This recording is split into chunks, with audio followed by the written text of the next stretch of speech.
Assalamu alaikum. Ana waa TikTok. Waa Ajis Corner. Ana askan bi. Welcome to Ajis Corner on a Saturday. Normally we don't do the hot seat on a Saturday. But you know what? I don't know. But I just thought of having to do this show on a weekend. Time or hamne. Everyone will be available. Because the other day, the modern watani about having Shubi, and some lady was like, "Can you please do it on a day where I'm not at work?" So yeah, I thought of doing that. Sometimes I'm gonna consider people to meet, so followers is a fancy, and I think Saturday is weekend. So tell them they know I'm weekend, no sleep. Te waxoon naa leen ne soo bi nag dina neex xumbate dagan. So I did say to you lot ne, get your snacks, get your whatever it is, water, get your popcorn, get your everything. Like, listen, it's gonna be lit. When I say it's gonna be lit, it's gonna be lit. Yes. So you know what? Let me just get to my questions first. Listen, I think this is the first time, yeah. Oh, why? You see, my moderator is even late. I'm sacking you tonight, but I'm not too you are. So, like, I'm not gonna lie to you guys. Like, this is the first show I have where literally I have so many questions on my lap. I'm like, bloody hell, like, Mike, bruv, I don't know what you did, but the questions were just coming like, but I'm like, huh? They're not done yet. Like, bruv, I told you guys, get some popcorn, get ready. We're having Mike Jayda tonight, and what now? Night bidu yomba. Yen ham gen Ajis boutique. What is this? Ajis boutique. Bu ise what's it called again? Oh my God, my phone is not opening. The full of password. The full of questions in there. Chat. Telephone ba na ubi. Telephone bu ne ubi. Chat. Nyong masa. Chat amna. Let's just hope na matale telephone bi ah.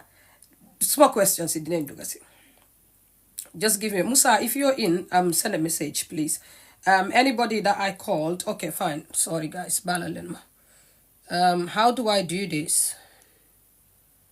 Okay. Musa, you are in.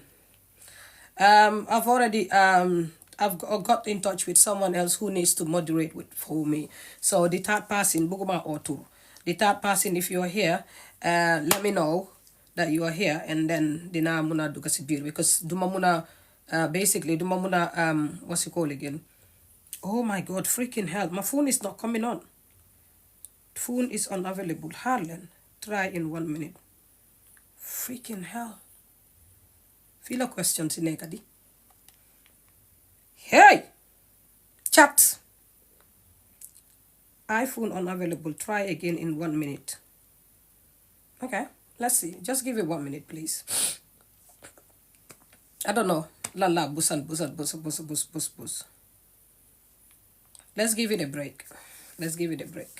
If not, I will try and get somewhere for my transfer questions. See? Because then I will have to off this live and bala mama out for my transfer questions. See? Wow. Support Apple, whatever it is, password. What happened to your voice? That's my favor. I'm not feeling well. Just get no sacrifice a punyo talk fee. Huh? Okay, now here we good to go. Bala lemare, bala maisi mic, bala lemare fix my boba first. Because I'm gonna try password be too many times. Guys, okay, you know what? Welcome back to Ajis Corner. Your favorite host is here. Yen yeno collecte, yeno ko demand. Guess what? I was gonna bring my Jayda just after Ramadan, and I wrote that already fancy my Jordan see you get send gift. Sam, thank you very much.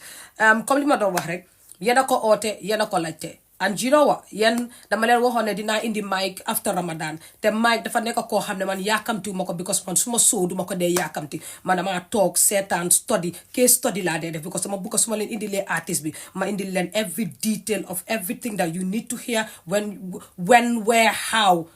You know what I mean? So I was just taking my time. And Mike is one artist who have contact on Nako last year. I contacted him twice to bring him to this show, but he was not ready. So artist bisune parewud dañ am pour respect ko because ken xamul luta parewud. So I am very happy and humble ne am na fi Mike tay, one of the biggest rappers in the Gambia and one of the like he's the most trending rapper in the Gambia right now. So Mike su fekke yangi fofu nonu, let me check and send you a request.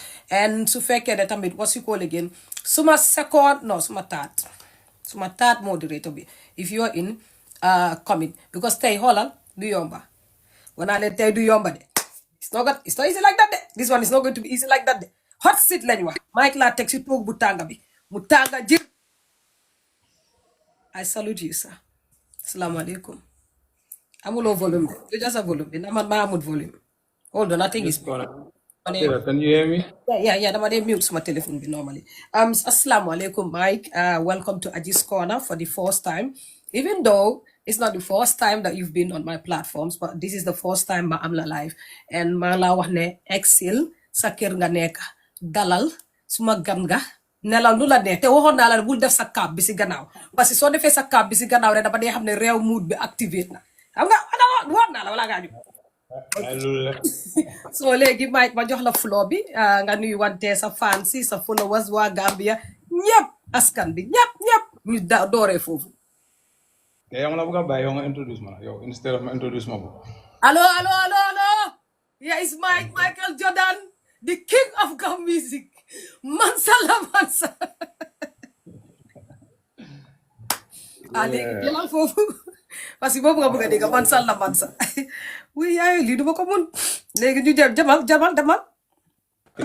Them connections, build houses, point lines, deep foundation lines, sentimental mixing soil and cements. Lyrics belaying the bricks, flows made up in some windows, metaphors laying tiles for the floors, fixing doors. The hottest rapper Gambia ever came across, point blank period. We in the building right now. I don't know how we do the whole time every day. You know, man. xam nga lu ma jaaxal nag suma team bi it's like dañ parel interview bi because the questions that I have on my lap here I've never had any shows.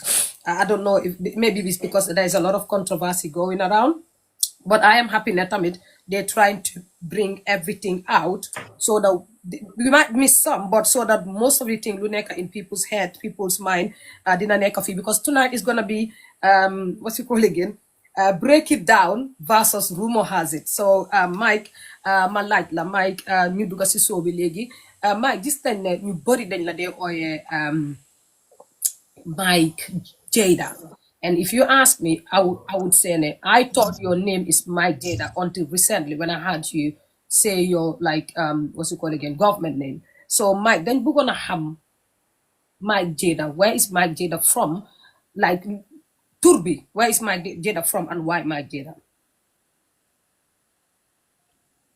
Mike Jayda names it's like two names like name which man time in school name which man in neighborhood. Back in the days I used to be a break dancer, like break dancing group back in the days around 2000 and I don't even know. So a little more inspired on that name Mike. It came from Michael Jackson. Because I was the gang leader and I was like the best dancer, like the group B. So everybody be calling me. But when I'm at school time, but Gambia High, it's my high school back, but I've been on Jayda, Jayda, and I've been a singer now. So I'm on a Bena Jahasi. Used to be an athlete, like the neighborhood. So I'm in neighborhood, like the school. So I'm on a Jayda, so I'm in school. Then hold that name, come like some kind of bag. I'm on a Jayda. Was that a label? People call me Jayda. Sorry, Mike. Was that a label behind the back? You know, tag one. It was like a tag.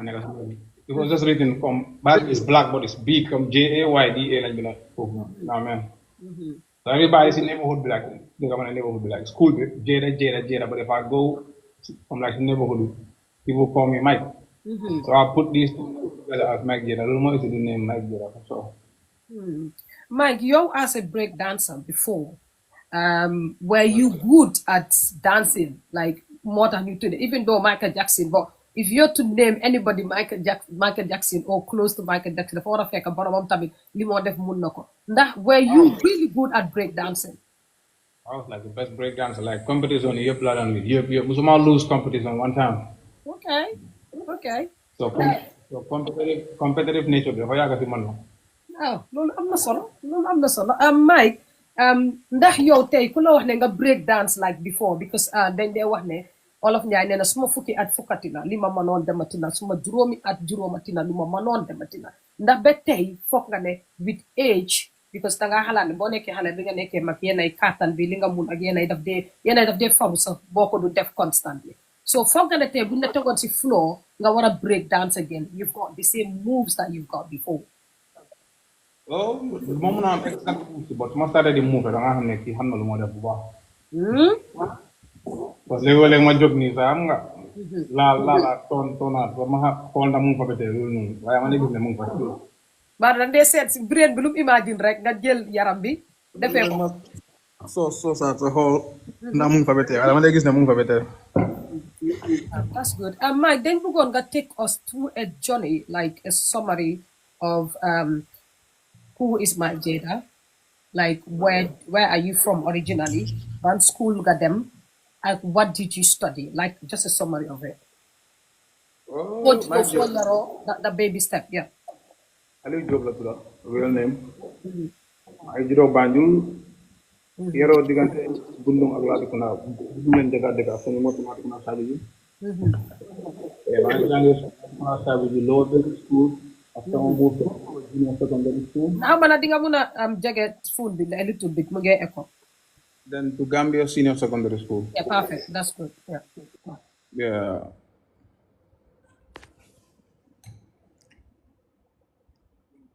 Arts laa doon jàng for sure. Go ahead. Man maa ko mute pour ñu mun laa dégg bu baax. Man arts laa doon jàng dem for sure.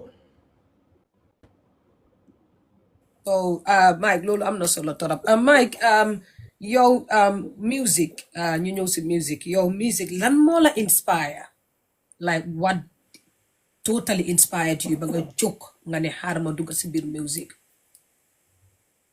Normally soo ko xoolee rek comme I used to be a break dancer and like rap music lañ daan déglu all the time.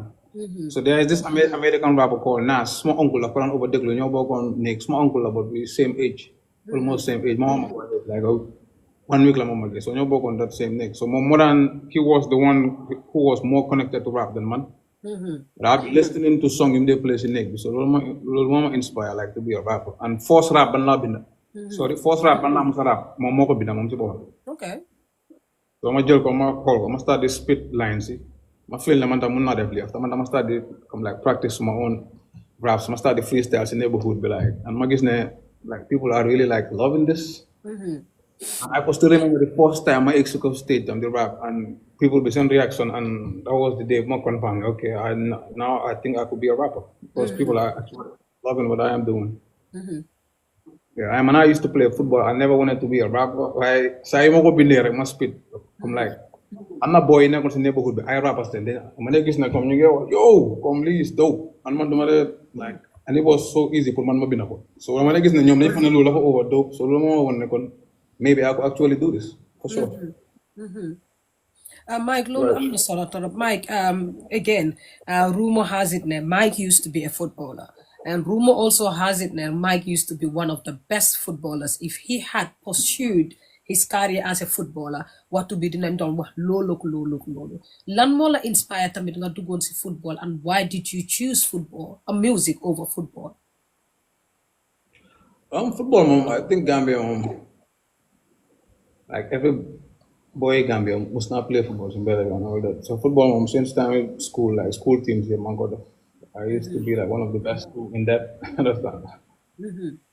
Man, I got to team captain, so I'm gonna do that. I was really, even Steve Mangakis no like no la back in the days. And you know, I'm playing football and I'm all this stuff. So I was really good at it.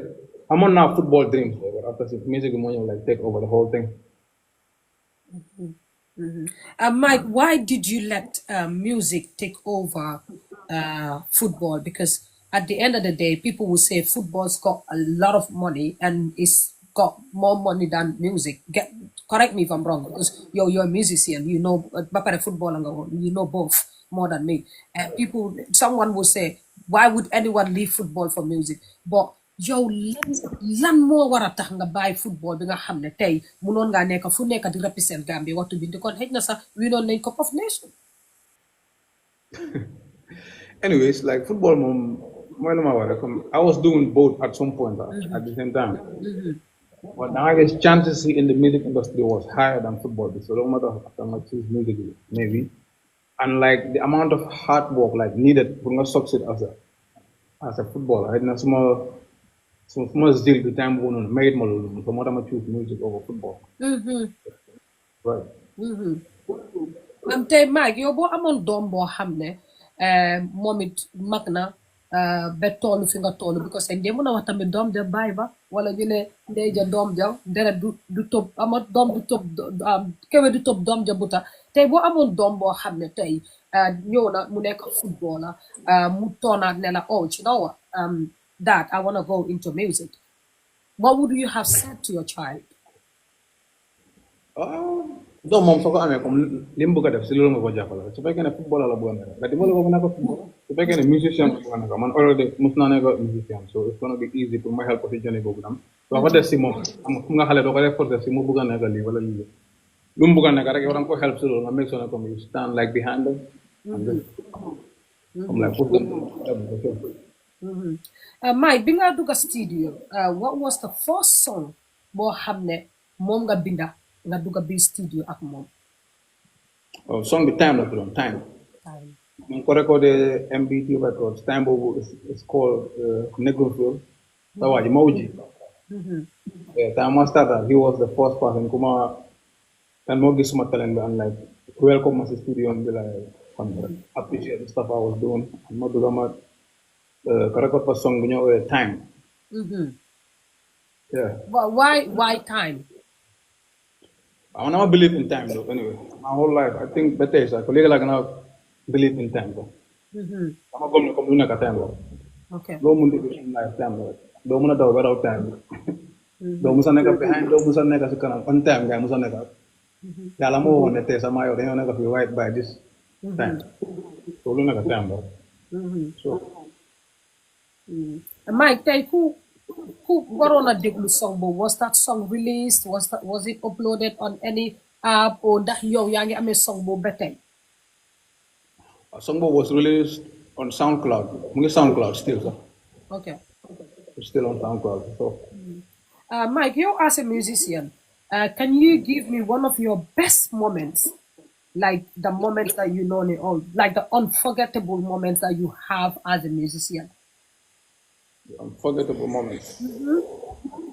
Oh, I think first one was my first time on stage. Yeah, I just want you to tell me like the high and lows. The highs and the lows. Oh, you see, I'm making I you think the highs. Making the brain. I think the highs have like 9 times out of 10. So I launched my album and more like look into the crowd. More just everybody came in like the support from like the crowd. It used to be like a dream come my whole nitty 9 times out of 10. So I'm enjoy away. I'm going to begin away. I'm not my enjoy. Oh, bless. Nah, man. Right. So low is like a high. Low is like I don't even know. A low. Okay, I'm gonna organize a show. So and I climbed on this stage. I'm gonna just fans. Because my bad. I think after 4 songs. Because I'm moving around sort of organized so I did too much work. And That's you my got first performance. Yeah. I was so exhausted. So 4 song after the 4 song, it's not bad. I've day straight. When I learn more the saddest part, I'm gonna leave the career. I'm gonna go on a field.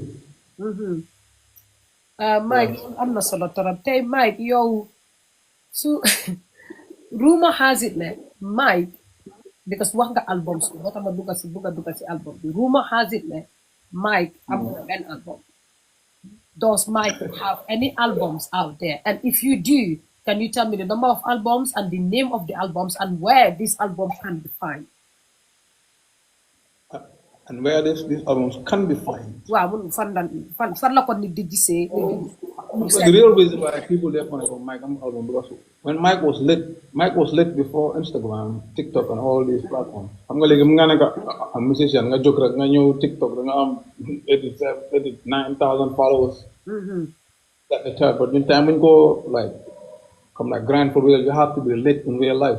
You was lit before all these like platforms. I'm like this power. You know what I mean? So the more 9 times out of 10, like people be thinking them come on new rapper la my Hussein or nyom Chanda nyom boka time when like pop out. So come on pop out now. Years before you know what I mean? So albums I'm not like 2 albums, like three. I'm not going to three, but let's just say two. No gods, no glory. More gods, more glory. Because 3 albums, I go away. Because some random state mixtape like today on right album that time. Some of them they were like 3 albums long. Because every beat was produced, mixed and mastered by Maui of the Negro Free Records. So first album was Alliance Franco. Like second one was Jama Hall. Third one was Benjamin Hall. Oh, okay. Mike even launched an album. So now here we are. Rumor saying that Mike haven't have or had any albums, but Mike even launched albums. Mike, then if people or rumors circulating saying that Mike amut album, but Mike talk na fite and launch an album. Does that mean that many of us we don't know gum music or we don't know you or we haven't dig deeper to get to know that because words on the streets are more of the Mike haven't even have an album than the Amga album. Like I'm a Gambia. Right now, nice everywhere. People are saying whatever. Man, come like who like ham. You know what I mean? Gambian music, I'm not lean on to one side to point behind. I'm not artist. There may be too many achievements, but people are still like you go overlook. You know what I mean? But yeah, good. There are too many stuff you have. That's not what people like. It's not talked about much. Yeah, yeah. I totally agree with you. Because little I agree with you, Moy. Man, I for one, I didn't know Mike Jayda until when Mike Jayda had that issue and went to prison is when I knew Mike Jayda. So I think but I like the fact that my interview with you had to push me to go and search because like it's one of those moments that if I am in the toilet, I'm holding my phones because I wanna listen, I wanna check, I want because I wanna sit here and know who I am talking to, if you know what I mean. So I think that it gave me the opportunity to go back and my hamla a little bit. And I think that people should also do that before saying Li Amud Lele Amud. Mike, I'm moving on to the next question. Mike, this thing Sisa Karia, bigger joke. The cipher was one of the people that you've worked with them because you don't like Wahal. Naka nga def be your sabopa nga duga si cipher be. How were you welcome there? Cipher be my time rap was real though. So I mean, si so be.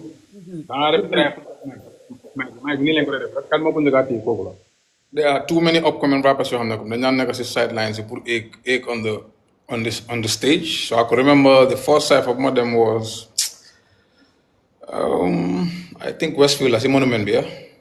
And Killer Ace was like giving people the microphone like this. So man, I'm kind of tall, so don't let me I'm a mic, exit stage. It's like the I'm gonna rap. So if I can rap is good, he's gonna ask the people whether Muja had the mic or not. So if I can rap is good, people are gonna say yes. If I can rap is trash, people are gonna say no. So madam say if I jail microphone, they must start to spit like it happens like the same thing as first time I exit stage you be like black links open mic, but Ace saw me rapping and Ace was like, yo, who is this? Come like Kikanla.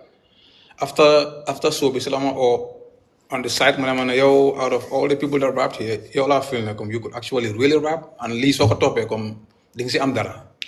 So matamare like Sarah's Killer Ace all the time. Like Killer Ace, so say my aga finita, he complain a role bu big some music career for sure.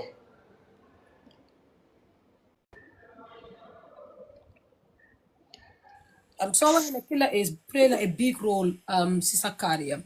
I want you to just give me a breakdown of like naka ak nan la contributed be your patay finger talk war nga mo be wala for them you like about cipher or killer is.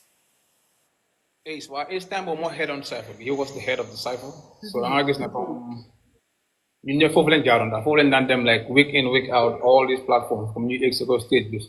So kind of come like it's in Tabokoto or it's in Bakau or like it's in the Westfield.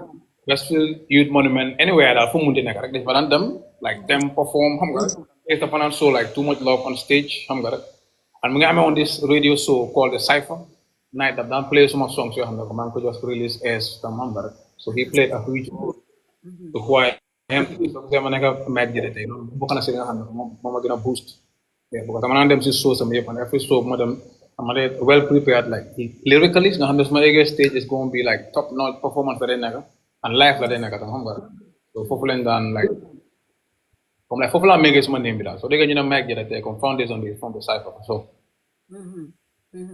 Mike, dama bëgg pour nga wax ñu shout out to Killer is again he is one of the people that also supported Aji's Corner man duma dee fàtte jëf te duma suul jëf Killer suma waay la he supported me from scratch moo tax dama dee wax ne artistes yi ñu bari dama am relationship ak ñoom boo xam ne fu nekk mun naa toog wax la ku nekk fi ma jaar ak moom Mike Cypher bi sa time Cypher rumor has it that it was really tense because ñu fi yéen a fa amoon ñoo xam ne mooy loolu ñi nga xam ne they really talented kenn mënut a differentiate kii ak kii ku nekk am na talentam people like num tudda Attack the next name if I'm not pronouncing it right let me know Rumpi or Rupi which one is it Rupi Mas is it Rupi Rupi Mace. Okay, Rupi Mace. Okay, because yeah, the question I don't know him, so sorry about that, Rupi. Rupi Mace. Nga am Killer Ace and Easy T. Nakala Cypher be melon with you having to be there. Ak ñooñu yep. No time but when rap was crazy because ñoom Rupi Mace ñi nga name ni ñoom Easy T ñooñu are very very good rappers.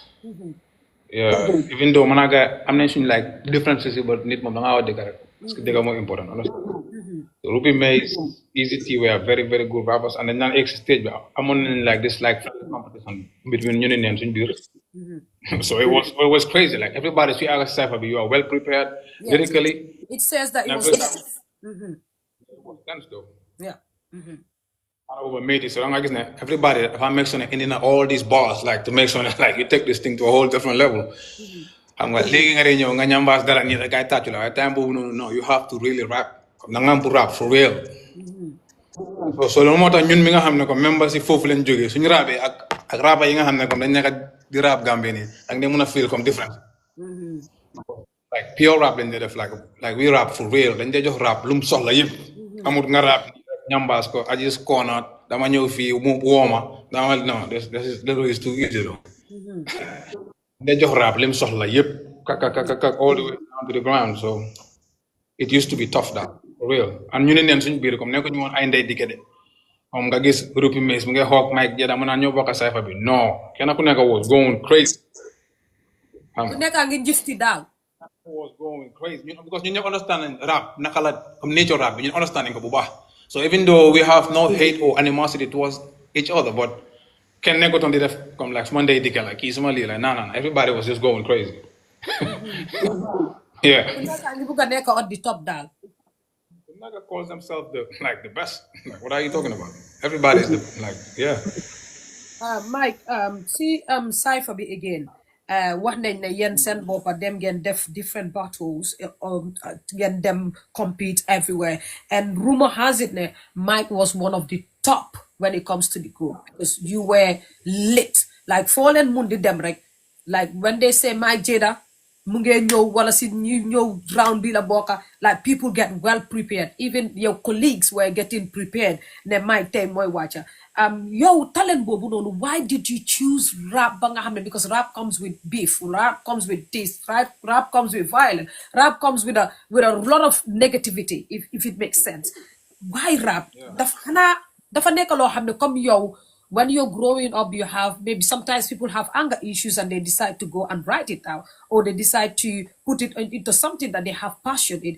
Sometimes people have emotional issues. Sometimes people go through stuff you're having. People don't know, but they would decide to put it into something like amal passion. Is it one of those journeys for you? Wow, at least just like something like I'm a discover and I'm a discover and I'm not write my story on it. So I choose correct because I know I'm not like capacity to put that because I did my research on rap, understand rap, how many rap, I'm practice. I'm not skilled, so I just choose to do it. xam naa ne it comes with all of that but man doom bu góor laa comme ragaluma loolu yëpp anyway yeah. Mike, those days, si Cypher bi dang daan nelaw because they said that everywhere Mike goes, he comes neka champion bit. Were you sleeping? Are you one of those kids that used to hate losing? Are you? No, losing my whole oh my god. Man lose like in a bench my whole life. Lose. I don't lose. Even PlayStation, my whole place, I don't lose. Man, I got the best PlayStation player. Shit. Neighborhood, the whole neighborhood. Like lose mom now. My general whatever, but I know I'm not gonna lose.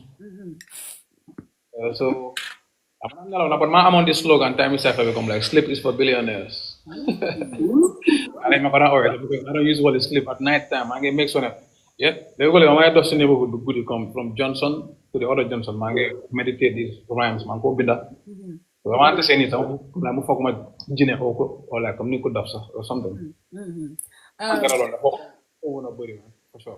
Don't you think that LOL is something to do with musicians? I think a lot of musicians do that, like have their quiet moments and walk down some blocks and think, meditate, or go to the beach. So rappers it dañ dee mën a def loolu noonu.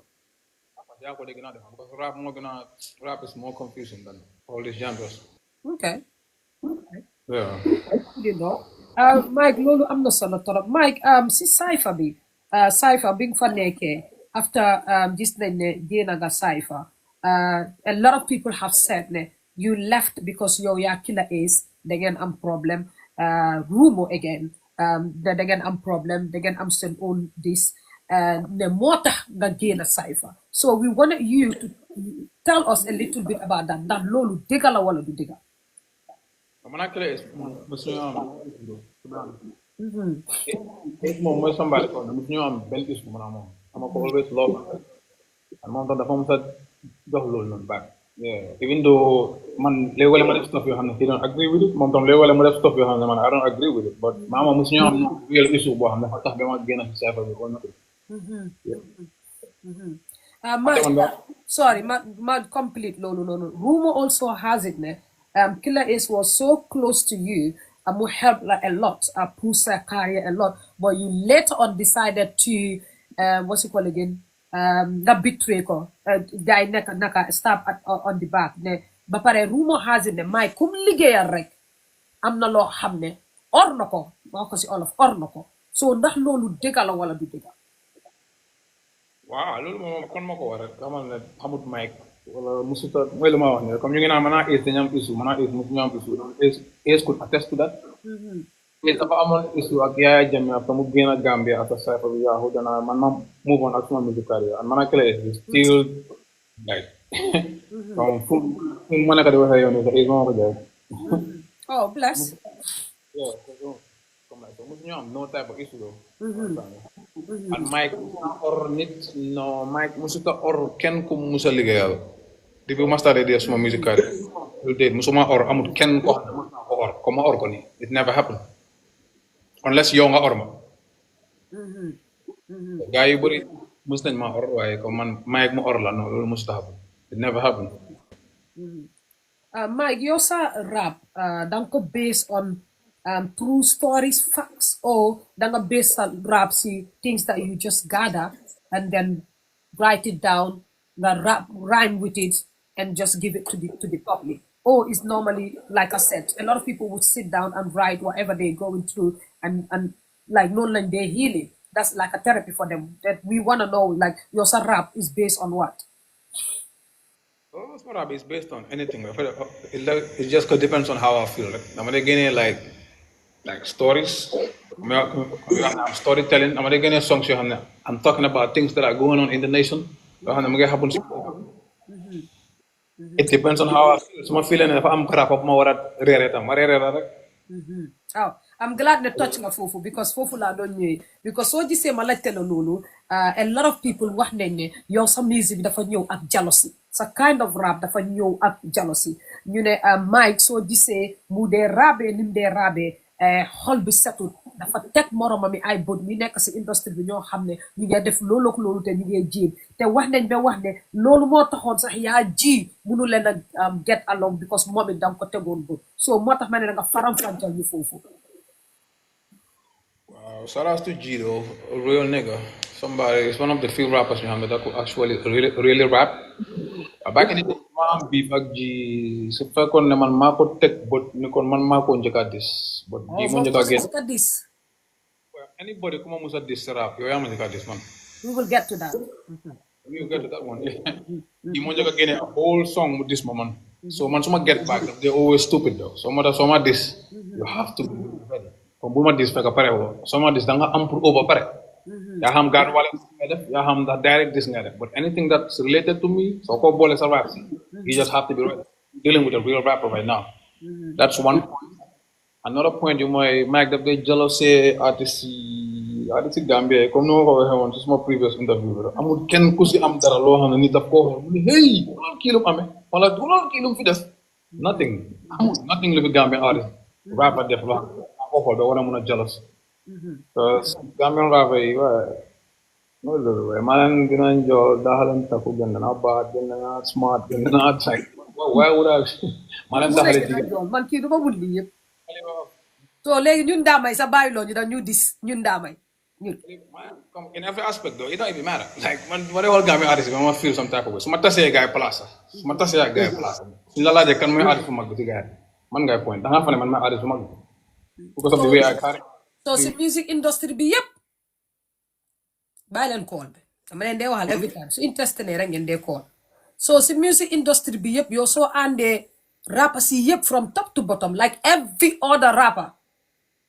repeat ko any rapper bu ma taseel Gambia any it don't matter who man du ma lay wax comme di xaaj di génne kii dugal kii I'm talking about all the rappers in the game amul benn rapper bu ma taseel ma feel ne comme hey kii dafa mel ni moom a gën a bad de wala kii moom a gën a smart de o kii moom a ñoom ñëpp commencé mu di taseel it don't even feel like that and suñu la laajee kii rapper bu mag bi da ngaa wax ne kële la because of the way I carry myself ñoom seen bopp sax dañoo wax ne yow yaay rapper bu mag bi ñii jigéen sama leen ko daxale bro jigéen sa yaa leen ko daaxale sama jigéen ñi ma de dilal sa kari ne dilal do stable fii I know what I'm telling you we will get to that we will get to women stage let's leave it at that Gambia yéena ko dégga my Jayda confidence le mu ne rapper Gambia yëpp jigéen sax moo leen ko daaxa he's not even talking about rap you know what I mean he said even moom jang xami previous now ñum amut ñum bëggoon a chase ñu ko rëcca ñu ko chase sax moom maa ñoo am si thank you jërëjëf léegi man sax dugg naa si rap game bi man sax lii yëpp rap la Mike wax nga fi léegi ne yow koo joteel yaa ko tooñ ñu dem si ji a little bit yow lan moo waral sa bif ak o dis ak ji lan nga def ji ba ji woyal la o dis la o dropal la song o moom lan la def pour ñu xam di ko duñ dee xam ñu He was a real rapper. You understand the rap, Buba? It's all about this king stuff. I'm the rap king, the land man. Niggas scared to move. When I'm beating on my chest, I say crazy. I talk big, I talk crazy. So I'm not on a digest. So I'm getting a song with this man. I'm getting a song with retaliate to mum. That's how it went down. So, but it was not no hate or animosity, or even though after mom meron because man. See some of this song, there were lines for them overboard. It went overboard, according to the people. It went overboard. But who is gonna determine that more went overboard and know how that went overboard? Because you could call me a bitch ass nigga. And you could call somebody else a bitch ass nigga and they kill you because Lolo is disrespectful, super disrespectful to them. But when someone dispute towards G, there was a bar about him. It went overboard. So mom, he was not happy about that. My call like directly when they get song, boy, I'm back and forth. But after all, there was no. Let me come in there. If you say you went over the board, like that means you went deep, like you literally. Man, ain't no telling. Man, there's no telling. What I'm saying is, it means you went deep. Like, how deep did you go? Was it like really bad? Because mind you, Mama see, wow. I don't like it. Lolo the only line but I don't song no more. I don't want to listen to it. Do you still have the song uploaded somewhere? Yeah, the song is on YouTube. It's called Mag Jayda. Hit them up. Okay, now you just said Lolo More just started that song. You have a little bit issue with it. Do you regret having to say that on that song? Yeah.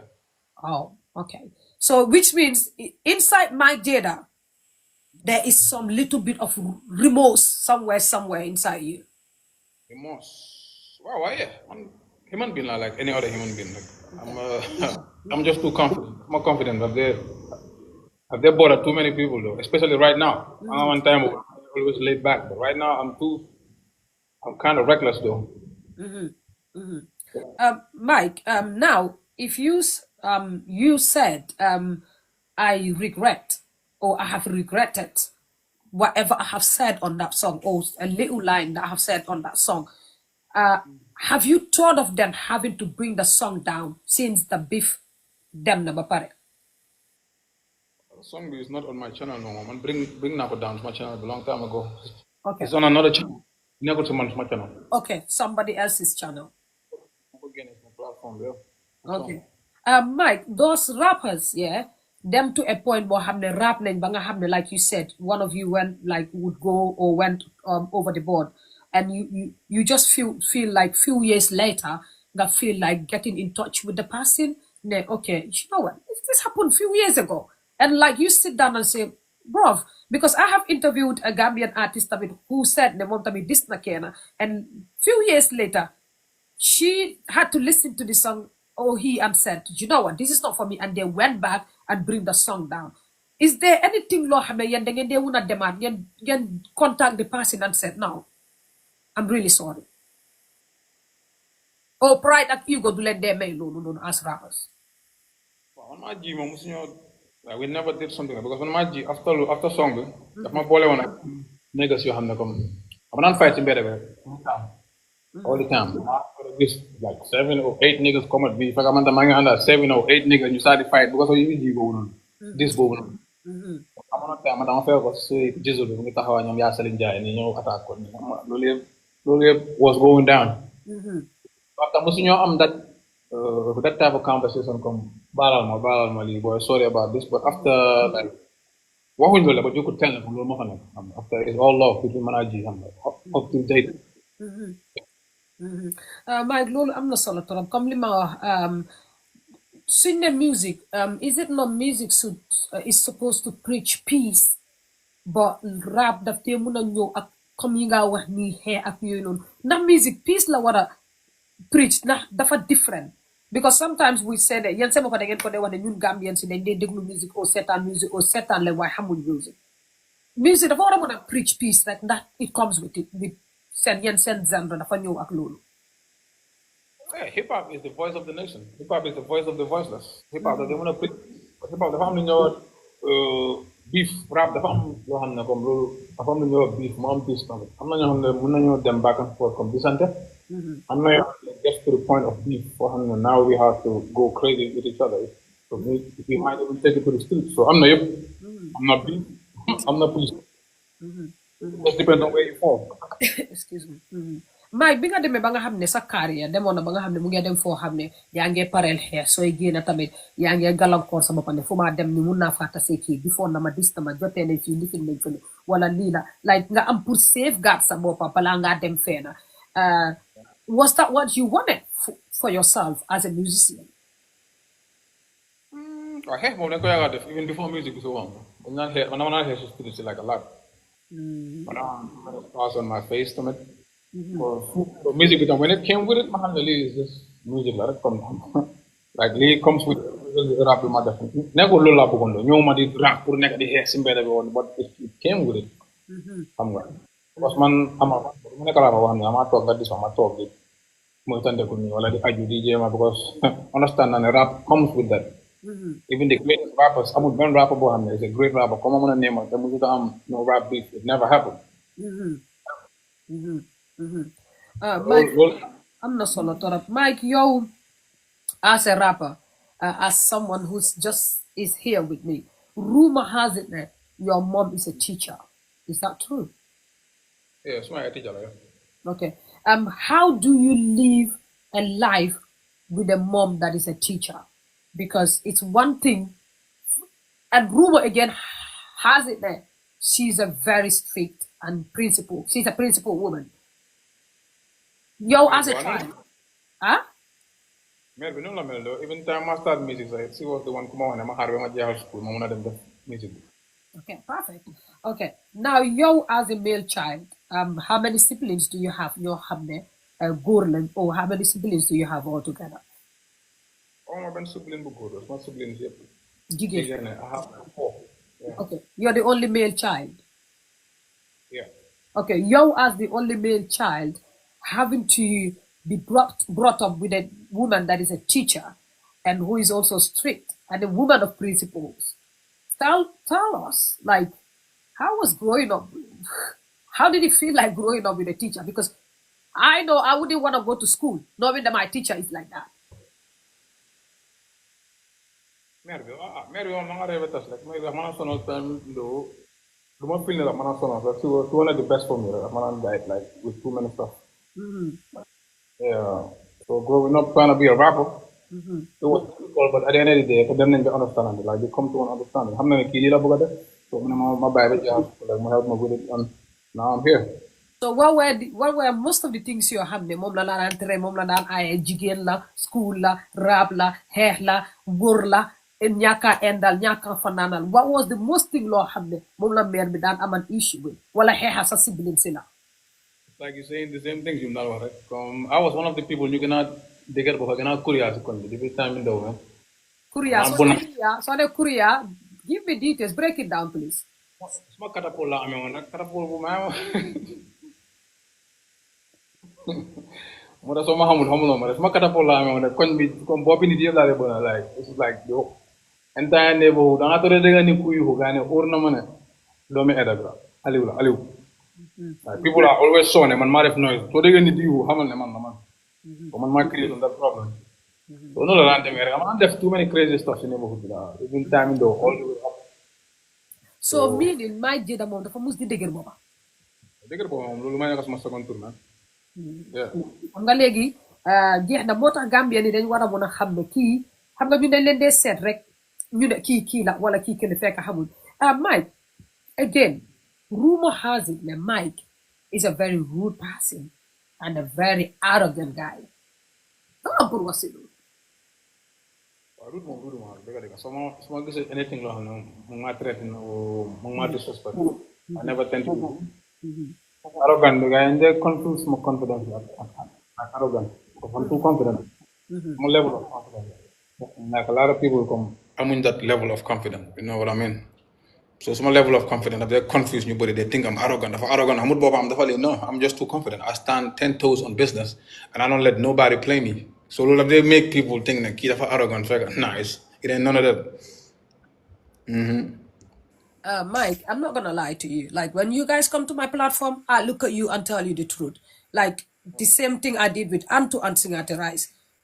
Like I look at them and said to Antu, you know what? I wouldn't listen to your music. I was not listening to your music because I feel like your music is full of insults and I don't listen to insults and I don't think that's what an artist should put out there. When he came to my platform last year and when Singate Rice came here, I looked at Singate and said, you know what? I was not listening to your music and I'm not a fan of you because I used to look at you as someone who is really arrogant. And here is my Jayda tonight. Mike, I used to look at you and said, oh my God, I don't even know why people are listening to that guy because he's rude and arrogant. Because like when I look at you, but again, we will come to that because some of the things that is after you came out from prison, some of the things that you were writing, some of the things that you were doing on the internet. I remember calling a friend and I said, you need to follow this guy. You need to follow this story. I've never seen had or read from a guy that is so arrogant like this guy. And then is when my friend started following you. So yesterday I even had to call her and said, hey, young remember Kokununu my Jayda, the guy that went to prison. She was like, yeah. I said, okay, I'm interviewing him this weekend. So like you said, why is it okay? Just break it. Is it your looks? Is it that you're always before you used to do that? But I just feel that there is something out there that maybe man cannot do makowa because I have said this. But what is it? Like something is out there that is not right. Arrogant. No, the confident is too much. And Gambia, I'm not like so. If it's a can be too much, people tend to play with you. Okay. I've been humble my whole life, my whole music career. So they get you talk with you when I come. Man how ma kon me Mike wala Mike launch album because of naka la di taste mo boppa dama jàppoon sama boppa comme like this low guy, I don't know, low key, everything just low key. But right now, like I'm 10 toes standing facing these people, Mike the father gonna hammer boppa. So it's just confusing because I'm standing on business right now. I don't let nobody play me. And I get focused on what I am doing, and anybody put the house in my kanam trying to stop what I am doing, it's gonna be like you know what to do. Yeah. Mike, we're moving on to attack. Mike, I'm not. A rumor has it again. Attack Sahalel Lawon. You guys were close to a point where he stayed with you during his struggles, and you you were there for him during his struggles. Rumor even has it that sister own property la nekon, yena nekon together, yena dekon together. How true is this? Nah, those is just rumors though. Those is not true. Attack Muslim, no problem. It never happened. Okay. So niti yako neka di wax rek. Okay. Mike, having to come back to what we were saying. What nañ ne Mike, when you see Mike, he looks posh. He wears good clothes. And some say, oh, you know what? He's not posh. He's just acting rich. He's acting posh. Some even said Mike drives an expensive car. Some people say Mike amud moto. Some people say he wears fake shoes. Some people say he wears fake this. But some people also say Mike sanse katlade. So Mike, nakala pa dem. Halis bi nakala.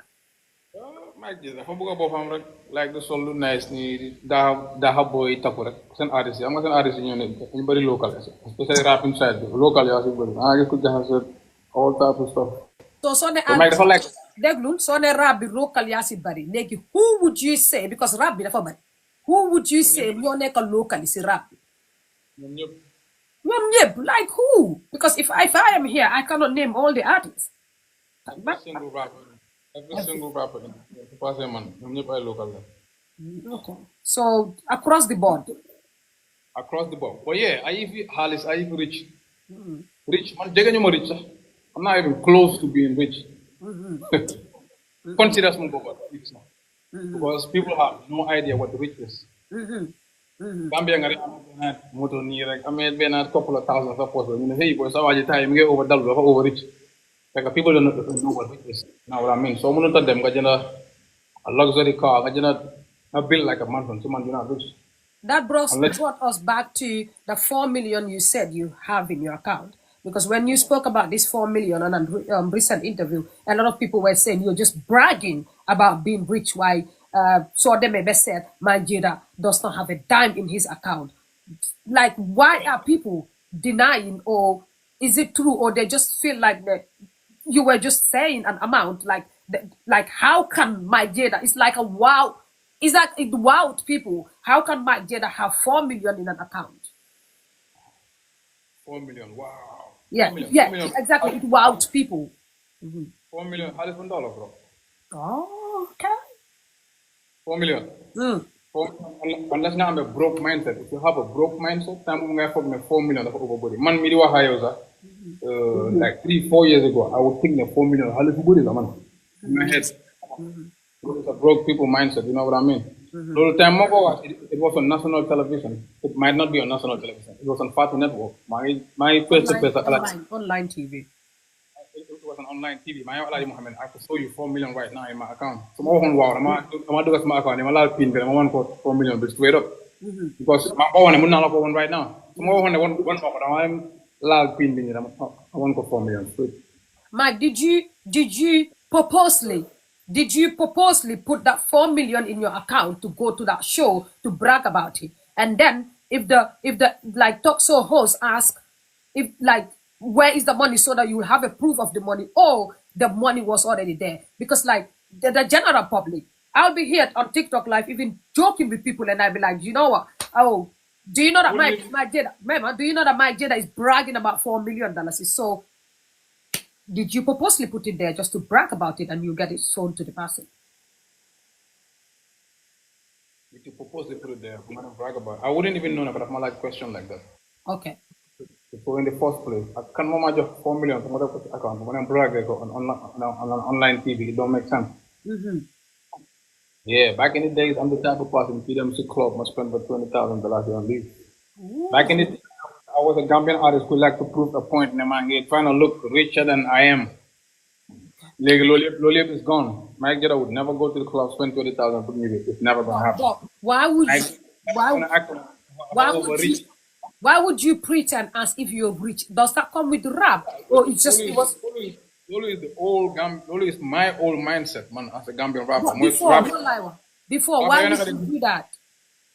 no, because Gambian mindset, but I mean, this Gambian rapper mindset. Okay, okay. Ñun Gambian rappers, they tend to pretend you know I'm more than you know. You know what I mean? That's what we do. You know, they want to do But us. Mike, do you think the Lolo is only Gambian rappers, but Gambian musicians? Over It might be musicians because yes, my guess a lot yeah. of people doing stuff you on like it's like weird, like bro, really? Okay. You just want to look rich, but I'm gonna ten toes down. You will never the type of person. You don't property. Kirbo on 8 million, I just cash, nga jëna ko, nga teg ko. Loolu mooy rich.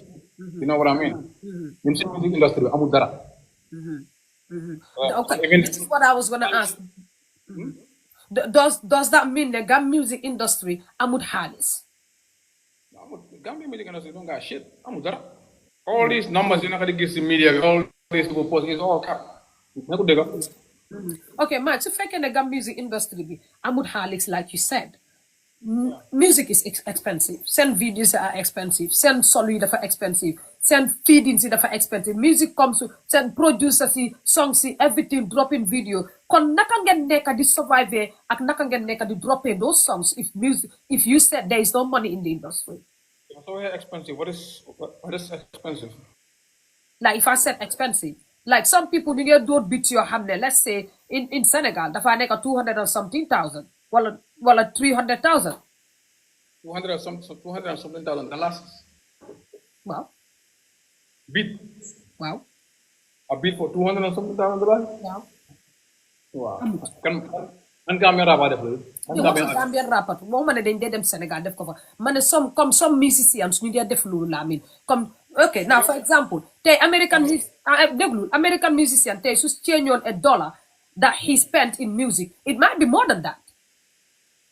America, since the music industry is 10 times bigger than the Gambian music industry. Now, this is why I'm saying musicians are spending a lot of money. I'm not just saying Gambian musicians in music because music is for sale. So, yo so wahene tay music sense Gambian amuñ halis. So, fan la ñooñu dee jëlee halis boobu no pour spend ko si music because some music videos are 60,000 in the Gambia. Some of them are 35,000. So 60,000 is like paper. Like paper, that's funny money. But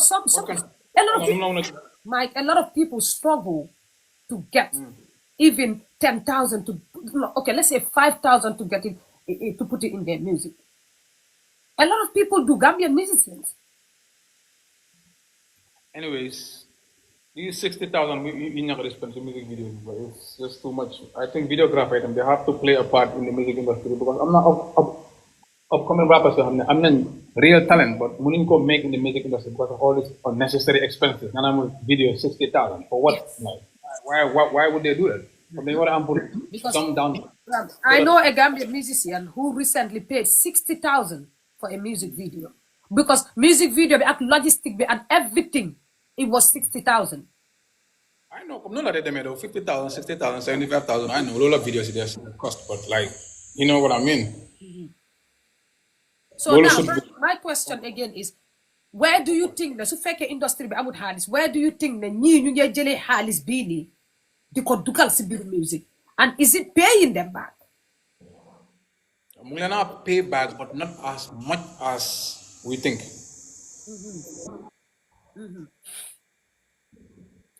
Mike, again, yeah, wax ne industry be is literally dry. Halis nekku and we have a lot of artists. The one like Mike Jayda is not doing shows. Mike Jayda is not performing shows. Like in a recent interview with him, performing those shows. That yo as an artist, how do you get all those finances if you're not performing shows? But obviously, you did say that. Some shows you are offered some shows to go and perform and all of that, which are paid shows, but you said no. So how do you naka nga dem move over si some music pour defar video si have that 4 million in the account, buy your car, buy your fuel, and your daily living. Can I have 1 minute? I'm not going to knock bunta hard though. Okay. Just 1 minute. Yeah, that's okay.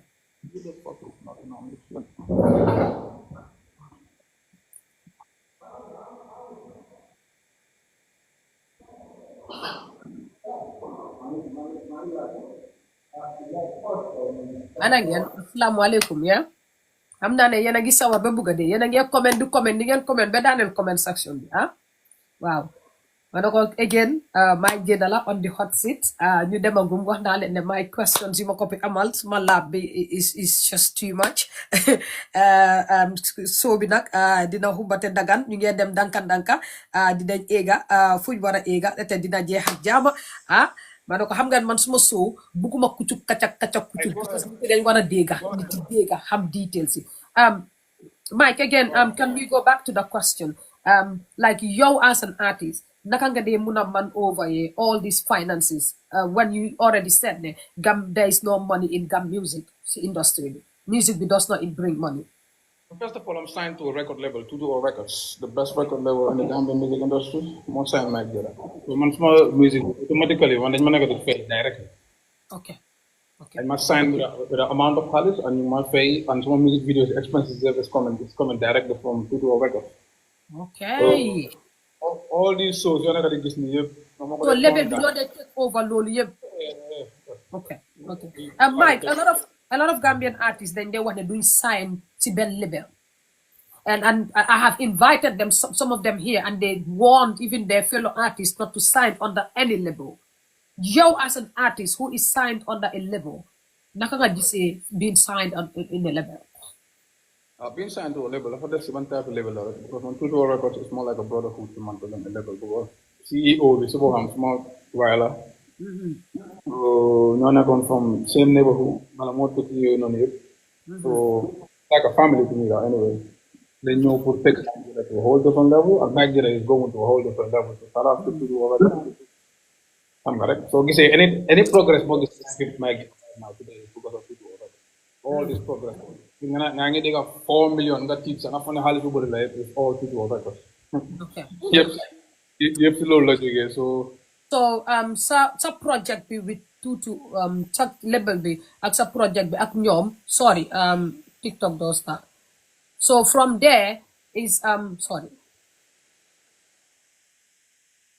So ñoom suñ la fayee or let's just say the finances that the $4 million dollars that wowed people comes from. I'm gonna send you right now. I confirm. Come on, this is some real shit though. It's okay. I'm not dinañ ma mere nak ne waxuma waaw send ma ko but it's okay. Yo, I'm gonna view. I'm gonna okay. Leave on some real shit though. Like. Man, how can I say yes? Let him said it. Huh? Why bull worry? Another life. We're not going to send already. I can confirm to them. These people, they think 4 million is a lot of money. 4 million is a small amount of money. 4 million come nan poti me wala ko jëne du ko ci bitik bi jëna ben pig wala omela rek nan. Back in the days, from Nekuton Lu, back in the days, 4 million. I'm gonna be like, yo, 4 million, but right now, I'm gonna be Alice you. So I can hale. Wala nga this broke mindset, but then I got Alice you. 4 million, munu ma defal dara. Right now, 4 million cannot change my life. 4 million munu la defal dara may. Wala ma defal. It can't 4 do shit. million munu la jëndal buba. 4 million munu la jëndal moto. 4 million munu la jëndal kër. 4 million munu la tukilo. 4 million munu la defal dara like it's just like a one butut, like 1p that is in your account that is literally useless in there. It's not useless, but I'm gonna go on. But the way you're saying it sounds like literally it's just like a penny in there that does not worth anything. So come spend come the type of lifestyle Allah live man. You say 4 million if I immediately. Wow, now xam nga ne wax bi ak déggin bi waaye tamit tey nit ki su toogee mu dégga okay $4 million let's just say it might be a chicken change when it comes to young, but I will tell you that will feed a lot of families in the Gambia. That will put so many roofs. when it comes to money, I'm confident. Right now, the way I'm speaking right now, it might sound arrogant. Okay, now there is one thing about Mike. There's one thing about having confidence, and there's another thing about saying things that are bizarre. Because No, from Lee is not bizarre. Lee, anybody who could dig with a brain, you gotta use it as source of motivation. It's like aim for 4 million. 4 million is light money. So I'm gonna get from a Hollywood but so then I bet okay, Lee cannot do shit. now And I would take it from there that you said, oh, okay, you know what? To me, it's a light money. Like it's not a lot of money. But if you had to sit here and said 4 million dara, I'm thinking, woo, send it to Mike. Anybody come and get follow Mike Jayda. Yeah. 4 million as Hollywood because 4 million Hollywood. Okay. Yana ko dega Mike mune. Bolem ko setan nga aim higher than 4 million. So basically, Mike, suñ pare xana nak ma wé 4 million bi nak. Gis ma de. Ah. Gis ma di. Ma wé da mëna hold 4 million. Ah, wala di def kon dank nang wala nga do sama camera man deposit ma 4 million. Ma 4 million bi mënal na ma dara. Mike, sorry. Go ahead. Oh, okay, Mike, recently, gis nañ ne dem nga fi si interview. Bi nga demee si interview bi, a lot of things have been said on the internet. The interview had more negative impacts than positive impacts. A lot of people have said, why did Mike go there? It was like, and some people said it was a ditch that was happening, like a hole that was dig for you, and you literally voluntarily go in and fall into it. A lot of people say it was a witch hunt that you should have known, like they're coming for you and they're trying to bring you down. Some people again said, and this is not even rumor because it's on the internet. Some people said you went there, you belittle now. Some people say danga dem fofu you disgrace la. Some people say danga dem fofu non or den la opu damasa lafi. And some people said it's the worst interview ever. And Mike, yo minga xamne yo ya dem si interview bi ya fa tok. Bi nga toge si interview bi naka nga feel? Interview initially when you often it's like any other interview, right? You know, you just gotta go. You like a lot like questions from outside. Take things that take you to a whole different level. After madam, Magisna interview is getting heated, and Paco Monegari interview is taking too many stuff like personal. Nekomondi, I'm the best feeling in the world. I'm a laugh at talking, but in my head, I'm not a mom. Hell, I'm be like, Fovula Tolu. Come man, I'm be like, so you're a Tolu dal. Understand? Yeah. I'm not trying to push some things somewhere. My come. I'm going to understand that. I'm going to understand. Mike, a lot of people said, why did you accept the interview, knowing that the interviewer will take it personal, and knowing that the interviewer is someone who is close to one of the artists, ninga neka the beef, and knowing that the interviewer like works for that person. So, a lot of people are still asking, and some even said, Mike willingly and voluntarily, more nangu pour ñu tek ko place disrespect ko. Yo, bin la don interview, also interview bobu nonu. Didn't you know any better? Oh, all of you have no good chodo follow. Number one. Number two, nekul man ma volunteer pour dem ci interview. Guy ñoma invite and yaga nañ ma topatam. Nekul luñ ma call like ma dem tam. Yaga nañ di ma topat di dem back and forth call ni kirib kala ba tam ma bujé fa ma dem fa rek. Yeah, but suma fa demee dama fa jëlee xamoon naa ne suma fa demee comme nothing is gonna happen. It don't matter. So guy multiplying kooku by 3, so nothing is gonna happen. Dafa nekk di def loolu noonu muy disrespect, and man I'm just keep saying some real shit. And man, like the more I'm saying some real shit, the more people are gonna feel the real shit I'm saying. Because dëgg si xol la di jógee, and like lu jógee si xol la di dem. You know what I mean? Moo tax soo bàyyee xel impact bi has more positivity on man than mom. So it's good looking out.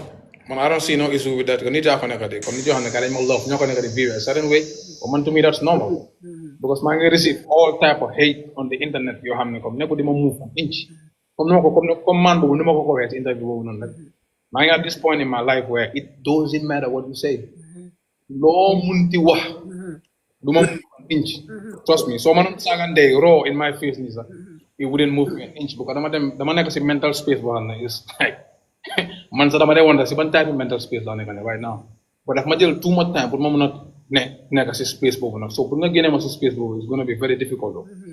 Yeah, even soo ma fa génnee sax soo ma fa génnee rek less than a couple of seconds di nga gis man nga gis suma réaction bi nu moo changeate ma delluwaat back to that mental space even su ma started di film maa ngi lose suma cool bi sax you see Mike Jayda talking to Mike Jayda like bro yaa ngi mer kaamal nga ca fa ma sa si ma like switch out suma the way I'm acting. You know what I mean? So right now, my mental is that good right now? Emotional intelligence, like on a whole different level. All these rappers, they are man beef. So by hell, animosity, guy, man, there's no animosity. Man, I'm just doing this with easy. It's too easy. Hang it over. I'm busy. I'm anxiety. Yo, Mike, man, I'm just relaxed. I'm just writing these bars, and I'm dissing you. Clearly, man, I can do this rap shit better than you. Like there is nothing you can do about it. Like so, that's about it. Mike bi nga toogee si interview bi again like ki la doon interview gis nañ ne because if you look at the interview you will know that the interview was like if you just truthful like if you're just genuine if you're just someone who like ko xam ne dangaa gis dëgga nga wax ko you can see that it was personal like when I say it was personal na ba nga xam ne ñu bari wax nañ ne boromam a ngee ñaxa yow as an artist bi nga toogee foofu what were the million things that were going through your head? Was it one of those moments that you were saying, oh, I think this is the one of the moments when I'm telling Gambians and Gambian musicians or people in the industry that we are in a fucked up, F word industry and we're in a messed up industry? Were you trying to, in your head, were you like, whoa, okay, here it is, I have proved a point? In his mind, goal was to downgrade my gear. But honestly, you know what I mean? But there's no way I'm out of my secret rap. If we're talking about rap. It's his chance. So to say more fat talk, very jello, comme like personal, comme di signa, di sona, di hollow fofu non. Nga gis ne ko mom lu mu bëggoon a nok mënul ko nok man maa ngeen nok si moom lu mu bëggoon a nok si man. You know what I mean? Things you don't find a weakness, man, man, use as strength. You know what I mean? And anytime you like Maloham, come the half feeling, but I'm often more good as still. Do you feel ST is more legendary than you? Yes. Want me to say no? No? Yes. G more legendary? Yes. G more legendary. What do you want me to say? No, man, no, I'm lying. G is more legendary. What are you talking about? I'm gonna go no after an hour. Look like a lie. It's not gonna happen. I'm gonna tell you the truth. The only thing look I hate now is I'm saying I'm the best rapper and I'm backing it up. Look like I like it. And my go after some rapper bu guy just take ko feeling ne comme ken waru ko laal. See, he's just diamond guy man. Yo, like Coco is just an average rapper, even though he's legendary. But as far as rapping, he cannot even rap. Who you come to? You know what I mean?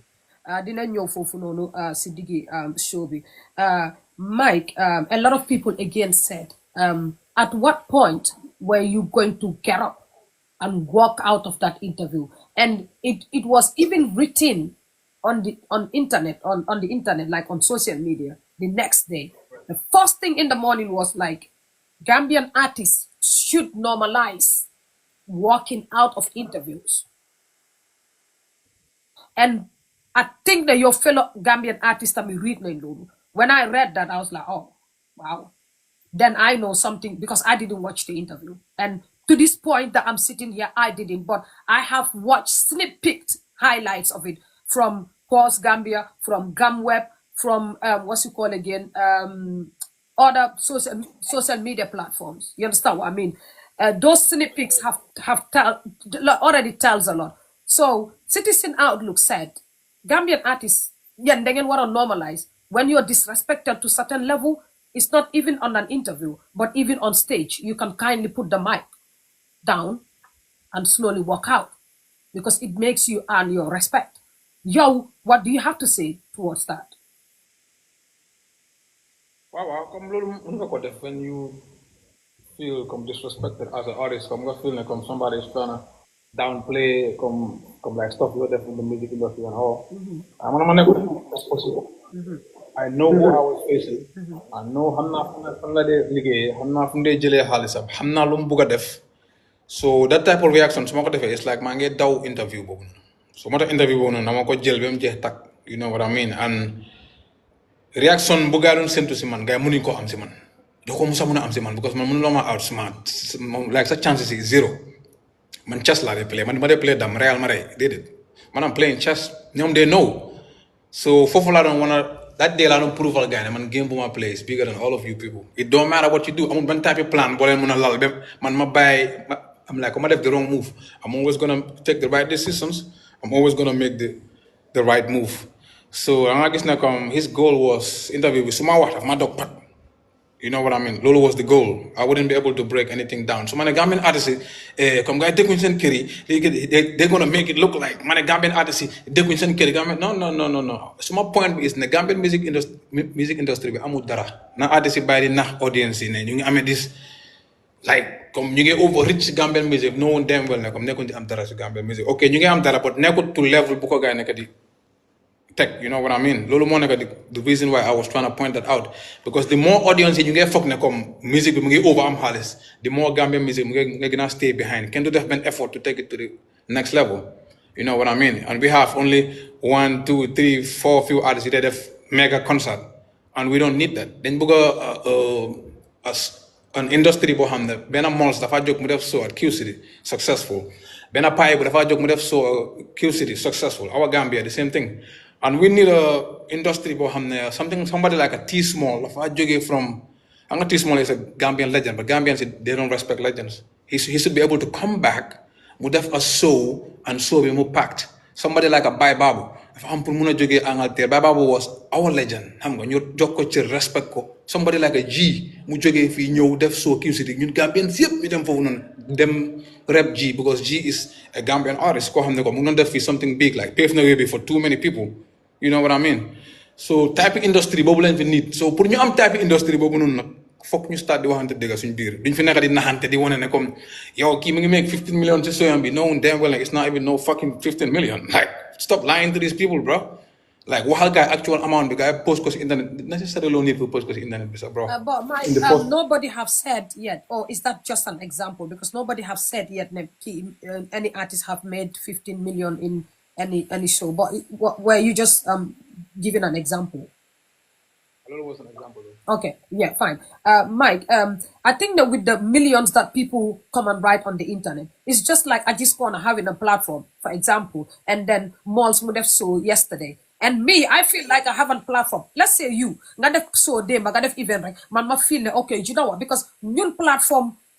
We create platforms, you see platforms. Sometimes you just go and write things to get the views, the likes, and the attention. You know what I mean? Come to a Discord on a platform, right? So day, but Madam Binare, my Jayda Mugi make 10 million.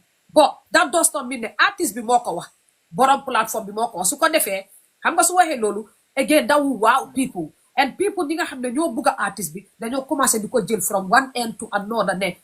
Do sanga bila make feka, artist be management team and begin. Anybody ko have the bottom la gearu artist bi gearu mu waxate gisamu lo bet artist tamit ci industry bu geena ne suma so bi make na ci 2 million make na ci 1 million internet bi ñoo de speculate ñoo de dem ñu xol nit rek wala ñu ne Q City capacity bi su fa nekké rek ki 5 million la bi so I think that there it needs to be clear that most of the time it's not the artist or artist management or anybody who is see kuy liggéey artist bi moy gëna pour declare that so again Mike you deal what see interview me. Like again, we are going to the rumors. A lot of people have said, I mean, when you went to that interview, the person was paid to make you feel like that. Te wax nga fi ne man bi ma dem si ki ma doon dem interview xam naa dañ ko dee jox xaalis yow tamit ndax loolu nga am sa bopp bi ne dañ fay boromam pour mu indi la ndaw loola tuuti loola si biir askan bi wala dama sa laaf. Wala man noonu la feel. Waaw. I mean, it could be anything. Mun naa bañ a nekk waaye man comme nekkuma di feel a certain way. More of a situation. Make sure come stand close to, and nobody's gonna play me on no platform. And no So after like it was all good though. I got to like think about the interview. Like, if you're gonna text, I want to go. Man, I'm getting a little was the interview one Yeah. was fun. Like, come knock over. Kita masuk malah, kita masuk malah. Nah, anak kamu orang come like come laughing malah. Kasi menurut kau dog there is no way. Such chances is almost zero. Not gonna happen. So mata kalau kau ni text, karena kalau kau ni niat diri itu, mata itu mau kau beli boleh. Mana magis ni interview lawan.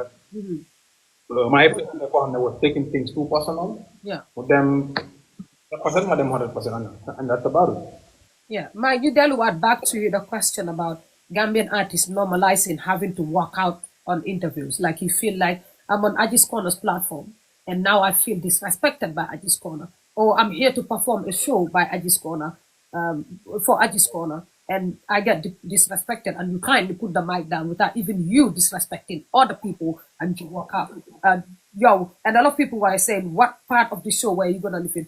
Have you at that point have you thought of walking out at yo tay loy was some more artist if there happens to be in an interview like that? No, but for example, na artist niya, kaya ko nakasa, sa philosophy, sa mindset and all that. Man mo mindset din. I might walk out from other interviews, but interview both was an interview one I could never walk out from. We don't have to talk for the next 3 hours. But nothing is gonna happen. My outsmart in no way. There's nothing he could do. So I'm in my head already. I still got to pay the gas from a interview. Walk from there because it's too easy. Man, I'm just saying the truth. And when you're saying the truth, like they gotta be so what do they worry? So you just gotta go ahead and say it. You don't even necessarily need to think about nothing. And lolo man just stand. So what interview but no disrespect was too high. I'm not joking with them. There are people that's gonna say, yeah, thank you very much. Lolo order for yaga sa kid but man, I chose to stay because if I'm reaction bugan ulti man. Yeah, man naturally borom hol la sax comme but moy luma la wara am this inner calm bo xamne legi like pour nga gene ko is going to be very difficult. Mike, again, we're still on the interview. I have also watched a review. Like I said, I went, like I said, from when we scheduled this date, I went to check like everything that people have. Neguma? Yes. Because I have seen a sneak peek of it. So from the sneak peek, man, fofula jele man lima jil, and I have seen people that summarized it. Because if you look at Citizen Outlook, they summarized. If you look at Gumweb, they summarize. If you look at Paul's Gambia, they summarize. So man, I am this kind of person, Bohamne. My brain works differently. You know, this morning I told you that. I said my brain works differently. Somebody else would go and watch the whole interview to get an idea of what. Man, I can watch a sneak peek and get an idea of, because I don't need to bring my thingy from straight there. You know what I mean? My platform, my show, and how my show goes.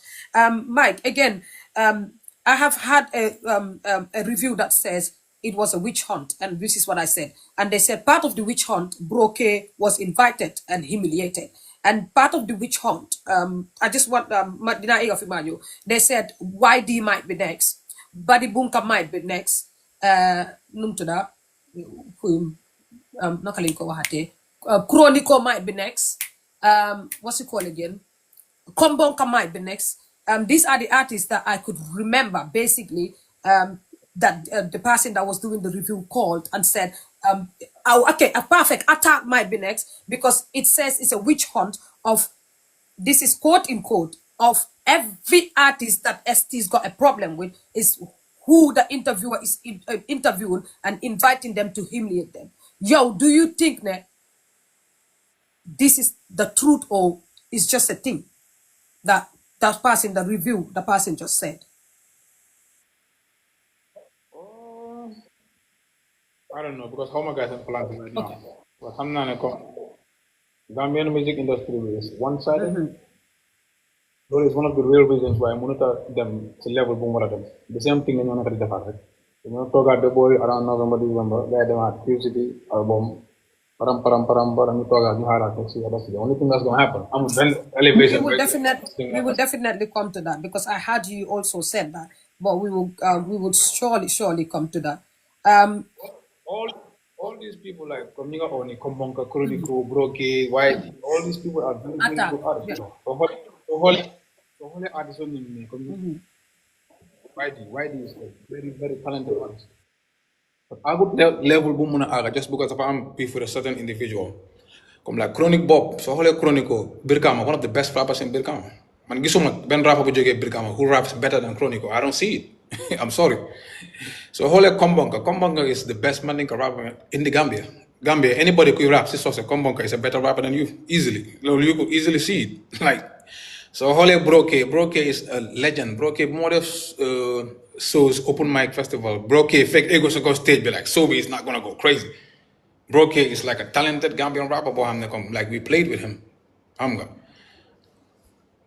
Just because I'm beef with one particular individual, so that one particular individual is gonna be the one on the top. So all these talents are gonna go down. So again, expect Gambian music is gonna go to the next level. How?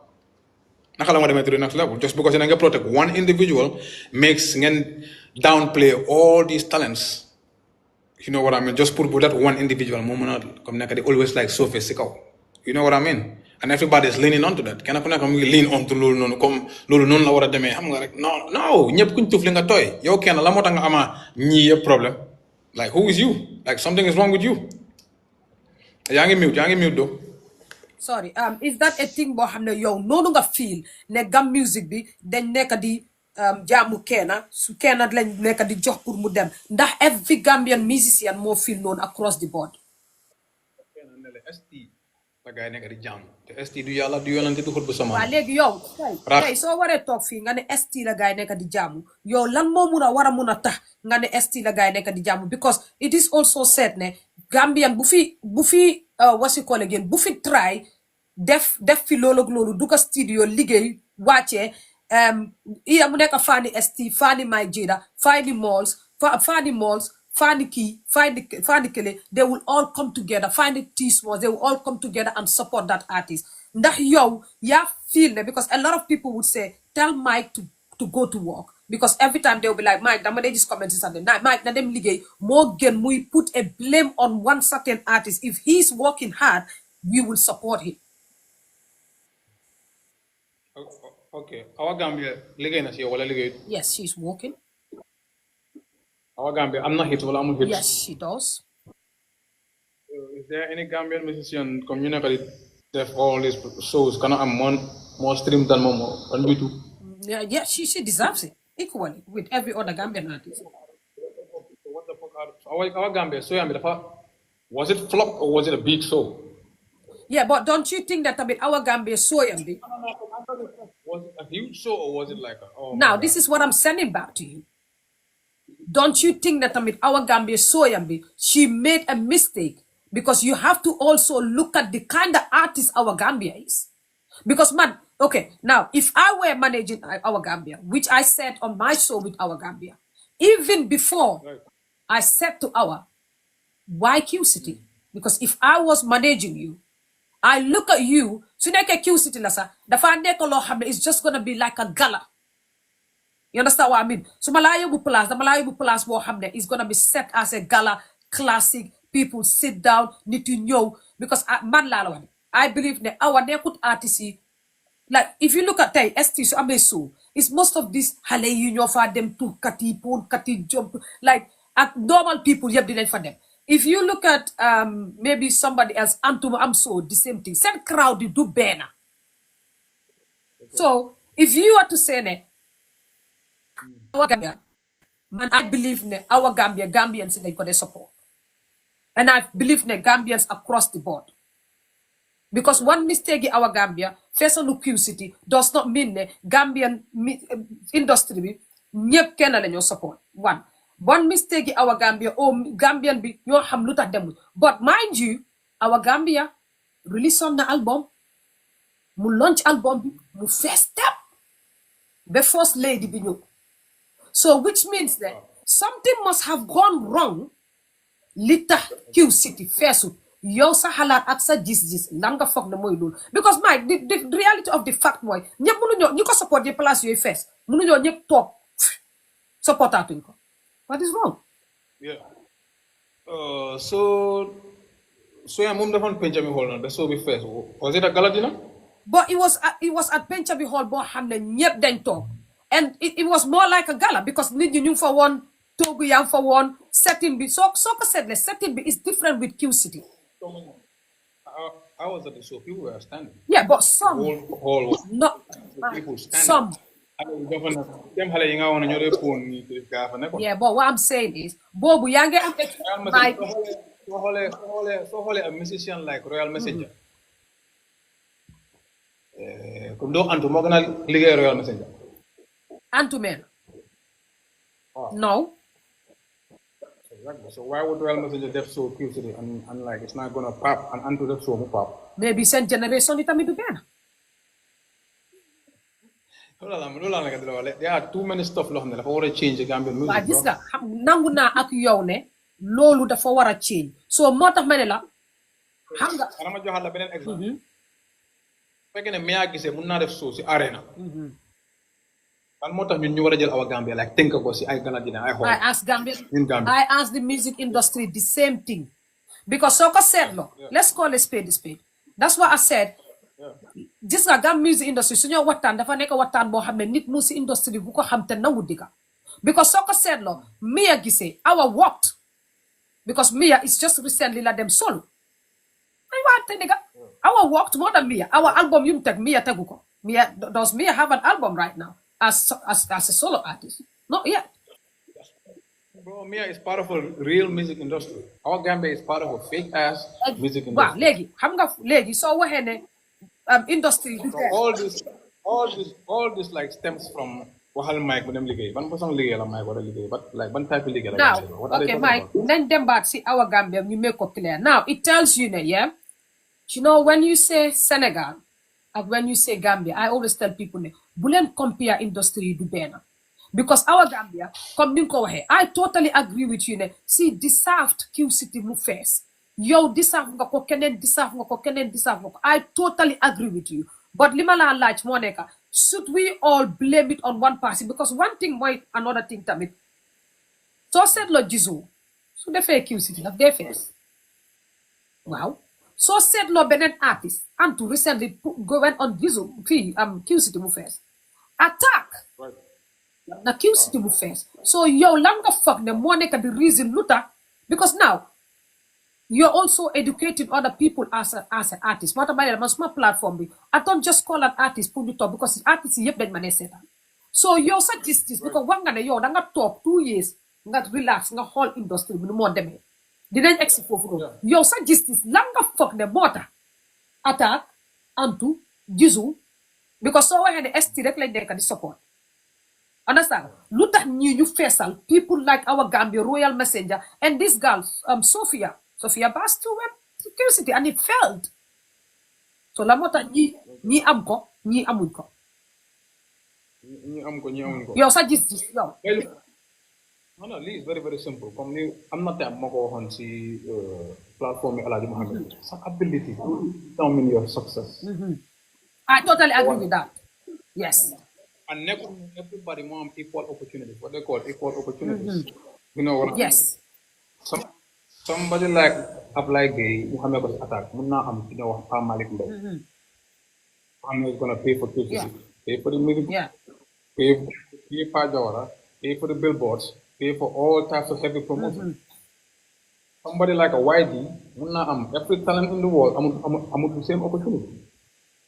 So need the same words like same opportunity is not the same. So much of and for the fact that come Kenya def na ko mu succeed doesn't necessarily mean na yow artiste nga war a ross sa journey bi tam nga dem def comme la attaque def na lii hey attaque nii no and Gambia is a place for anytime somebody does a show at Q-City guys starting the Quran léegi comme he is like this.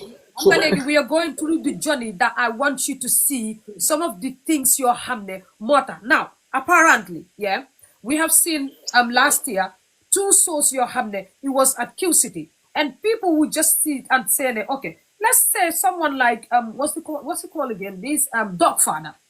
Listen, I sit here in the UK and I know like if I was managing Dogfather, I would take Dogfather to Q City. And I would tell you this for free. Because you know why? Now, okay, let's go back to the statement that you made. Okay. most of these artists because I'm sorry, most of the fans because they uplift ST. Now, well, hold on, dama laa wax. Thank you. This is why I'm saying exactly now. Because in your head, I'm funny. So cute. That's not a level. No. Mindset. Mindset the worst Gambian mindset. The moment somebody does a sword, you start doing. You want to top 3 Gambian artists people just because of a sword. What are you talking about? There are artists you have come. There is not come like necessarily to open to. You get that sword, but then music is trash. Reality. For real. So nga def so QCity doesn't necessarily mean that nga level up like you're onto a whole different level. Nga def so QCity rek. And everybody showed up. That's it. You know what I mean? Any artist boo xam ne feel na ne mu ngi si position boobu noonu like war naa def so mun naa dem def so QCity.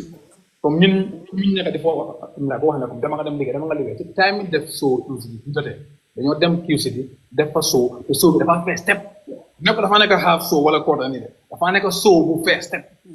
You know what I mean? Because ñun jaaga nañ si showbiz musuñoo def benn show bu flop man suma whole music career musuma def one show bu flop because xam naa show ni ñu ko dee organisé xam naa area ban laa jógee xam naa level of boobu ma bom xam naa fan ak fan laa war a tapin xam naa show yi nii yëpp lan moo ko dee feesal tam dafa am benn dark little secret bu nekk si music industry boo xam ne comme ñun musiciens yi fans yi mën nañ ko bañ a xam but ñun we know am na beneen this dark little secret boo xam ne soo ko xamul like mën ngaa dem QCity nga flop nga fa ne si yow la fekk di si yow de yes another secret bu gars yëpp nekk di use bu dee feesal show si yow soo ko xamul yaa fa dee ñun mi nga xam ne yàgg na si music industry bi am nañ experience we know how these shows are filled up you know what I mean so xam nañ suñ crowd xam nañ suñ nit ñi xam nañ neighborhood bu jógee xam nañ façon fans club yi fa nekka time bi jotee ñu dem def show QCity show bi dafa first step après kenn du si mun dara après du ma def show QCity maa ñëw di fil na comme hey léegi man top artist la man naa bind comme maa ngi ko feel right now te fekk show amagut de nekkuma di gis benn artist ma kanam rapper am naa si in front of me bu mu sa foog ne maa ngi laa gisee ne hey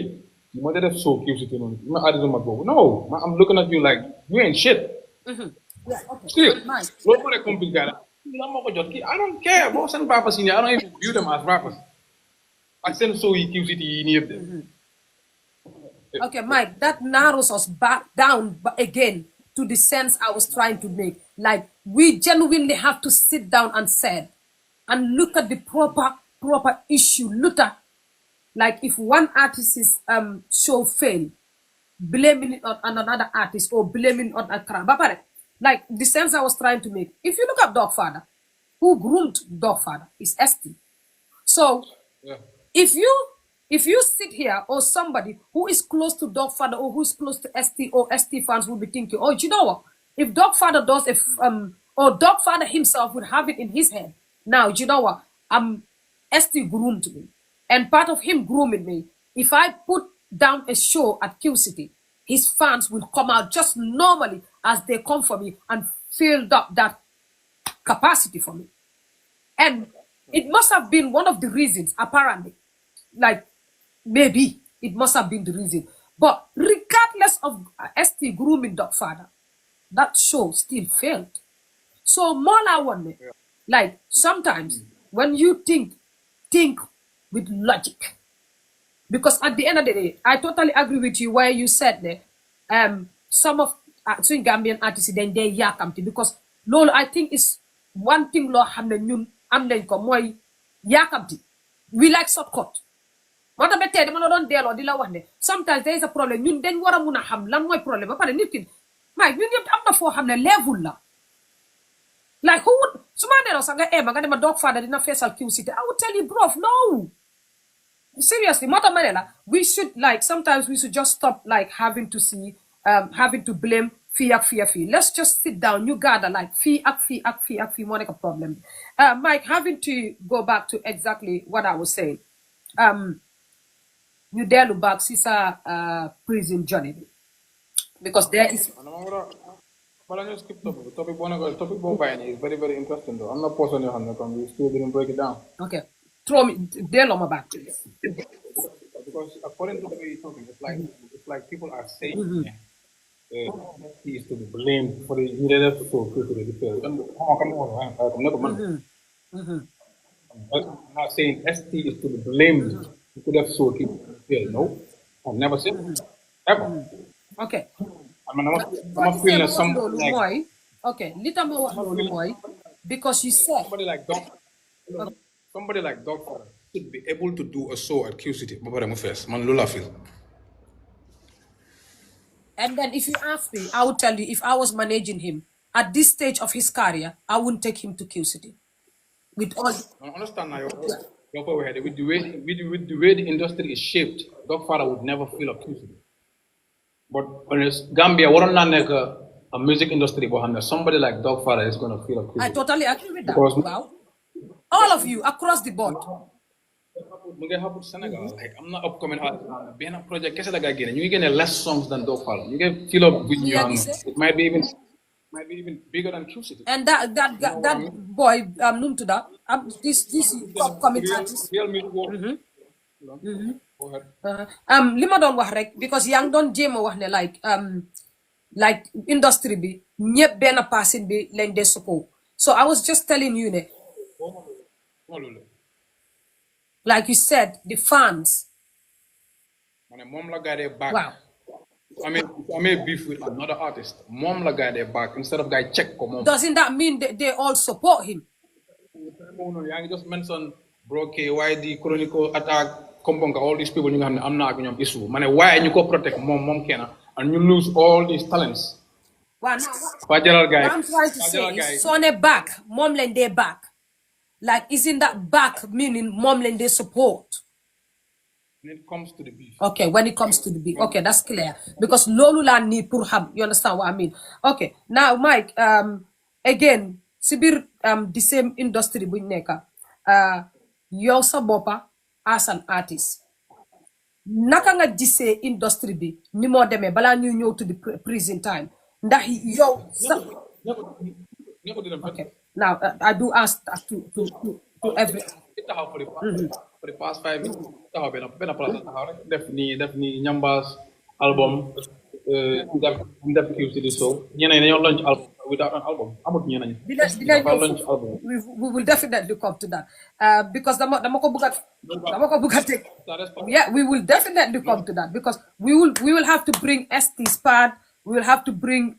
attack Jisul everybody that you even beef because we haven't got to the beef part of it yet Mike gis nañ ne Mike Jayda am na fi issue boo xam ne Mike dem na fi prison and this is where I said I never man musuma xam Mike to be honest I've been in the Gambian music industry back in 2009 but man xaw ma woon Mike ba bu issue bu amee te mënuma xam artist yëpp that's the reality but now this gives me chance and part of knowing you when I looked at your beef songs I'm like wow he's good I never knew that he is good. And each time you drop a song, I'll be one of the first people to run to that song because I like your craft.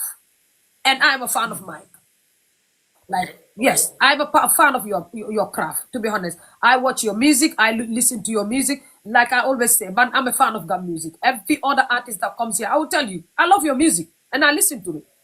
Mike, this time, 3 years ago, literally, am nga fi gàllankoor boo xam ne mujjee nga mu yóbbu la prison dama bëgg nga yóbbu ma a little bit si joni boobu noonu sa dem prison bi nekkoon na loo xam ne ñëpp gisoon nañ ne mbiri jigéen la mbiri xaalis la jigéen boo xam ne sa jigéen la woon oo nekku sa jigéen yow mun nga ñu expliquer na mu ñëw nekk loo xam ne xaalis dugga na si Mike dañ bëggoon a xam yow naka nga def ba am xeloo xaay ak boromam ndax koo xamoon la like how that they introduce some mom yena book on school how did you guys get to know each other waaye part of interview I think like war naa ko mën a skip because explain naa ko in all interviews already I think people already get to understand that particular scenario xëy na details yi nekk si biir scene boobu la nga xam but I think naka la demee ba ma dugg prison ba génn I think mind you it's not everybody that follows that platform or those platforms follows my platform so then they muna am different audience mind you yeah if you could just summarize it for me please alright lii benn jigéen la woon rek koo xam ne comme suma neighborhood la jógee is from my neighborhood mu tukki woon mu ngi United States ma link ma Instagram one more bopam ma xame waat ko ma ne ko oh xame naa la blah blah ñu start am these conversations xam nga rek ma soul love ne ko dafa like suma craft bi like na what I am doing like comme like she's proud of me blah blah blah ñu start di waxtaan rek back in the days we were connected but to a point where I have a fight an altercation in Senegambia suma phone bi rot link ko through or laptop won ko ne comme suma phone bi dafa rot instant mu jëndal ma like a cell phone ñu start di waxtaan si loolu noonu dem to point boo xam ne comme dafa naan support in too many stuff I was good looking out bokk na si nit yi nga xam ne dafa naan elevate back in the days for sure ñu dem ba point in time boo xam ne comme I was about to do a show invite an international act loolu QC la woon na nekk sax because I feel like it was at the time loolu was a time to do that and mu invest xaalisam bi si man then suma jigéen at the time am birthday ma post ko moom mu gis si boppam xam naa mu ngi amoon benn cofeel pour man daal at that point in time so mu tam mu gisoon si boppam ñu xuloo si so after xaalisam bi mu investoon pour show bi man already started naa di ko like dugal si places si pour show bi mu mun a go through then eventually but time moo ko fa dugal tam like communicate ma to moom so loolu moo isi woon all that confusion and all that back and forth waaye moom original mere bu ma mere wasn't about that te xam naa ne loolu nekkul dara si moom a very very good individual daal even though loolu happen na sama diggante moom but I ko attest ne that's a very very good person and yow ma court daal ñu dem si court ma dem si like court bi nuñ bëggoon ma fay xaalis bi man nanguwuma mooy dëgër boppam ma laa wax rek nanguwuma ko nag ma ne non duma ko fayee noonu because lii was a verbal agreement so su ma ko fay dama ko fay si nu ma ko munee gars ñu ne non man tam ma ne non gars jox ma idée boo xam ne su ma ko fay I'm gonna go to jail that day ma ñëw si courthouse yi ma taxaw they took me to jail I come outside guy insist on still that same way of payment ma ne I'm not paying it ma ñëwaat back to the courthouse went back to jail and that's about it dem naa si through all that trauma ba génn benn pepi roxoñ sax musta génn si suma bët bi I was just like dealing with the situation as it comes so loolu was the real reason why I went to prison but right now it's all wrapped up man I cook on we good life goes on I move on bi la gàllankoor boobu noonu dalee a lot of people dañ dee wax ne su problème amee dañ dee mën a oo Gam Music Union pour ñu taxaw leen ñeneen dañ dee wane union bi amul njëriñ union bi amul solo ndax yow at that time Gam Music Union bi taxaw woon nañ la. Yeah, Pamodu, the president of the Gambia Music Union, was standing 10 toes to make sure I was out of that situation. Bokon na si I was very connected to mom.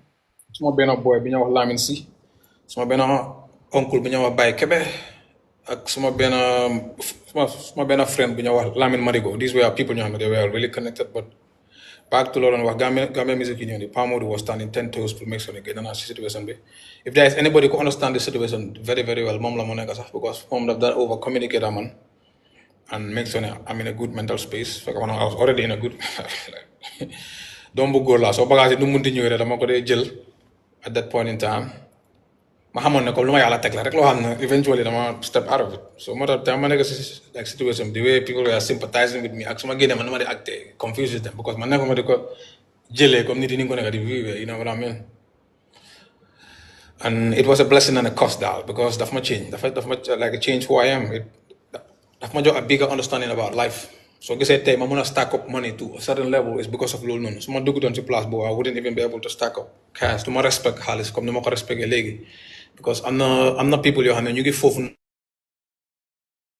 noonu benn moo leen fa téye man mi daan dem si like night club to spend 20,000 15,000 like dugal 40,000 suma poos yi trying to look like a Gambian artist boo xam ne is rich fekk I don't got shit I wouldn't go back to the club doing that because dem naa si place boo xam ne gis naa ne ñeneen ñu ngi fa ay couple of months seen famille dañ leen bàyyi dañ leen uus because dañ def too many problems but seen famille dañ leen jébi bàyyi leen 10,000 moo leen teg benn place ay 2 years can you believe that yaa nga jënd yére 10,000 kooku 10,000 moo ko teg benn spot for 2 years moo tax there was this GoFundMe ban la gaa doon def boo xam ne comme laajuma ko gars ñoo ko doon def seen def bu ma génnee balaa génnee like from prison like Pamodu could attest to this xale si GoFundMe boobu balaa jëloon si gars noonu I went back to the mile 2 prison ma génnee ko some prisoners ñoo xam ne seen fay yi was not much xamoon naa gars foofu noonu seexoon naa fa gars jàmm that xaalis go fund mi la jël ma went back to foofu noonu ma génnee some of the prisoners ñoo xam ne seen fay yi was not high for real. Mike loolu am na solo torop Mike yow as an artist boo xam ne góor nga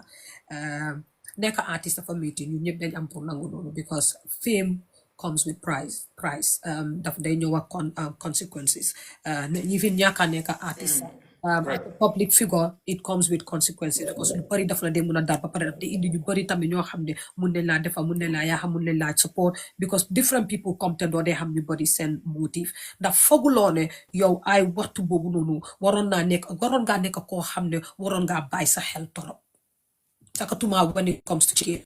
Voilà. Lolo is like a scenario boo xam ne if it had to play out if it have to suñ ko waree replay I will handle the situation better because Mike Jayda right now ak Mike Jayda time boobu noonu is a little different.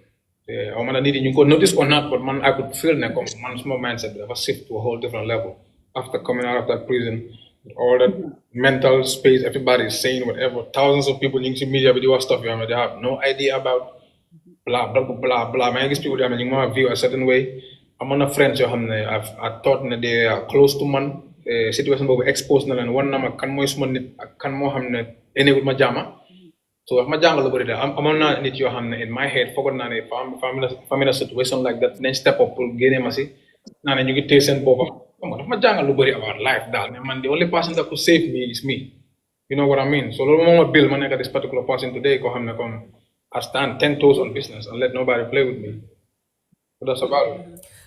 Mike again comme ni ma ko waxee nekkul ne jigéen yëpp nga amal misunderstanding wala góor yëpp nga amal misunderstanding bon comme li ma ko dee waxee rek ñun especially suma suu bi xale yu bari dañ ma dee toppa te xam ne ne gam music lu ko safal léegi mooy gam music bi so Mike yow as someone ki nga xam ne gàllankoor boobu noonu daloon na la like if you were to say where are you gonna say like I literally because when they say abuse it comes in different forms because sometimes Gambian will say abuse more door jigen DV but there is something called financially what's it called again abuse or emotionally abusing someone because when you say abuse we need to break it down. Are you gonna say you were financially abusing someone and taking advantage of someone? Okay, they've got money to spend on me and you decided to go for it. Couldn't you just have said, like, oh, you know what? I don't want this. I want to do my own thing. Or were you struggling at the time that you just feel like I need it, I'm gonna take it? At the time I stacked cash, but cash it was only 300,000. All stack at that point in time. So I needed that help. My mother was going to take it to that level. I needed that particular help. Mom, she was willing to do it. Man, originally, I should have made it clear to mom, there's nothing gonna happen after this, and we are not on nothing. But I already know intentions of young man. Why not go clear that particular part? Because Lulu was childish of man. Like it's my mistake with that part, but some already play it back. Full like correct. I'm not doing this with you. So I got help business is business, like hey, from the jump and all this cash, but man, I gotta send me a passage. Like, no, bro, like tales are cash, man. You know what I mean? Unless you want to do real business with man, come as a business partner, as a sister, but not necessarily in a mangi. Understands my brain with the key, like and mangi, like that particular part. So I play it back. I'm gonna make sure I come to them one. You know what I mean? Because like I'm onto a whole different level, a whole different mindset. But I'm these type of issues where I come jigen get try to jump madara. But right now it's like nah, I'm not. We're not about to repeat that same mistake. You know what I mean? Léegi Mike xam na ne Mike rek moo ko mën a safe so moo tax Mike su la ne mu ngi def lii wala mu ngi amee lii est-ce que nga gëm ko ben Mike does that like we properly need to talk about this. If you go and look at my what's it called again, show with OG, I had to take him properly to him being married young and how that affected his career. Mike, if we like because like artists again, but you guys have your private lives and that's the reality.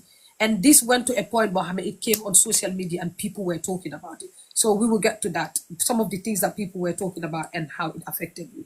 Mike, don't you think that with what you did or what happened before, a lot of our men do take advantage of us financially. Some of them some of them. Understand? Wow, some of them would look at you. They genuinely know it, like you said. And you know what? I heard you say this on another platform, which is Ultimate Media. And you know what? I said, I watched it and I said, a round of applause to this guy. I was super, super proud of you. Do you know why? Because do every goal, my make a mistake. Yeah. Mu talk genuinely, mu acknowledge, because you know why? The masculine side of you, do nangu, the pride we have in some of our men, then you just think. Then you proudly, boldly sat on a platform, which is a media platform, and you said, you know what? I did what I did, and I knew it was wrong. I shouldn't have done it. And here I am today. I regretted what I did. Listen, you like I am super, super proud of you. And when I watched that video, and I told you that is the only interview of you, Buma Setan Bamje. Yeah. Accountability is very important. Loolu yëpp président tam ma ko jàngal. Man sama fekkoon ci biir président right now su ma mënoon a oo kenn ci SPO yi fa nekk ko like all these officers gaa ñu wax la role ma doon play in the prison, you wouldn't even believe it. I was more like a motivational speaker like this, just the third day after ma fa duggee. I'm gonna talk me like, and all these people are listening to me because I'm a dugga si biir prison bi rek. Everybody knows me. I was surprised. I was not super surprised because musician la actually. But when I went into the building, like I seen like all these people know me. You know, you my whole body like, what the fuck? What is this nigga doing here? I'm not know him. I'm like, yo, boy, Mike, you know what I mean? Like it was weird at some point because I don't know how my fan like what a neka or fan like what a talk or. But yeah, I'm not gonna boy for you. Adama Sandeng. Ross, like he knows me very well. Then I see all these shows I'll be doing at Westfield, blah blah blah. Talk I was in Boram, run all this stuff, make sure I come like I'm like chop now. The food was horrible anyway. The food was super horrible. Kokoma taxi Boram okay, I get it. Kokoma taxi Boram. And mama not gonna enjoy all this food. I was there. I was just like, okay, I'm just watching these people. I guess people with a big scar on their face. I'm like, yo, okay. You know, you get to the life in jail. You're not like you're not inside. You see, need mulela like keep prison. Baba definitely have a certain come like favor. So after I started connect with them. I did guys and complain. Oh boy, chow one damn boy, Gambia boy. I'm not need you born boy. They're trying to blame the people you know for doing. So I understand accountability, lack of accountability. Mun not tax ñoom suñ génnee fii sax mun nañ fee dellu si waat because nangu ñoo blame seen boppam for putting themselves in positions yoo xam ne moo tax gaa nekk fi. So the third day, I remember at night, ma jëfa gaa ngi wax comme dañu nekk di kaas noonu rek président moom kaas rek dañu nekk di kaas rek so ma ne leen hold on. I must start the gaa yëpp noppi gaa yëpp toon hold on like the whole room was silent. I was shocked. So I'm like, okay, xam nga nu ko defee 9 times out of 10, I'm going to see you and I want the boys. But like, I'm like, sister, sorry for cussing though. But that's how they be speaking though. I'm going to issue right now. Yeah, nigga, what start to accountability. Because even though I'm not your fan, I'm George, then for Dugal, it's a lot of people. I think I'm gonna have to do a song behind it's about prison, like don't for them, all this stuff to break it down for people. So ñoom mën na leen ne comme yéen mu nekk si prison bi fii it's high time ngeen start jël accountability ne yéen fii yéen a fi indi seen boppa nekkul nit moo leen fi isi de comme man nu ma defee mistake a silly mistake daf ma boppa in a position boo xam ne indi na ma prison yéen seen boppa noonu ngeen defee da ngeen laal alal jàmbur kon nga def stuff boo xam ne you put yourself in a position bu tax nga ñëw fii nii tey so the earlier nga realize loolu noonu the better the moment start nga jël accountability nga blame sa boppa loolu moo la mun a change loolu noonu nga mun a amee like growth. So ñoom ñëpp bu ma wax naa fa around like 20 minutes gars yi ba ma déglu ma ne leen ne mooy mun a tax soo fi génnee nga start to do things correctly like the right way understand su fekkoon ne dafa am loo doon jaay loolu la fi isi di nga génn nga xam ne loolu moo la fi isi woon ëllëg si biir da ngaa dem do something else so that you wouldn't come back here because yéen ay doomi góor yi nga nekk seen digg doon la ñu toog fii nii xam nga time mu ngay dem somebody like man after loolu I had to sit for 2 years without doing music loolu affected my music career in a way. You know what I mean? So I say yep, job, but Mike Jayda was actually on a path for him. And time it's gonna be a different. It's gonna be I'll definitely come there. Mike, because these were tough times for you and having to bring it back, I know it's bringing good and bad memories. But again, like I said, I have to say this again and again and again. I'm super proud that just now a Gambian guy who proudly sat and said, you know what, I'm gonna fix it, and I fixed it, and I'm gonna fix up. Mike, naka nga dundee prison mentally, because it's one thing pour yow nga nekk outside nga am sa free will to do sa stuff, to do some music, you had projects, xam nga yaa ngi doon liggéey, like I had you say yaa ngi doon liggéey si album boo xam ne yaa ngi ko waroon a jekkali and all of those things nga jékki-jékki rek Mike you teg la benn place, we all know, nga toog si those four words wax nga fi lekka bi is one of the questions yu ma doon ñëw wax si waaye wax nga ko naka nga dundee loolu mentally. Oh, mentally, it was disturbing though. To be honest with you, whatever the platform handle from like conditions is not conducive. Food is not the best food. The proven food. First day, like I'm not bad.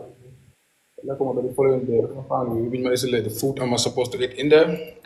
So mentally, it was disturbing, but man, suma gom ak suma dëgër bopp yaa daal make now ma survive fa, but I was not in the best mental space ma fa nekk because I could imagine what's really going on outside right now ak like nit ñi nga xam ne comme de am nañ óolute si man ak position bu gaa war a nekk right now and all this stuff going on ak nit ñi nga xam ne foogoon naa ne comme man su ma nekkee in a situation like that dafa am move ci gaa yi defuñ ko so loolu noonu yëpp mu mën doon affect mentally like trauma, but I went through the whole stuff without shedding a single tear. Loolu ma ko promise ma ko Joy, I'm not gonna cry, hell no.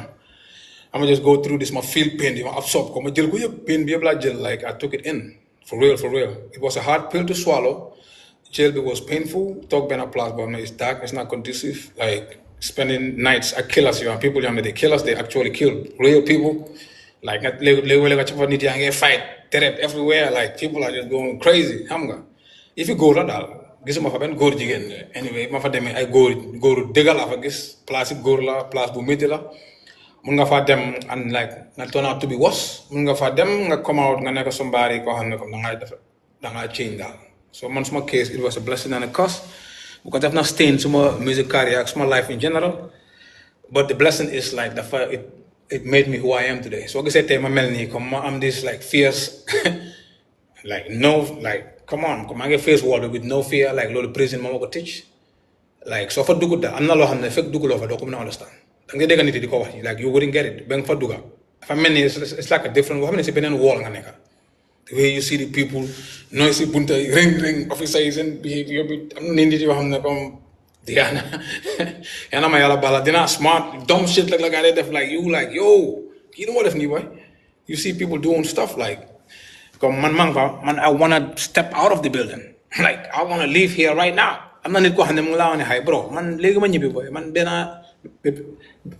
and comme 6 years rek moo ma dese léegi day ma ñibbi 6 years rek moo ma dese like what 6 years rek moo la dese léegi nga ñibbi loolu nga nekk di wax like which means ne kooku was spending 14-15 years tëdda na like 8-9 mu ngi laa wax ne moom léegi mu ñibbi 6 years rek moo ko dese yow you are like what the fuck is this nigga talking about 6 years moo ko dese how loolu is a lot of time moom si moom loolu is a small time bu ko dem na ba nekk niti kaso. So time before was crazy like but dina naa ko génn naa fa xam nga ba fa génnee make sure naa ne rosuma wall bi demuma si biir wall bi noonu ak suma because nit comme xaj sa soo ko tëjee comme la soo ko takkee benn place soo ko bàyyee ca ba nga doon behave like they bark and ne am this make sure naa ne nekk naa in the best mental space elevate now xoolee naa wall bi in a different perspective now am na moves yu ma daan def yoo xam ne it's not real. I was not genuine with myself.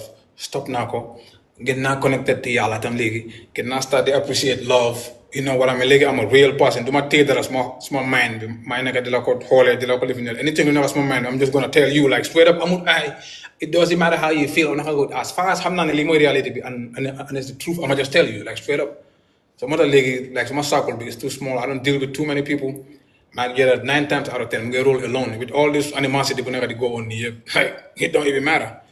I don't necessarily have a big circle, so if my yobu in a different mindset, different like perspective with life, though, to be honest. So sorry, Lolo, I'm not solo torap. Mike, in Gambia, a lot of us don't go to therapy or we don't go to counseling. Fee so February and February, sir. if even if you're diabetic or asthmatic and they diagnose you with this long-term illnesses, then they offer therapy straight away. Where you offer therapy or counseling by anybody, like when I mean bodies, departments or prison officers or the prison department or the government, or like where you like where you offer therapy or counseling, or have you thought of going to, like you said, you suck it all in, and you got me a knowledge have the good and go and suck it all, go do that, because sometimes it's normal to have a meltdown. So where you offered anything like that. So I'm not jigging with your party, Jalo. Koko somebody call me come. That's the one person I've been talking to. At Pamodu Mo Music Union. It was one of the few people who have come. After Wahaman, the sets my well-being, the living, like do all this stuff. Farmer Jalo was the person I was talking to the most. Coco was acting like a therapist, not necessarily a little more like a professional, so, but he was a very good person to talk to at the time. I appreciate this whole thing, this way I approached it. No woman rush will be after it because knowing the type of person I am, had came at that 2 minutes, it would have been a different story by now. So 2 years last spent away. I think Lolo was enough time, like enjoy small papa, enjoy world, we're gonna relax, gonna guest watch my papa, hold some toga, ham some nini, analyze that the whole situation. Have mistakes if on the next time you wouldn't like repeat it because experience is the best teacher. So I wouldn't necessarily say it them now I'm like therapy, but I think amount of time we must spend on working on my own mental to help them elevate to a whole different level. Mike, just talking to someone, like you said, that's therapy. Maybe because Gambia, Moy Lolo, a lot of these things that we don't believe it, because when you even say trauma, I know it's traumatizing because it's something that will always ring a bell. A moment will come where you catch up a moment, but it was just like some people will go through those things, and at the end of the day, PTSD, like they are more post trauma disorder or post order stress, they call it. Mike Lone, I'm not solo, and I have to pick up some of the comments from the comment section. I want you to know that your fans are sending you love right now. They're telling you they love you. Motama wahlende man sumo sosi, always I want to bring it up and down. Put you, what's it called again? We put something that is educative, because at the end of the day, I don't want to be sitting here when something not important is not put on the table. Mike, digante bobu no bo neke prison begin at prison. Have you spent any time, or have you ever contacted the same lady and apologized, or have you had a conversation with her and apologized, or since then you literally went quiet and you just move on with your life and she moved on with her life? Lady woman, apologies we was going down even during the heat of the moment. Never dama harbe after Lulu Jess, Lulu happened during the heat of the moment. After the stuff, after the whole like scenario, I'm not mediator about them, but they were cool stuff, go cool stuff, go my mom communicating directly, but it's all love though. No love lost. Lola de go man dama no no. All my like been grudge mo holbi. Lola I'm not a have na but type in nga. Maybe at that point in time, I'm anger, but I'm going to marry, but it's still good looking out though. It's all love. It's all life too. Everybody's like growing. So I'm whole man time, but I'm whole man league like situation based. So go play out there right now. It's going to be a different story, for sure. Like I myself, I can say again a round of applause, because you contacted me I think last 2 months. I did say Balanga you the contact now two eyes last year to bring you to this platform for an interview, but you told me that you were not ready, which I respected, and I said, you know what, get my save my number, hit me up when you're ready to come, and you said that's okay. You know what? Part of the things you're man, this is why I say I work with yet some of you guys, the way you talk to me, some of you, because I will still say I work with you guys, because having to yoga talks my platform is a ligue yak yola. Man got all my friend and madam so ma defal for anything post flyer or anything ligue yak yola. Sorry, bala let go budel si one. Come ma don wax rek mo nek 2 months ago, Mike contacted me. The Bimbo contacted. It was a message, like it was a kind of long message, but it was a very, very, very respectful message. And when I read the message, I was like, oh wow. When you think of that, okay, the guy I used to see on the internet when he just left prison, he was arrogant and writing anything that he wants. And then 2 years, 3 years down the line, boromam si boppam mu contact la privately. And then you read the message and I was like, huh? Did Mike Jayda just write a decent message? Mike, just to go back to what I was saying, I just said that 2 months ago, 2 or 3 months ago, you contacted me. And when you contacted me, when I read your message, I was like, whoa, okay. So when I was saying that this guy on the internet writing is arrogant, and the guy that got in touch, so I can attest, the Mala one day I can attest that you have changed. Because when you sent a message, I read the message, I was like, ooh, okay. So I just said that no, it's not mine, but I can help. And I did say that Digma approach it, Digma message you, Motama replies a message. And this is exactly what you said. You said Mike before prison and Mike after prison are two different people. And my big respect to you. Again, I'm having to go back to what we were saying. Mike, 2 years you got talk, like you said, you were like Defulodara means Nekulon def something musically. You said you were sitting down, chilling, relaxing, observing the industry, purunga munaham, like so many things, like learning, basically, silently. Si digante bobu nonu Mike, lan nga nekon di yëngu yaa doon liggéey, yaa doon def music, duga si studio di dencha, or you just or yaa ngi isolated, because sometimes some of these things makes you isolate, shut down. What were you up to? For 6 months, I was isolated. So the first 6 months, I was in my own talk learning. I was in for like three months straight. I'm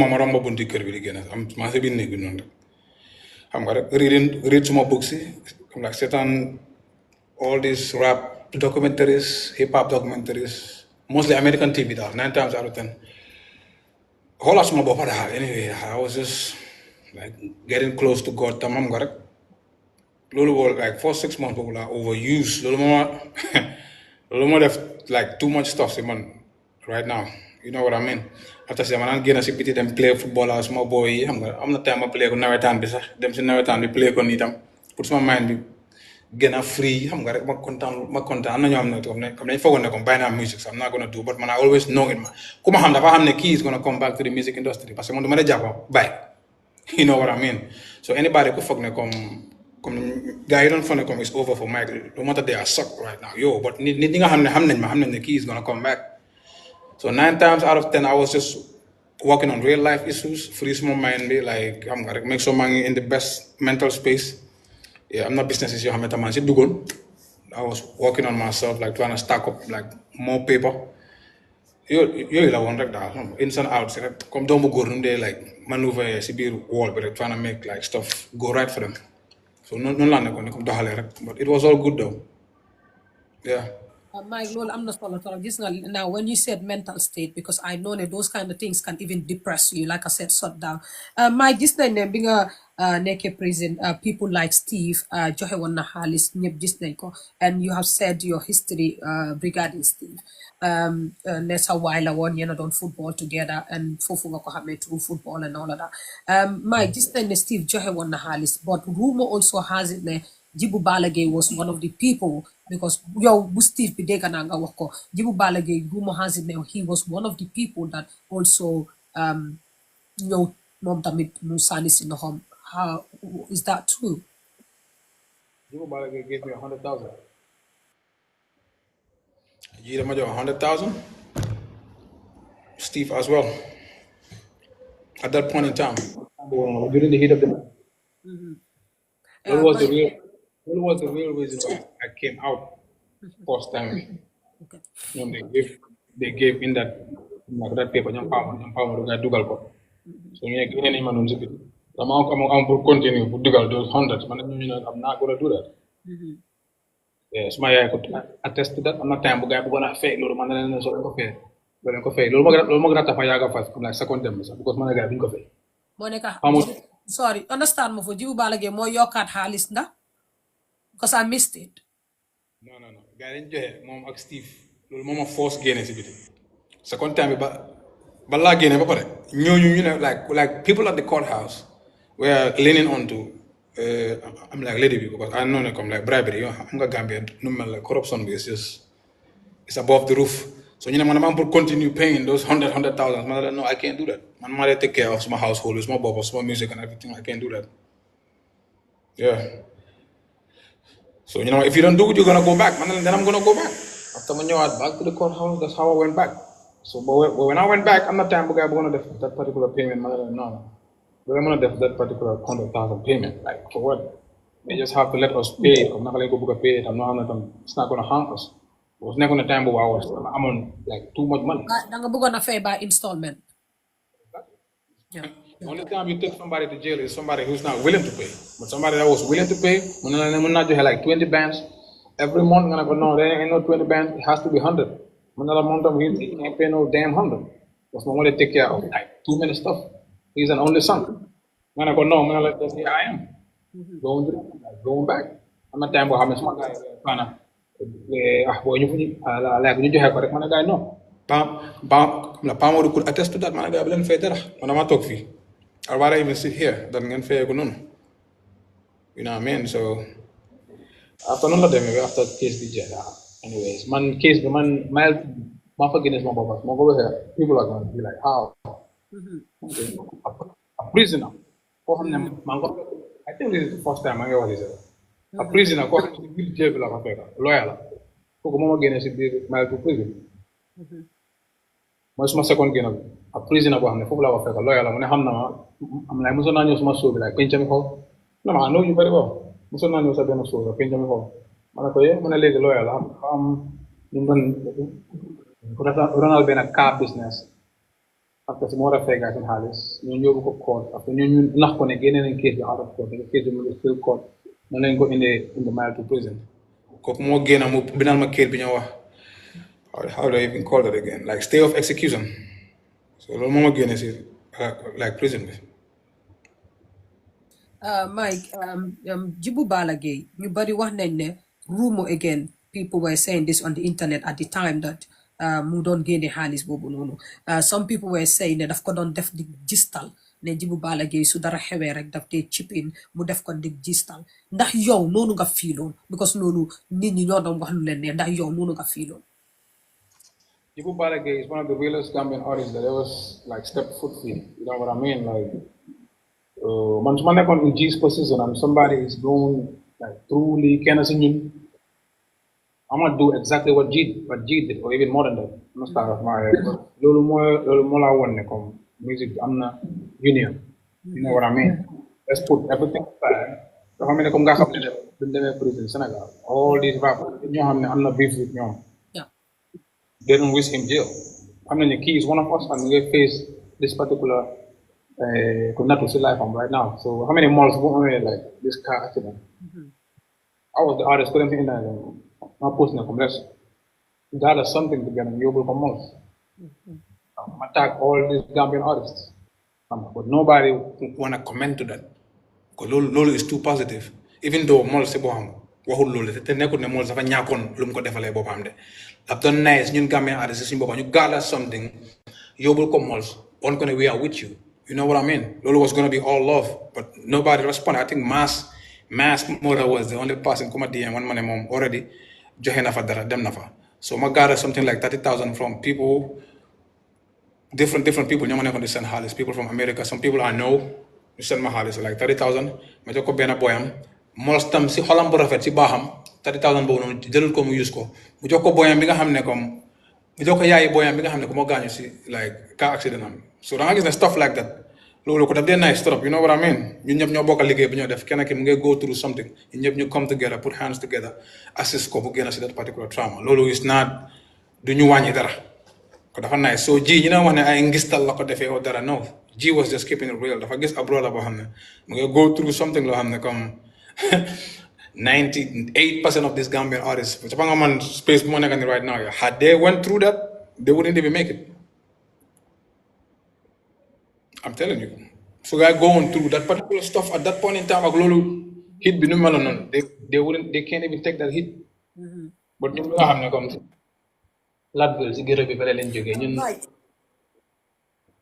Again, this is a question you might like to is bringing some beauty in you. Like the other time I had you, you said dama nekk koo xam ne suma xol bi dara nekku si, and that is already bringing out a beauty in you. I did say to you, like most of you Gambian artists would sit in my platform or on my platform and said, I've never said this anywhere, but here I am today saying this for the first time, and it's one of the reasons why, because like dama dee wax ne waxtaan moo dee lead to some sort of things yoo xam ne is there behind ñun ñoo ko xamul, because askan bi moo dee wax waaye yéen mi nga xam ne yéen ay ndey bi la moo tax mu dee baax ngeen toog fi.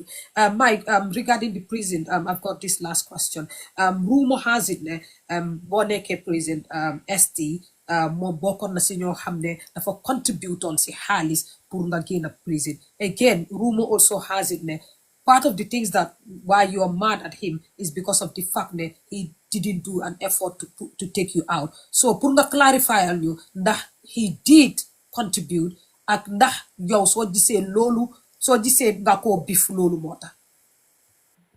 Oh no! First of all, man, suma góori bopp la expect man ST moom nga génne si président in the first place. Loolu is gonna be so.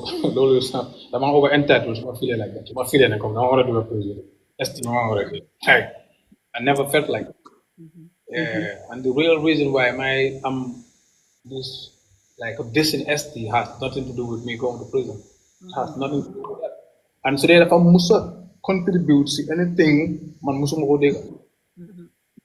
And the real reason why my mom on this particular bar for bar Lolo is different from going to prison. Going to prison, ST is not the person come over again because you got to go. And so I'm I should be able to find a way to get out of there. You know what I mean? I'm that type of rapport. I want to feel some type of way. And kids that I want to know. Like, you don't even, mama, melody knows. You know what I mean? Yeah. Mike, with the GoFundMe with this Gambia State Rooms, big guys share GoFundMe. Some artists, according to what people said, definitely for Harris to GoFundMe, so they look down. But I have seen a lot of Gambian artists who don't share GoFundMe, but at some point, more and the GoFundMe was not going to, the money was not coming to you. It was someone who literally you didn't authorize to do the GoFundMe that went ahead. So did you get a chance to thank some of those artists you have sharing, or did you just write a post, or did you say like did you send some sign of or appreciation to say thank you for what you guys have done? GoFundMe in the first place, but I thank you because they were misled in the first place. Yeah. You know what I mean? I was just thanking people, none of anything to help my data, but at the end of the day, GoFundMe was never my idea. Was never nobody smart team's idea. For utilize so what I'm again, I'm even though after I'm going to I'm put jail have been got slow home, Madam Guinea or some prisoners who never met that particular money. I'm not a problem at young pound at members of the team, you have any modern help from again. Because you know, I'm not a middle hall. Send Ghana, home Tabu Magasa. Madam Guinea, two prisoners in Hamilton, and they were really helping me with stuff inside the building there. Again, because sent payment was like 10,000. 10,000. Why were you not talking to prison 2-3 years? $10,000. Like, what? I couldn't give that. I'm going to jail Harris. I'm gaining you know. I'm going to defend you payments again. You're outside right now. So go for me, Harris. None of them. So nobody will ever know. But none of them, like it actually took some prisoners out. So Harris got to help Mike Jayda. But after them, like, thanks to anybody coming, I'm going to with the intention of helping me. But GoFundMe was never my idea, man. It was never, nobody, no member of my team's idea, too.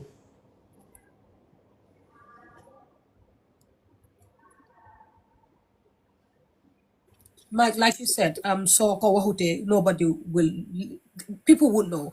The mother and there were every time you guys have their battle in the gain and they what on the bottom platform you mainly because a lot of things that they happen yeah you two malen yeah muneka digate most of the time two mala de neka wala ñu muneka lo xamne sax degala wala nit deme wu because Gambia bi moy explain the situation bo xamne family mom mo fa nekkon. So ñun moom loolu moom mun nañ ko torop Mike moving forward bi nga génne nga toog 2 years yi bi nga génne see da nga jëkka drop a song boo xam ne was kind of mbalaxal nag neex na seetaan naa ko de xaftaanu bam saf nga ñetti abdu bam saf lu tax continue wuloo si that kind of rap rap mbalax bi nga mbalaxal ko bam saf den nga doog a ñëw teg si leneen but da nga génnee song boobu noonu ba pare nga commencé di beef rumor also has it ne soo gisee nga def loolu da nga def video boobu noonu nga feel ne video boobu noonu was not getting the views that you wanted, then you decided to switch to come for your fellow colleagues sa fellow artists. For colleagues, more first song bi balaa boobu is Gambia's Real Rap King amutoon mbalax amutoon dara. Boobu has more views than suma release suma defaagum yëpp depuis bu ma génne prison. Gambia's Real Rap King. So on YouTube right now, if you could check it out, more views than even all this song. And can I get it for blah blah blah. Song boobu has more views than all the other songs. So da nga gis ne man suma doole si rap la nekk. Ma real power bi man rap la nekk ku may rap for real. You know what I mean? Rap mbalax bi and all these type of songs, Steve Tarawale type of song boobu loolu mun naa ko def rek dinaa ko buddi chip into my stuff every day. Like sorry, all the time, but suma doole bi man dégga si rap la nekk comme may rap for real. And this song bi ku wax ne pour cloud la pour fame la, then you're confused because all these people I'm dissed me first. So and I'm gonna get a plan because pour man ma am more numbers. It don't make sense. It doesn't add up. I got this one. So it don't even make sense. Talking about these songs, let me take you back to a song that you did with ST. That song, I was just on TikTok live and I had someone said me, danga o ST si song bu put disco. When song bi yange this ST mun la disco neka si yen mu nge wone ne may di rap king ma mun kele ndax loolu dëgg la because maa ko dégg fii si TikTok bi yaa ngi defa sa songa ST fana fen something hold on because I had to go and search dama laajte foofu sa turi song bi and I had to go and search song bi I think it was about 6 years ago or something. Yeah, Lepay Fen. Thank you. Yeah, because I had to take the song's name and go and search for it and listen carefully that li ñoo wax si lyrics mo fa nekk because I had to go and do the research. Naturally, since back in the day, ñoom ñëpp ma de fear when it comes to this rapping thing. Loolu ma reality bi rek. Back in the day, so you say all these people dañu mës a seet seen light bi si man because they know ne comme kii di moment ton nañ suñu light bi si moom rek. If the people start paying attention to this guy, he is actually the best rapper in the game. Like they've been know that. Ever since I stepped into the game, rap lu ma jaral dama de xam ne ko jaral lu ko gars yi ñoom. Rap lu ma de jaral man ma make sure na ma craft ko to way boo xam ne comme da nga ko déglu nga xam ne okay this is next level rap right here. So ST song boobu wuñ ko def back in the days ST vasam boobu record na vas bi 3 times. Mawji man ma sedda dafa record vasam bi. Yow yaa ngi fa woon bu mu doon record. Waaye maa ngi toog man maa ko invite ma song bi. Record na vasam bi one time mu feel ne vasam bi is weak it doesn't match man suma vas bi. You have to go back home, come back, do another verse, better verse bi. It's still weak man maa ko bàyyi the same verse bi. It's still weak. He has to go back for the third time. Dafa am pour del dem ba si J-Life change beat bi so bàyyi xel song bi moom patam beat bi dañ génne kicks because he couldn't rap on the beat. So does that mean su rapper di rap any song danga ko war a def immediately mu perfect? Man, so I'm going to the studio right now. I'm talk to you right from here. So I'm going to the studio. Play any beat in the world. I'm going to rap on the beat because I'm a rapper. I've been rapping for the past how many years now? So I'm going to the studio, but I'm going to start rapping immediately. You know what I mean? This is exactly who I am. So record na Vasambi 3 times. The mom Vasambi my own song. I'm going to try to sit, man. He's trying to throw some shits on me. So was that a beef? Was that a song that you two were beefing each other on the same song that you invited him back and forth? I'm not even listening. Man, I'm just rapping. Man, I'm a newcomer in the game by then. I'm only coming in. Man, I start the feel small bubble league. I'm him now. I know some rapper. I'm start the mocha 100%. Mom, he was already in the game. I'm not a DJ. Man, they got rapper. Let's keep more rapper. My school. I was never a rapper. He was already like a certified somebody in the game already. And after song bi ma ko don top up ñu def music video bi mu ngi do music video. Yeah, so these are some of the messy stuff that happen behind the scenes that the people don't even know of. Yeah, but would you call the song this song that you two were dissing each other? suma this song man suma this song I just corner so week bu ñaaw bi sa boko sa this man suma this it don't be like you know hey man I made it no I'm gonna just call your name Okay, so you would acknowledge that you were not dissing him on that song. nekk moon because this song at all mom la feel ne mo ma say on the same song but I didn't even pay attention to that and I was just wanted with that song my mom music video and the song is going to be out there but dafa nekkoon di dodge music video because ñoom ñëpp après issue boobu la nga am si ñoo def anything di ma si dee boole man whatever they doing dañ ma ne parce que dañoo ñu ne kii featuring Mike Jayda doo ko mos a dégg they're scared to get out rap their own song loolu moo leen nekk reality bi rek and man I'm somebody ko xam ne I wouldn't ask this booy naka la doo ma dugal si lii booy naka la doo ma boole si lii so moo tax all this while nit yi nekk di wax dafa war a dem liggéey dafa war a dem liggéey they don't know man I've been doing the most work in the music industry back in the days as far as rapping laa de and as far as like doing stuff like I community ni di def stuff si community si nii def naa too many stuff yoo xam ne comme media houses yi musuñ ko post and these are huge things am na impact to other people's lives when I organize football tournaments basketball tournaments them have to sell lobby for 50,000 mun naa ko dugal suma post bi ma dem do whatever with it dama de ñëw teg ko suma neighborhood bi teg a basketball tournament ku win ma jox ko 20,000 teg a football tournament ku win ma jox ko 30,000 am na basketball yu jigéen ñoo xam ne léegi ñu ngi ba America ñu ngi play basket si loolu la gaay jaar through but now ñu ngi follow seen dreams yi these are some positive things yoo xam ne I've been doing it but media bi musul ko post organize naa fi like rap battles jox artists ay 50,000 upcoming artists pour mu elevate boppam connect gaay ak yenn studio yi pour ñu mun a def ay recordings but these are things yoo xam ne comme people don't talk about it but anytime I do negative stuff anytime it's negative now everybody want to talk about it comme guy paint me as this negative individual just because I'm about to def things like things like the right way so here is Gambia for you yeah why song boobu noonu like to put long story short song boobu man I was not listening moom tam it was just I'm not feeling my shit I wouldn't even say it but loolu laa feel rek but I did not even mind because xam naa ne he cannot out rap me on a song not gonna happen maa gis nañ ne si sa bif bi OG tamit bokk na OG log bokk na si ñoo xam ne tamit yaa ngi disante moom si song back and forth and this bi sax I think ne OG moo si gën a mun a tontu soo droppé mu drop soo droppé mu drop and like I said I'm a fan of OG I love OG I love Mike and OG like shout out to you I'm a big fan of your craft Mike lan nga jotee ak OG because wax nga ne koo beef rek kooku moo la njëkk a beef and OG when I asked him he said Mike stole my crown can you break it down for us please OG love back in the days dafa génne benn song moo ngi TV ñoo dethrone something like dethrone so like foofu la ma disee during those days tam na ma ji this around that short period of time si la ma ji this OG la ma dis yàggul la ji tam génne this song boobu so ma paquet leen ñoom ñaar si benn track back in the days loolu was like 6 years ago so ma boole ko si this song bonoon lisaale ji noonu and just pounded both of them on the song like and that was about it so after 6 years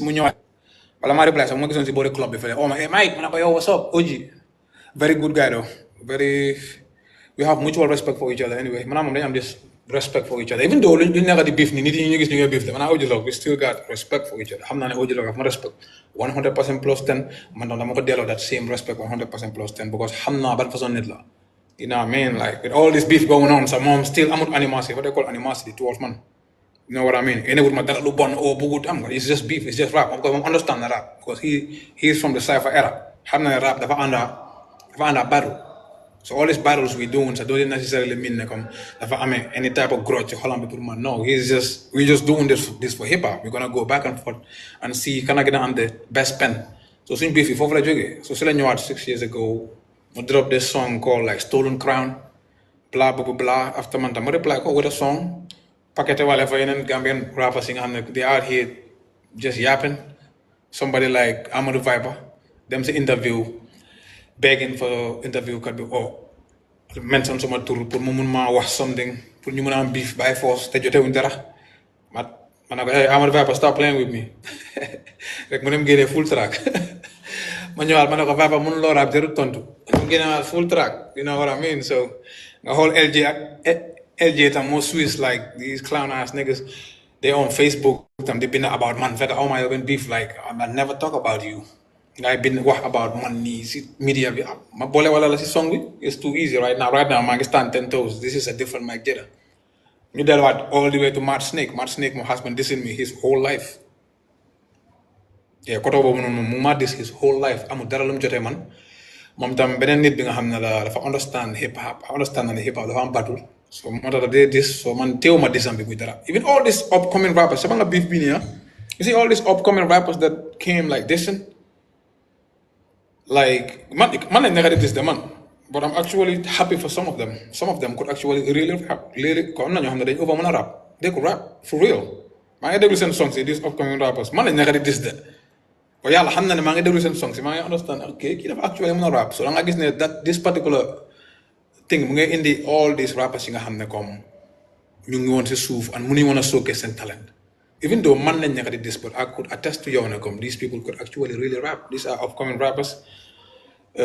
But one thing they need to understand mooy Mike Jada su jógutoon mu def that particular move ndax yéen di ngeen jóg ngeen def any move foofu la issue bi nekk. There that's exactly where the issue lies ndax Mike su jógutoon mu def this particular move ndax kenn si yéen dina am guts mu ñëw at Mike because Mike has been here forever rapping forever génne naa fi Gambia's real rap king talking my shit like seen rapper yi nii seen rapper yi ne nobody said nothing so why ngeen xaar ba ma lifin yéen ñëpp ngeen toog a start di génn si. And one thing I'ma say, any rapper with a microphone, young man, this man, defending another rapper, I'm never gonna take you serious. Ever. The moment thing I'm like, young man, this man, and young defend another rapper, like, yo, what are you doing? Man, dumala musa jail serious. Ever. Because rap is not built like that. And MC, you gotta stand for yourself. Mungama this man, but just stand on you. Bul foog ne soo ma des nga dem di back beneen artist kooku dafa tax kooku fans am ñu like la wala dafa tax it's not gonna do you nothing for real am na rapper yu bëri ñu ma des just pour ñu am love from the other side because they feel like the other side is this powerful stuff you know what I mean foo xam ne comme foofu soo fa liinee foofu la love bi nekk la soo fa génnee foofu la gars yi dañ la backlash de so all of them ñu ngi am na kenn si artiste ki nga xam ne su ma ron la nekkoon waaw sol suma yére jox naa ko suma xaalis lu mu bon jàngal naa ko dara si rap kooku sax ñëw na mu dis ma si man you know what I mean loolu bu ko sama foog ne su defee loolu noonu rek beneen side bi dañ ko start di love wala lii fekk it don't work like that. and man duma among the rappers kooku kan la war a doon. Is this upcoming rapper rek nit du ma aw turam sax because mën naa use loolu. I will respect that definitely. Upcoming rapper la ko xam ne dañoo suma kër di ma xaar may nelaw sax ma tëdd di nelaw sax mu toog di ma xaar. Yeah, dama ko I got so much love for him amoon na too much potential pour nekk a very very good rapper in the game even though dafa yàqamti woon mu génn suma ron after bu mu génnee suma ron tam gis na ne opportunity si lu mu doon am si man du ko mën a amee feneen so kooku sax mu ma dis am na keneen si gars yi koo xam ne tamit seenoon na ma beat pour ñu ngi war a def song maa moom de best song bi maa ngi waxaa suñu label owner bi pour mu help ko moom pour ñu sutal ko vidéo bu soor pour song bi nekk vidéo boo xam ne dafa over nice kooku sax génn si na after mu dis ma you know what I mean man already maa ko doon planal something su doon dafa nekk a surprise for him the moment invite dama si songam boobu noonu record naa fa suma verse rek dama ko provide a music video ak yëpp pour loolu mu nekk a boost pour moom because yaakaar naa maa topp pour ñu collabo yaakaar naa look up to man waaye moom after dama dem yaaxal loolu noonu mu dis ma moom la and moom tam he is a very very good rapper but decision making mën naa ruin music career am yëpp because he is a good rapper though but decision making could ruin his whole shit because dama ko gis mu ngi dis too many artists man nekkuma the first one dafa foog ne comme dis moo ko mën a yóbbu to the next level it's not dissing moo la yóbbu to the next level it's you gotta really like put in that work pour nga go to the next level. Mike, is that Lil Carl because just now at some point you sent a screenshot of you two having to chat about that. Okay. But then he's not gonna call any upcoming rapper's name because he's literally gonna promote you, innit? Mike, going back to I was gonna ask you, Lord Jote, individually, key to the skinny boy, but you have already said. One person you haven't mentioned is J Life. Langa Jote J Life. No, J Life is this person. He's never serious. You know what I mean? Du serious daal anyway maa ngi gis mu dem si media bi di wax ne Mike daf ko amel xaalis bla bla which is a lie Anyway, am na yenn voice message you don't play from 3 years ago. Time bu ma negotiate am moom pour faire ko songs I did with him. So I'm not ever gets all this Mike everywhere, and he just want to hop on the trend. I'm gonna jëlaat su ma nit la daan fanaan suba néeg may fanaan néegam am na weeri koor yoo xam ne si man la daan nekka suma boy yëpp a ko xam, you know what I mean, like he was more like family to me. So bu ma gisee mu def move boobu I was like yo mosu maa gëm ne cloud, like cloud could make somebody do stuff like this comme nga lose sa whole friend. Jëlaat bu mu defee loolu ay a week before mu def loolu maa moom ñoo nekk si club bi ñoo taxaw di ñoo de ànd si club bi su ma gisee rek dafa ñëw si man fu ma ko gis damaa dem si moom. That's how close we are. Loolu moo la woon how nasty this music industry is. And mu ma gis on a rap beef. Why, in fact, lan mooy tax somebody mu understand like he is doing this for clout. Why now? Why wait till now nga dem si internet bi nga ne man like why now? Why defuloo ko all for the past 3 years? Why do it now? Because I guess Mike Jada's name is everywhere, and now you just wanna be part of the cloud.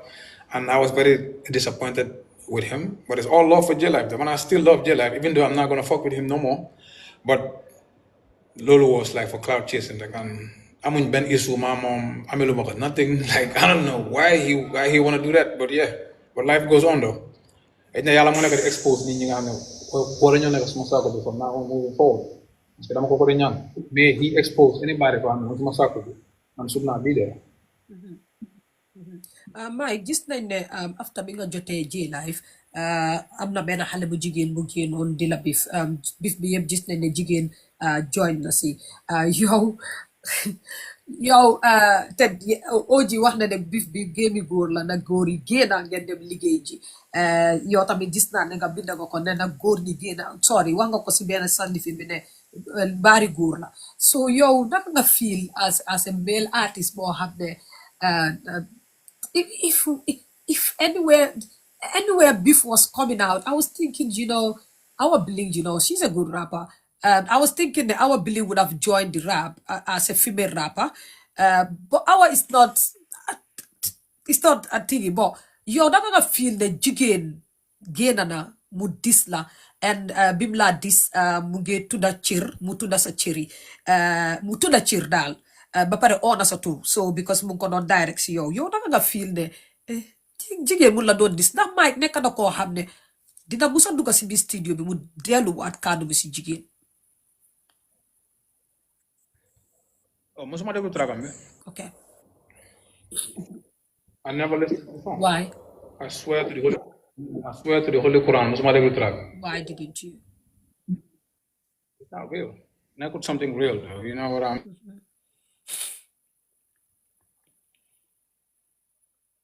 Sorry guys, internet bi. I mean, I'm like that. Mike, dama miss foofu noonu dafa dogon, please. Can you repeat that, please? Hold on, mema tuuti. Okay. This is call, sorry.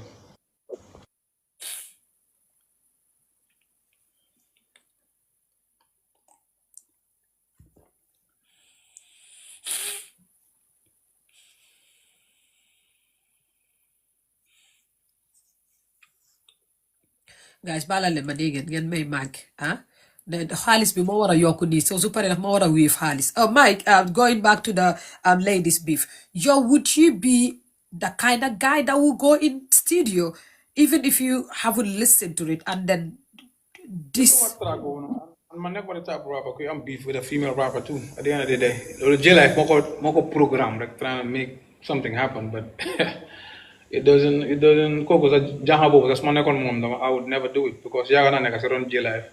J-Life help ko producer ko music bo xamne is gonna take her to a whole different level. J-Life mi nangu jël. You have seen her before or you know her. Ma ko tegal xaliss pour mu batul. Dégg la wax. Mas na ko tegal xaliss pour mu am rap battle mom si bobam.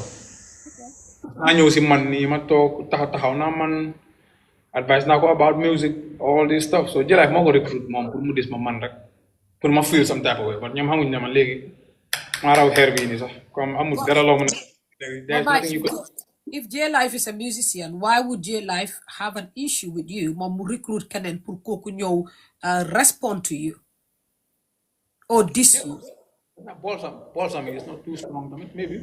It's possible. Because when the ladies beef song came out, I saw the beef every song that she drops, it goes to J Life's YouTube channel, and every song that she drops is J Life who promotes the song and send it to everyone, including me. So Mota, ma like the question, Bobu Nonu, like.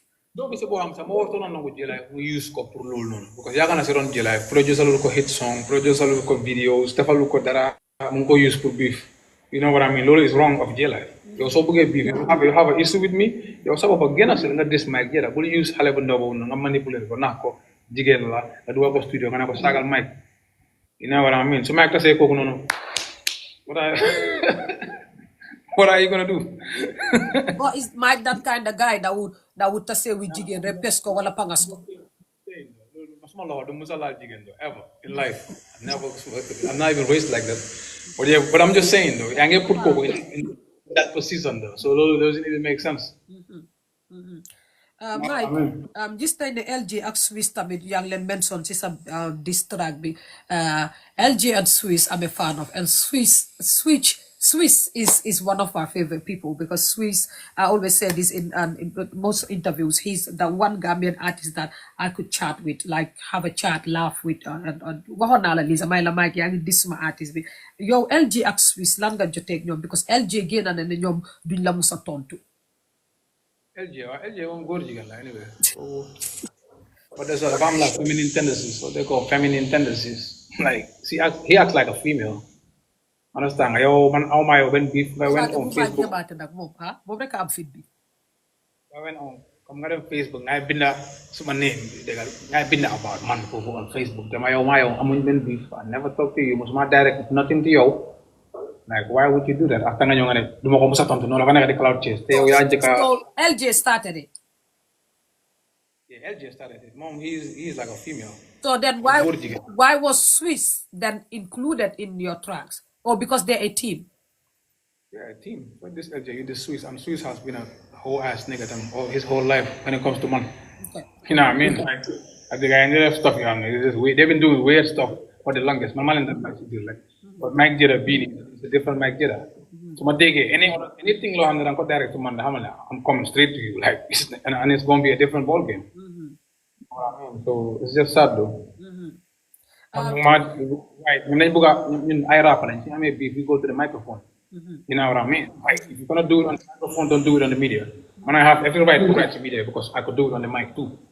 But ñoom dañ been on the media ba pare su time it joxante ko jotee ñu naan non duma ko dis duma ko lan moo tax duma tontu xanaa nga foog ne you are not ba ban level la LJ Swiss nekk like ban solo hit la LJ musa def LJ never did no solo hit in his life ever so bu mu jéem a mun a wax ne comme mu ngi post naan moom is a superior you are a superior of who yow fan nga musa def so foo xam ne Mike musa fa def so are you crazy like yo you are in no level yow Gambian music come you're not the biggest on and off to Gambian music. So y'all be going, I don't even know what y'all be doing. So whether they respond or not, it don't even mean nothing, man. Whenever I feel like blasting your asses, I'm gonna blast your asses, and nothing is gonna come out of it. You know what I mean? Mike said today, this is a distraction. You just stick on only these people that you have been mentioning from the beginning. Everybody else who is coming after you, you decided to ignore. Why are you doing that? Some people would say, rumor has in the mic dafa ragal xale yu nekk di ñëw mic kii moo ko mun especially Lil Carl many said da nga nekk di ignore all of them because you're da nga ragal guy. Is it that you started your beef or with these people and you stay that why isn't it really you're not giving them the back and forth? Rap dafa am lu ñu wax something real rap beef something lu ñu wax cloud chasing. So Malaji, any rapper, Bala mentioned on my phone, there is something that went down. Bala Malena this. So Laji and you know, language they make, they cannot tell you nothing. Don't know difference. You know what I mean? Man, some beef with these people is something real. Something is really going down, like for real. I'm not what happened. What happened between you and Mike? They cannot say shit. These are people that were begging me to have songs with me. After in less than a week, I'm at this like, yo, what are you doing? Like, who are you, Zayo, in the first place? And I call somebody relevant in the music industry. Why would I even waste a tick of a pen? Koku tontu na ko te tontu makosa. I kenn du mën a understand loolu moom rek moo ko mën a moom rek mooy understand ne tontu naa ko te ooyu ma turam te waxuma moom kenn rek mooy mën a understand loolu. yaa ngi gis suma song bi suma last song bi like the father mooy song moo de like Swiss. That's my favorite beef song of yours. Do you know how many times I watched that thingy? Because first switch a beat, I was like, wow, bro, he's talented, you know. That's my favorite. Okay, second beat. Moom beat boobu noonu. Oh. Kansinyom. Loolu was Lil Carl or Kansinyom. Yeah. Okay. Loolu was the beat bu ma joxoon bu ñu def song. Ba pare may rap moom style rap bi mu dee foog nit su ko rap dafa mun rap. Rap di wax loolu man I've been doing that like 7-8 years ago. Rap like comme like style rap boobu noonu maa ngi ko doon def 7-8 years ago. I could do that right now fu ma toog ne sama joxe ak drill beat I could rap fast on the drill beat because loolu suma natural flow la sax anyway. So ñoom these ndos and therefore when you rapping a lot of Gambians dañ fa ne when you rapping fast on the beat it means you could rap. Mun nga rap fast on the beat and you're not really saying nothing. Mun nga rap fast on the beat and yaa ngi still lay punchlines and yaa ngi still lay like syllables yaa ngi jox rap still its essence. Moo tax ndoo yi de rap fast on the beat ni people find they could actually really rap. Man, I'm looking at them as you're not saying nothing because it should be talk form rap. The same way I'm talking to you right now is the same way I'm gonna rap on a drill beat. Sama nga wax yi noo ko déggee nii kon nu ma la waxee wax yi noo koo déggee nii yaa ngi dégg loolu nu mu registré sa brain bi. Suma rap tam word bu ma munti wax is gonna register directly to your brain because maa ngi actually jox rap its essence. Dafa utee ndoo yi dañëw si beat bi di daw si kaw beat bi nii rek but they're not really even giving rap its essence. Skill bi rek la gaay naka di wane but there is no bars. So loolu mooy difference bi so ay Mike dafa ragal ndoo yi nii ndoo yi they're not even rapping. When you multiply some raps by 99 it's not even quarter of how I be rapping. Like what to mother. Kan moo ko wéy di mu om ak ndoo yi on the same platform ma toog ak gars yi ñu like let's talk about rap. These ndos don't even understand nothing about rap su ma la ko wéy rëgguma. They have zero idea about what they're doing. They're just doing it. So and they look up to could I invite them on a platform you will definitely go and basically like you said school them about rap. No, you could school them about rap. You could easily hear and songs rhymes from them is wrong. In the piece of person like syllables they don't even do that. 4-bar setups they have no idea what that is. They only flow on the beat. So yow mi nga xam ne mais man nga da nga déglu nii da nga foog ne hey boy lii fekk rapper bi understand na lii is fast. This is not even rap because never understand the essence bi sax he don't understand the science of rap. You know what I mean? So waxee ne Mike dafa ragal doy dan yow loolu la nga wax lu la neex rek yow you know. Levels to this. Gis nañ ne si beef bi OG Log rek moo nekk di only artist boo xam ne mu ngi la droppal video back and forth and I even wrote this on WhatsApp and said OG is my hero because at the end of the day I've got someone who replies to Mike and it makes the game fun for me because then when you drop something I'm like oh my god can OG just drop can my artist just drop something OG please drop something you know what I mean so why do you think that OG is the only artist that is coming out di dem ak yow si dispute. Ojulog, I never feel like this is the moment to go back for the man. Ojulog, since first this song, Bala for release, my song one of this G, ma bole wale kopa. Song bo they could not come back from the G could not come back from the song. Ojulog could not come back. Any rapper could not consider this song, they could not come back from. The song was dope, like a hit guy, like it shocked them by surprise. So we have on load on mine and I feel like we have unfinished business, mama. Yeah, so this time he did say you guys have an unfinished business. Yeah, mom, he always felt like that. Oh, you look, all these years, I always point that when I know what he's doing, but don't know what are you waiting for? Like you know what to do. So level of dog and I put them back and forth. So but I respected that though. At least mom one and he's a rapper, he's not hiding behind these people talking about this, that, and the third. But when it's time to fight after the work is finished, at least he's not that. Come face to face, and we went bar for bar. And you know what I mean? Like, no one for one. I want that guy to come to Benara. Mike, if you were to rate OG Log as a rapper, naka ko rate it? OG Log is one of the best rappers in the game, though. From Gambian say, well, talent, people don't even recognize them like that. But he's one of the best rappers in the game, for real, for real. I'm not sing, I'm not rap. I'm not this quality to be put that so come no guy you know what I mean. If I would have just get up and walk on himself, like went back to back, like be consistent, he could produce a dope ass whatever in the game. Whatever need lumana def mom da mun nako def. Si mom la des rek. You know what I mean? He just gotta be ready. Xam na yoon bi muson na fa jaar. Ojulog did a show, but I make di musa def show. You know what I mean? Like they paved the way for us. Ojulog time mo rap and I'm going to school. I watch Ojulog nge sol kabam comme nima ko solé ci gannaaw sol simis bu red téelu mini book ni rapping like you know what I mean? Like he's one of the best rappers in the game. For sure. Ko xamne that they rap and it's good and you actually know he understand the rap. He's one of them. Understand? So he just gotta come back into the game and do what he gotta do. Man, anytime I buga them, I'm back and forth, I'm free. Man, I'm ready. I'm a real rapper. Anytime I feel threatened, like I'm coming on you straight up. Mike, OG gis nañ ne moom it comme ni ma ko waxee mu ngi drop back and forth. Do you guys think ne or yow do you think ne after Ramadan lañ nekk because balaa Ramadan it was hot and I was so much into it because Pullman, I was just watching it and saw drop him OG drop. So but I was one of the first people. But yen ñep degen ma desen. Yo saw drop rek sen ma OG su drop rek sen ma. So ba pare dama nek ci dara sa nit call ma Mike drop na OG drop na Mike drop na OG drop na. You know what I mean? So do you think that after Ramadan be come gena nañ si that this be the fight continent that you guys are just going on your separate ways now and do your own thing? Whatever way it go. Man, life, no law, man, I'm on plan to do all of this. I'm not initiate all of this. So when you initiate this, smart to make an offense because they cannot out rap me. For like issue, you know, they don't out rap me. So anytime it has to be a beef back and forth, like 9 times out of 10. I'm not 9 times out of 10, so 10 over 10. So my name is always neck on top because my man and dad feel boo. When it comes to rap, bina rap, legi ni, gene ko legi ni. Like I'm not canceling ñom ko mo challenge.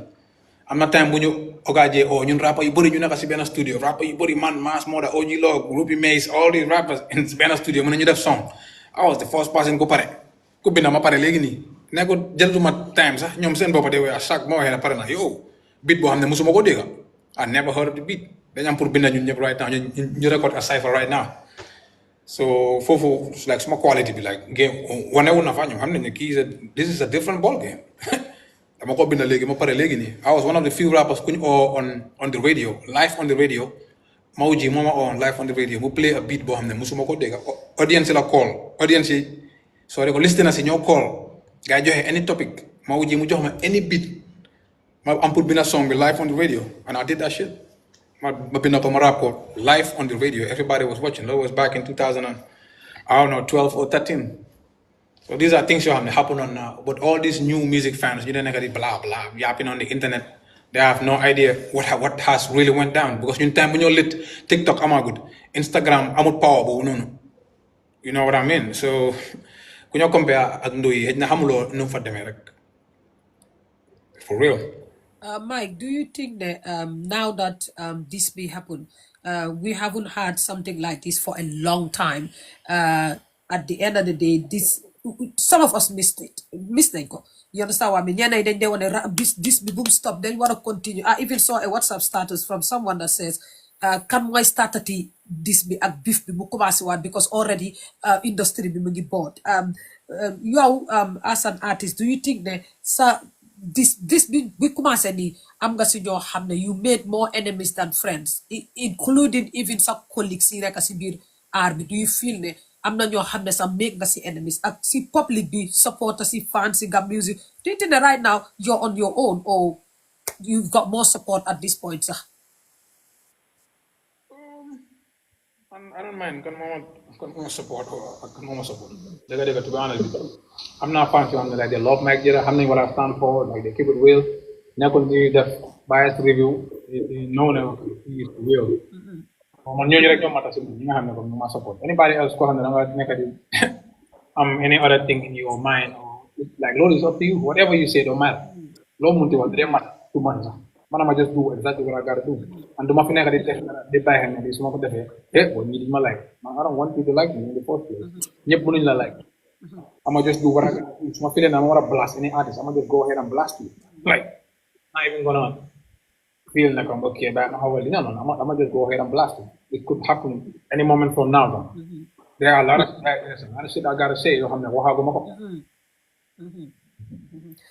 yeah. Mike, comme for example léegi nii ni nga nekkee nii si biir industry bi at the end of the saf si sapa sa recent interview bi you have said something regarding Jizo attack ne they don't live in a property that is their own.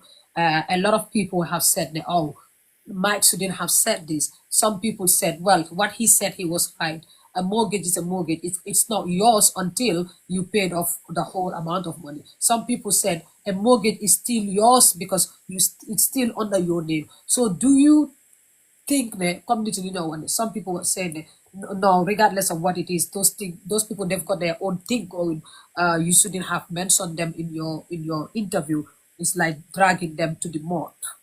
They are a relationship attack. Yeah. Anyway, man, I still have a relationship with Attack. Always gonna be love forever. I'm not gonna change those unless we take it. A lot of people go twist when it comes like an attack on it's like an attack on Attack and Jizzle. If I could no attack on Attack and Jizzle. Because man ban Gambian artist Mofi Deka in his own house and is driving $1 million car. Mohammed Mo mentioned Attack Jizzle key. Right? More easy guys and names it to the table. You know what I mean? So suma started the work guy and come key, guy decoration kiri. People are gonna paint it as if man easy guys and names it. Feka kidef interview more actually easy nyonyo and names it to man. Man ko no. And lolu so gise mako point, lolu is not like an attack si ko Jizzle attack si boham. Ko manga attack guy pour devalue guy or degrade guy. No. Never the degrade attack. Man, I'm trying to point out to the people ne Gambian music industry be I'm out halis.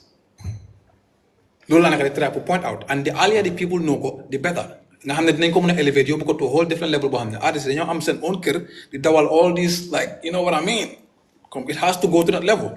But dañ fi nekk di nax suñu boppa comme di portray like something we are not.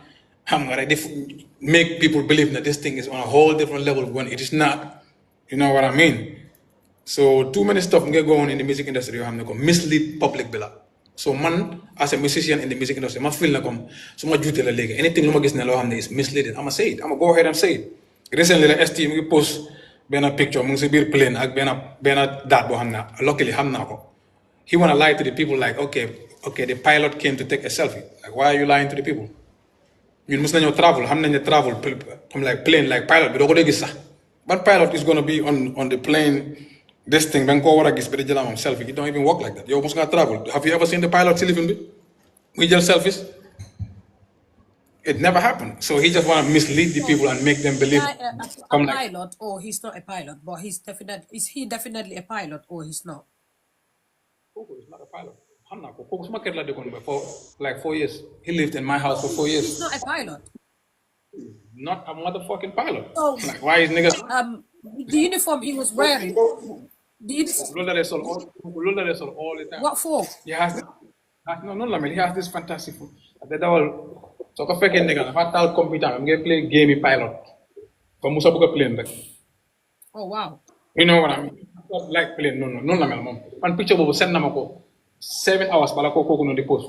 So basically, that same picture. So basically, you're trying to say that this guy would board on a plane wearing a pilot uniform.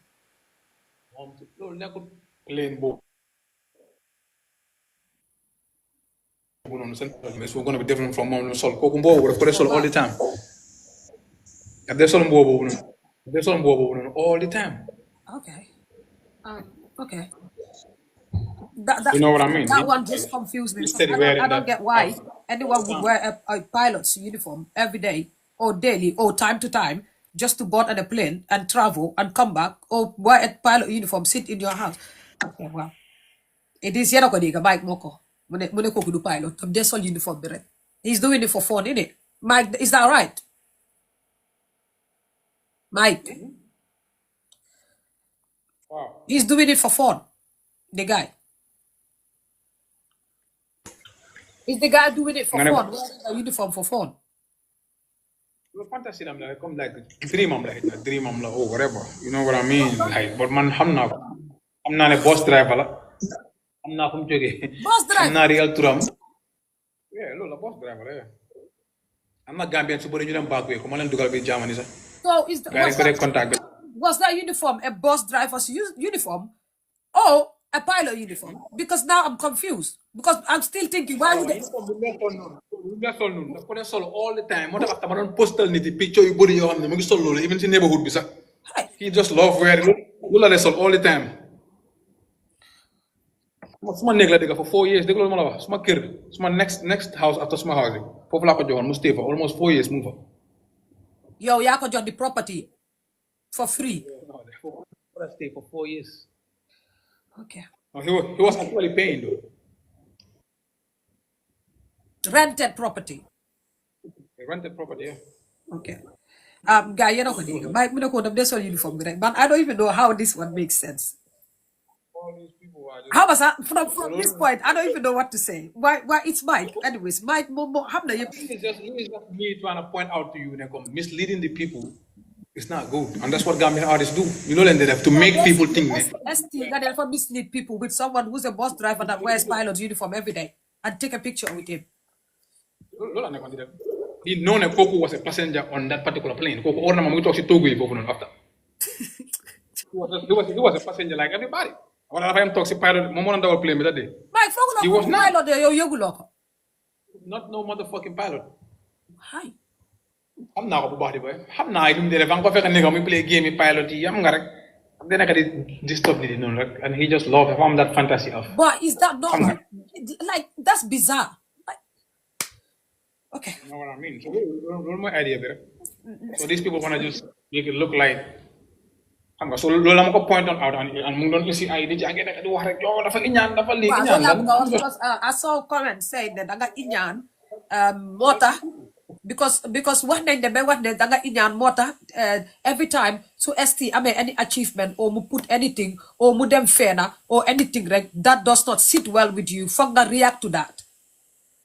doo mën a jël nit koo xam ne du pilot nga ne Saalum moom nga ne ma am na loo achieve loo dara yaa ngi nax nit yi ku nit yi foog ne yow da nga di nekk di super big artist boo xam ne pilot yi sax dañ bëgg a jëlaa yourself why you lying to the people bro yow da nga over powerful yow you are our number one artist yow you should be an example to every artist but yow you are the one abusing your power yaa ngi def all this dumb shit like and people are just gonna look at it parce que yow la soo kenn du wax dara recently like sa waa ji mu ngi stage ndoo kon do antu mu ngi extrait mu ngi saga everybody mu ngi wax antu lu tax muy saga te this guy mu ngi just launch an album mu release album bi 2 months after album launching kenn waxu dara now everybody want to do a video antu kana mo jëm antu kamo banen boy bro antu just did that everybody is out here talking that shit so yen sen artist ko su defé some dumb shit nobody's going to say nothing.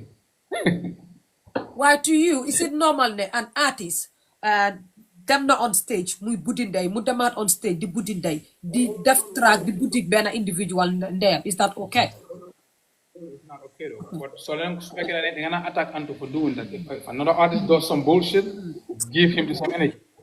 But I'm feeling like hypocrisy more than that. Anto suka defe everybody is gonna come at him. I'm not smart bet. I'm not smart bet. I see someone this song. I mention something. Hey, let me mention this.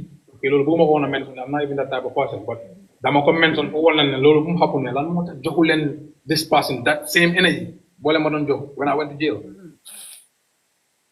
yeah all of you acted like lolo never happened like lolo is more dangerous of a crime than whatever happened but yen do len jox ko that particular individual that same energy but da ngeen ko bëgg jox yeneen artist Anto mu ngi stage right now mu ngi saga everybody mu ngi téné ma mun na fe jaaré sax ga ya hal ko music career am just because dafa was something or make a mistake human being la even though it's not do that. He should try to grow up like from all this nonsense. On a different level. But everybody will go attack Antuli. But y'all don't want to do it to this guy. So who is this guy? This is the same guy who upcoming artists are looking up to him. You launch a motherfucking album without releasing the album. And to Halebun Dawlasi game, launch album, how many songs have I 20 something? Mixed and mastered. Listening party, album released, so Hussein Dara did the same thing. Our Gambia did the same thing. Yo, what happened to you? Yo, you should do even better. Yo, you should show those people that this is levels. Levels of what doing was a production, some music video, the way you carry yourself, but yo, you went on lunch an album without an album. And Mike Jada was the first person who pointed to an album because nobody was going to say nothing. Everybody was going to sit back. Upcoming artists. Citizen Outlook did say something. So it wasn't. Yeah, it wasn't. Yeah, Citizens Outlook, I like them a bit. Man, just matter some fuck shit. I'm going to because I'm not getting they don't care. If you say anything like nonsense, they're going to be straight up. Even man, just matter some dumb shit, guy. What they go on, it's cool. No, law what I mean. Same applies to any other media house. But I guess other media house give no. For what? So do you think that your bigger mention these artists have done an album, what's it called again? An album launching without releasing the album. More time. Do they even know what the word lunch means? Mike, I have seen someone that argued there. Releasing that was not an album launching; it was an album release. Can we go and see what was the album release? Did you see the show? Yeah, I saw someone wrote that on the internet. I myself saw it. I read it myself.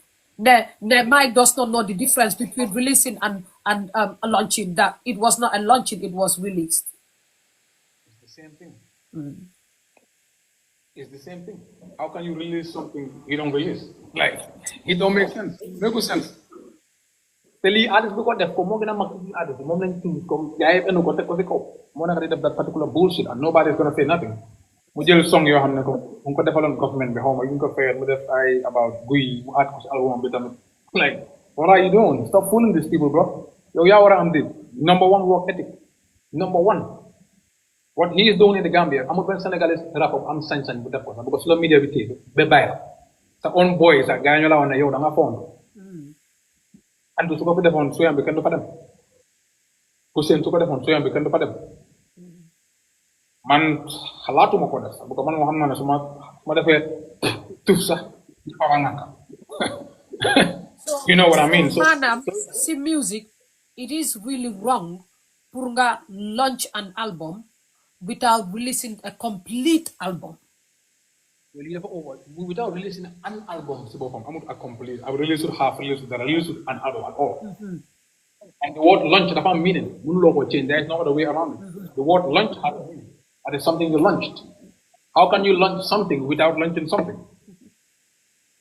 And nobody is going to say nothing because it's this particular individual. So can do what? Right, Jayda, it's not part of you're not going to say nothing. I'm going to say something. Everybody else is not going to hate, but I know I'm saying the truth. Like, this is somebody called people look up to you. I'm not upcoming rapper, they're going to grow up thinking, okay, no, man, even better for them. Like, a lot is wrong. So music industry is heading backwards. But these people, they don't care. I am this called fan base behind them. They just don't give a fuck. Like, so get now, ha, hoo, ha, ha, ha, ha, ha. So they're just gonna be there. So what music, the movie still stuck behind. Because around something sensitive around them, which over Lahu, and it's called tribe. So I'm going to be oversensitive, but I'm going to say, I'm my friend here, so that.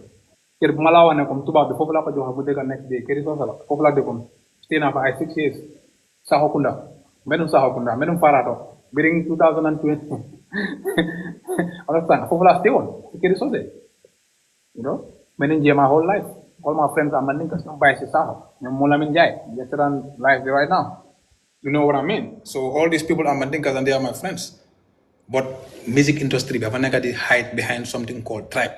And lolo dafa over wrong. The more lolo mu get them, the more music industry is going to go backwards. And lolo Gambia waruñ ko entertain sax. Because dafa war a mixed, it should be mixed. The more because tribe is just sensitive. Mu ngi disturb suñ music bi, mu ngi disturb every Gambian department, even this political arena. Tribe mu ko disturb. Dañ dem ba point in time boo xam ne dañ fo ne soo nekkee olof rek parti bi nga war a support. Soo nekkee pël parti bi nga war a support. Soo nekkee soose UDP nga war a support. So neke jola APRC nga wara support. It shouldn't work like that. You should just understand man mën na nek olof and UDP what it stand for man loolu la believe. Dama dem support UDP. I warta nek about so say ñu def support UDP, jola ñu def support APRC, Halifa Sallah olof yi ñoko def support wala Essa Fall olof dédét. Loolu motax dëkk bi mën ta dem kanam, music industry mën ta dem kanam. Te li mu ngi affect offices all these places in the Gambia. But everybody is just scared to say it. Li ma wax ni di sacrifice ma bobo kom diko wax. Ñu bari ñu ko bëgg wax ba ñëmé ñu. Because backlash bi leen ci nekk di ragal You know what I mean? Like, and backlash bone on that is nothing is gonna happen to you. You know what I mean? So lolly dañ ko war a am pour change music industry Gambia become tribe amul fa place. Mun nga nekk am mandinka and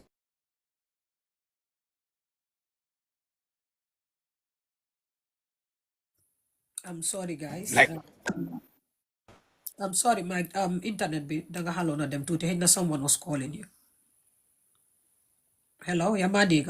Sorry guys, dafa am call bala leen ko mu continue. Excuse me. Ma ne ko bala leen mic rek mu ñëw. Ma ne ko man tamit suma team bi ñu si comment section bi fa sapa ñoom it ñu ngi comment rek di comment rek man sax suma team bi dañ dee ñëw seetaan si moo tax ma leen ne man tamit ndeysaan suma management team bi ñu ngi saf si comment section bi tam Mike you can continue da nga dogoon foofu noonu because I think you've got a bagage dañ am gaslight into believing it's about tribe fekk nekkul about tribe. You know what I mean? Like it's about like Gambia xam nga rek Gambian flag leen war a try ñu raise ko yóbbu ko to a whole different level doo mën a gis artiste bu am talent nga ne doo ko support because of nekkul tribe bi nii wala man olof la musique sosé man loolu du ma ko déglu musique sosé yu noonu loolu make sense man loolu soo ko waxee suma kanam nga nekk olof sax wala dama ne that's bullshit loolu nonsense la nga nekk olof nga nekk nii man mun naa bañ a nekk sa artiste fekk olof ka ST mooy sa artiste wala like Chronic Bob mooy sa artiste wala Hussein mooy sa artiste you know what I mean mun ngaa nekk man ni ka Mike Jayda mooy sa artiste Mike Jayda moo la doy what Mike Jayda stands for is what you believe in warta nekk about tribe I just gonna olof la so man moom lay support séeréer I'm just saying example lay joxe rek I just gonna olof la so man moom lay support you know what I mean man sa séeréer la xam nga loolu okay suma cousin nga man I'm a big fan of ST I'm a fan of his music I'm a fan of him but that does we're not from the same tribe but that does not mean that I don't listen to his songs and nekku de moom rek a dee woy si soose Chronico I'm a big fan of Chronico like when I say I love Chronico to bits do you understand what I mean so man I see music I listen to music fire gaa ñu ne man jaako la si comment section ne man jaako la jël naa man loolu fool ma teg rek baax waaw Chronico I listen to Chronico songs naka lañ ko waxatee num tudda kii A2 I listen to A2 songs like all of these people man dama dee wax ne music man I listen to the point dama dee listen to South African different gospel bu ñëw wax sax si South Africa because man even gospel music I listen to so loolu I think the mindset boo xam ne la it's just narrow-minded people that have it man am naa fi ñoo xam ne dañoo dugg suma plateforme bi dégguñ olof sax te soose lañ waa Brikama ma provoque leen ñu waxtaan so like I totally understand what you're saying and I agree in some part of it because ñun fu nekk lañ dee fit tribalism which is not good you understand what I mean but like that's Gambia for us lan lañ mën a def mooy sensitize the people ne music is a universal thing it does not matter kii la kii kële la kii fële la nekk kii fii la moo jaamu man sama fekkee yenn saay may déglu yenn façon song yoo xam ne sax xaw ma laakam sax waaye maa ngi ko woy so well I think ne sensitizing people but a lot of people have also said ne Mike soo gisee nga téye ko si tribalism yow sa bopp da nga tribalist what do you have to say regarding that my best friend soose la koy basi saxo te man si këri soose laa dëkk mestere num faraat since from 2004 ba 2008 yooyu noonu 4 years ma ñëwaat laa dëkk naa service ma dëkkaat këri soose again for 6 years so loolu is out of it ñoom Moulamin Jaay ñoom parlement foofu na suma friend yu bëri ay soose lañ ba ñu ma seetaan maa gaa ñoo dee ànd su ma génn sax move around town ni maa soose ñoo dee ànd so loolu nekkul aw woot boo xam ne comme dama ko entertain te ñoo xam ne man yooyu bokkuma si sax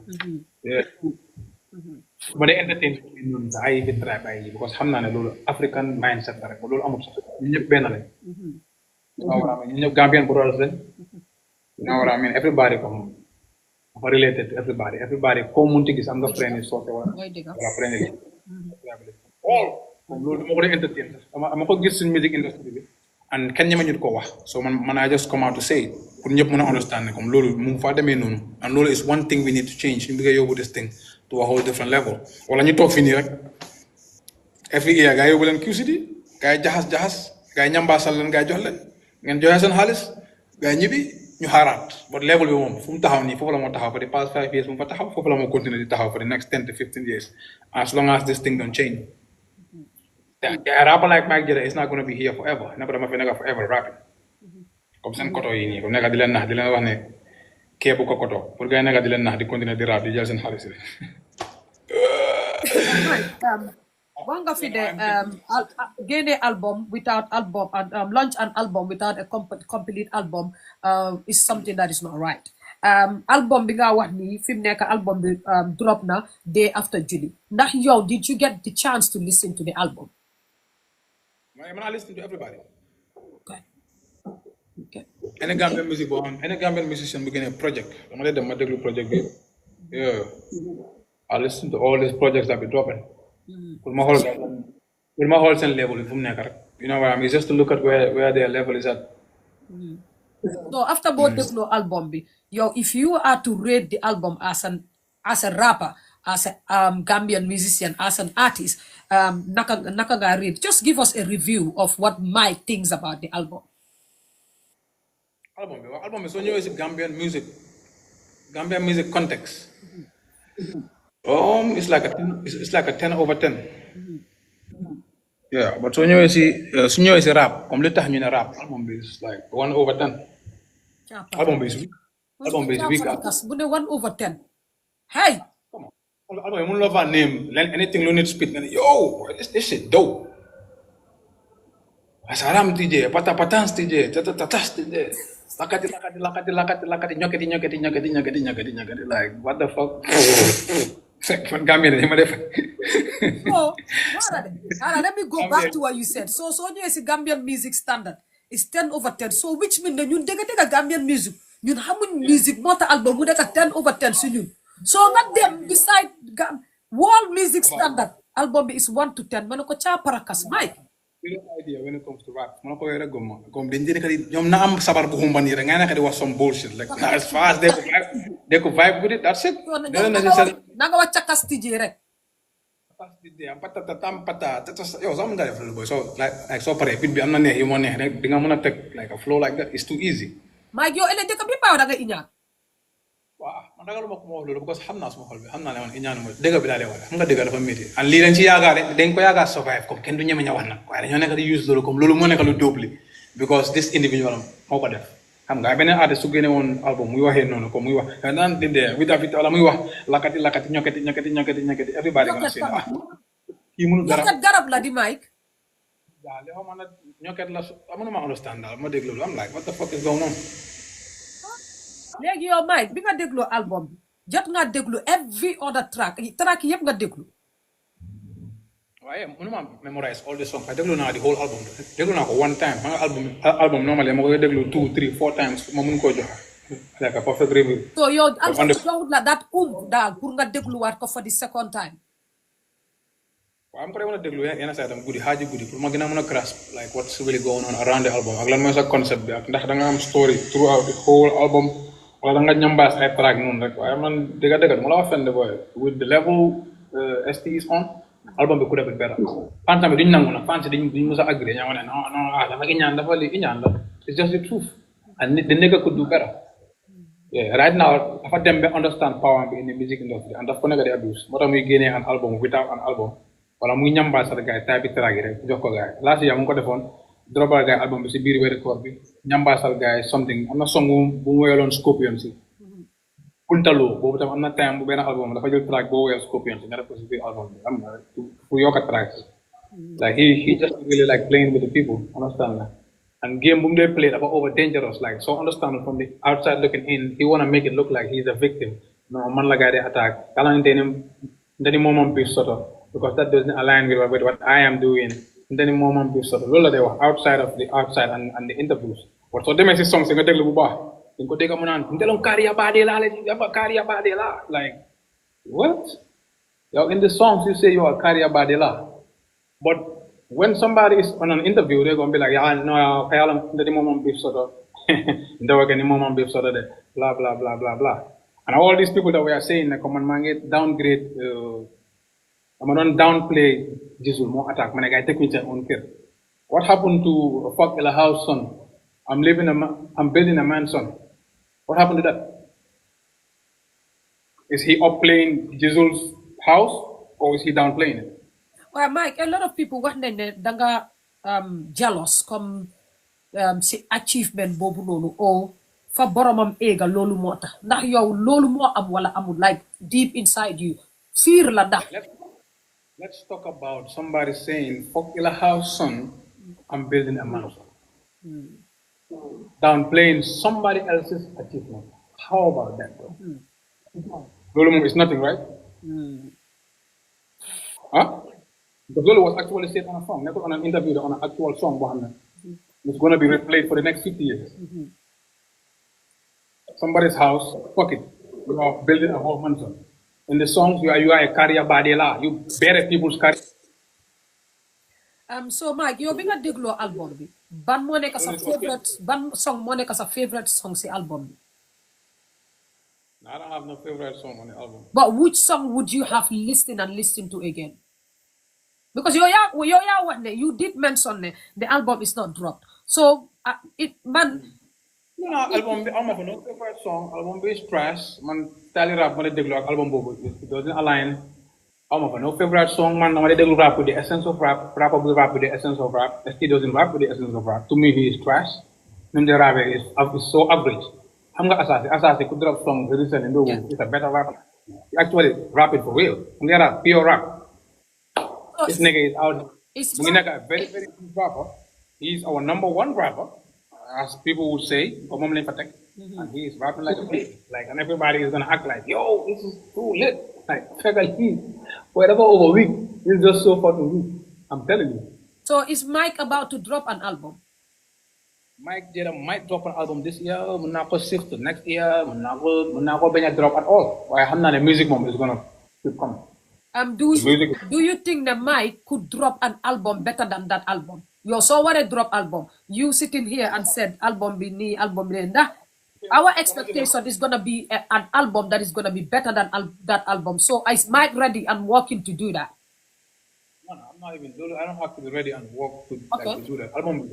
So I'm just 2 weeks. I could drop an album better than that. Drop buba.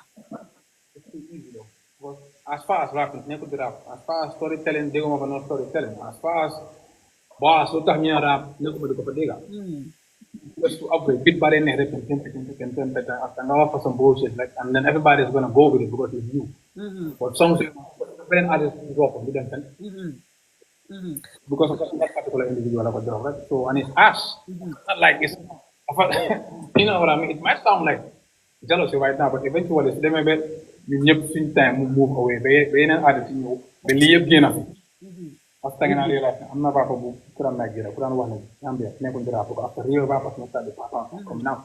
And then get this thing, you go to a whole different level. But now, not like you're not going to cut off, but that's music aside. Or you learn to feel like media houses helping your young up-and-coming artists like grow up into the game. I might get I'm not saying you talk, and the league is actually fast, so people are going to hype it up because of this particular individual. But it's weak, like it's so weak. What is your favorite song? Man, my favorite song on the album is Caninding. What is your favorite line on that song? From there, in a business or in a sarap tigi, I just like that. Business or in a sarap tigi. So your favorite line on the album. Can you imagine? I don't think. Wow, because that's my favorite. That's my favorite line. Nobody could take your favorite from you. The whole song, yeah. Hanga wana fofu rek buja. Yeah. Why just a rek buja? Bisa man safu maside. Hanga muna rek buja. Why man? Film de wahe. And you will. I'm gonna luta lolu muneka suma. Well, listen, Mike. Listen. What kind of rapper would go on a song and say rek buja? Like what the fuck are you talking about, bro? But let me tell you, yeah. The fan from nit de tolu or fan music from de tolu banga hamne your mind Jayda tay. Munga drop something. Yo nigga was no man nonsense. Now let me say your song The Father is my favorite of your beef songs. And after like the beef songs you drop, that's my favorite song. You know why? Because I like the switch. The like of a Ludo the switch. Just now figure ube buntabi and ask for the beat to switch. I just that just wowed me. So if you ask me on that album, like what's my favorite line? I think the wah lade film de na business wo ila sarap tiji. I think the lolo yotam da moko wara buna nangul. Dalu dega. because man nangul naa loolu 100%. waaw man loolu ma si ne because nga lu xew dafa mel ni comme tey like you know like we live in a society where people like to sneak or put their nose and put their mouth inside li nga xam ne du set affaire wala ñuy ñëw si sa privacy and think like that. So if I'm thinking like if I'm walking or if someone is saying something towards me or I see something online, I'm just gonna be on my bed and say na business or ila sarap tiji comme dafa mel ni loo xam ne nit ñi dañ dugg sa affaire wala nit dañ like so you just it's a mandal. I love it. That's my favorite song and I think that song should have a video. Who is he talking to? Dama xam man de foofu de jël naa ko man ta léegi foofu moo nekk suma line bi man ta léegi ku nekk dafa laa na business o ila sarap tiji. The real rap world. Somebody's gonna say, "Hey, Molamin na business o ila sarap tiji." But in the fake rap world, you're just gonna fake something and leave it right there. But if you go God wale good jigen mo ko def. Even in the real world, they talk with authority and talk to you. They're actually talking to you though. But see, like, jigen more than you want Komugaru wale more than jigen. You know what I mean? But go, flat team, like, hey, I just call and ugly. You know what I mean? So, come on, rap is different. When Kendrick Lamar was ready to go for Drake, he went straight to Drake. When Drake was ready to go to Kendrick, he went straight to Kendrick. I'm on side talk me blah blah the Yamalah but because we know for a fact the 4 seconds you step outside is over. The 4 second the house in bed is done. Do come most of the life he will never do it ever. You know, no, Mike. So we keep on my beef. The manga def so Q City. The manga jump to attack did it. Attack went to Q City. Attack had all kinds of hit records in the Gambia. So what's up? You were still in the hiding. Mike Jayda Munyo, you were still in the hiding. Come outside. A rapper, like, do it, like, prove it. You are never going to do it because we're not built like that. Gambian rappers are not built like that. So everybody, like whatever rapper, like I'm gonna defend the whole kingdom. The fuck is he talking about? The moment you start spitting these bars, I'm gonna microphone and show you I actually rap better than you. It's just too easy. You know what I mean? Like so. At the end of the day, come Gambia, it is said that Mike Jayda more what Summer Jambi is a small festival. It's a small event. Was that what you said? Alaji Mohammed, mu ngi wax loolu si interview am ko mo Hussein man ko doon seetaan mu ne Mike Jayda said the Summer Jam is a small event. I never said that. I had to words they could twist into something else. I never said that ever. Okay, can you repeat your words for us, please? In Germany, it's not the real Summer Jam. The real Summer Jam happens in the United States of America. Manullah. These are my exact words. No, this is not the real one, Manako. No, it's not real. That's about it. Lolo is what I said. Mike, Dr. Muset, Mike, rumor has it Mike Jayda that there's such a relic colleague. You know, Mike Banoko be such a relic from Hood Kate. Is that true? Did you steal any line from Hood Kate? Hood Kate, a bar is similar to a bar I said. But word to Allah, I never listened to that Hood Kid song. Musuma dega bayambo no. Ben ñom buñ reviewer lolu man sama wax la do gis lolu. Hood Kid ci bo xam sax wan na ko ne I was impressed. Buma understand ne yow da nga spit that bar because Hood Kid is one of these rappers that are actually really good at rapping. Wa musuma deglu song am. But why would I be taking a bar from Hood Kid? Lolu make sense. It don't even add up. I just spit a bar bo xam ne mom da mus na spit the same punch. Because pointliners might see the same bar. That's possible. See, even in the real rap world, rappers spit in the same pointline. It doesn't go any different way, but it's almost the same bar. So one pointline artist, but we're not even on the same level when it comes to punches. You know what I mean? But second time, if I'm this song, I'm not time he was trying to back ST. No matter I don't respect these people because so much is this moment. Mune mana ST bokkuñu club maa ngi ko envy. So ma jël baa boobu noonu ma elevate ko ma wan ko ne ok you are talking to a better rapper than me. Ma ne ko ne music scene bi is all propaganda ñii dañ ñu envy. Man ma adjust bar. I took the bar to a whole different level. The same bar.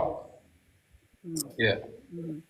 That's about it though. Mike, rumor has it na so say Mike mu téye si beef bi nii Mike mënut a move carrière bi pour mu am a way forward like he is stuck and people are not listening to him anymore his rap game right now dafa dem slow ñeneen ñoo nekk si kaw loolu moo tax nekkul sa ba pare mënuloo explode on afro or rap mbalax moo tax nga téye ko si beef bi is that true? Explore on Afro Rap Mangoron Def since 7 years ago. My song Mike Soloho Mike Rafa Rap Balalawan. And it's a song on the Moko perform in the Gambia, people sing along the whole so them na Senegal Moko perform ko so deep. Panse musuñu dega track bon ma introduce guy to song bi ma waxa guy nakala ma guy di tonto ma perform ko fofu non so waxe guy and the response straight up. So rap Malabu ko gari wax na ko mag di stop ñan ñoo xam ne ñu ngi move forward rappers ñan la ma de ñan ta move forward man beef this ko mom I was going to be the first one to do it but man lañ and I responded so how are they saying man dama nekk di use loolu noonu pour because mënuma move ma carrière man lañ ñi ka attack man I had to respond. It don't make sense. Mike, after this Bini, like, what's the way forward? Is there any plan B or what are we expecting from Mike? Like I did ask you regarding an album, but is there anything Lo Hamne Mike Munkotoga Lo Hamne? It's not about only this for you because a lot of people think that you're just doing it to stay relevant. But how long can it continue? And then what does Mike have on the pipeline for all of us? All of us, you see the other side of Mike.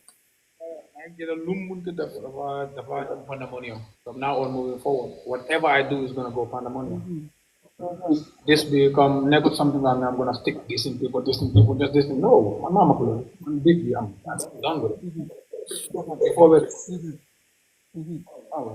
So, are we expecting another this song at the moment, or?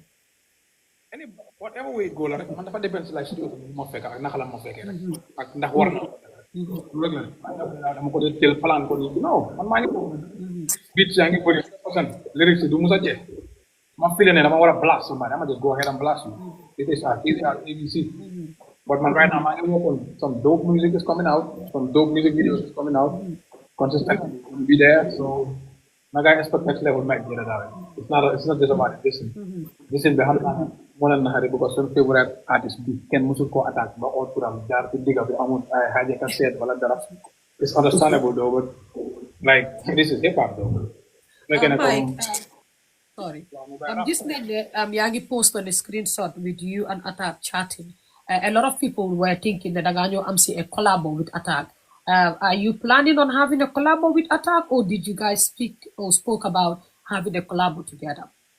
Yeah, man, Attack you work on the song. Yeah, you guys like plan for me. Is that gonna be a diss song or is just gonna be a normal song? I'm beef with somebody. I don't need nobody help. Excuse me. I don't need nobody to help me on no beef. Who can help me on no? Man, I could be alone having beef with 15 Zambian rappers. Nothing is gonna happen. Mike. These niggas. On si Gambian music industry bi yow ban Gambian artist nga xam ne digga dang ko dee déglu like you do listen to them continuously? Continuously? Nobody. Caa parakas am na ko fa binda sa zéro balaa nga wax sax am na ko fi binda zéro because dafa mel ni léegi fan si sax dañ la xam some of them are understanding you am na ko njëkk da xola balaa nga wax kooku binda na zéro. nga déglu seen song si doo ba nekkul ne dama lay déglu ñëpp comme la déglu yow consistantly loolu moo am I listen to our Gambia's music I love our Gambia I listen to Antu's music I love Antu I listen to Uche's music I love Uche I listen to Jesus am naa sama Zulu songs Zulu moom way back the time when you talk like I've been like the nigga on something like his songs he hits so I like Zulu I can't who else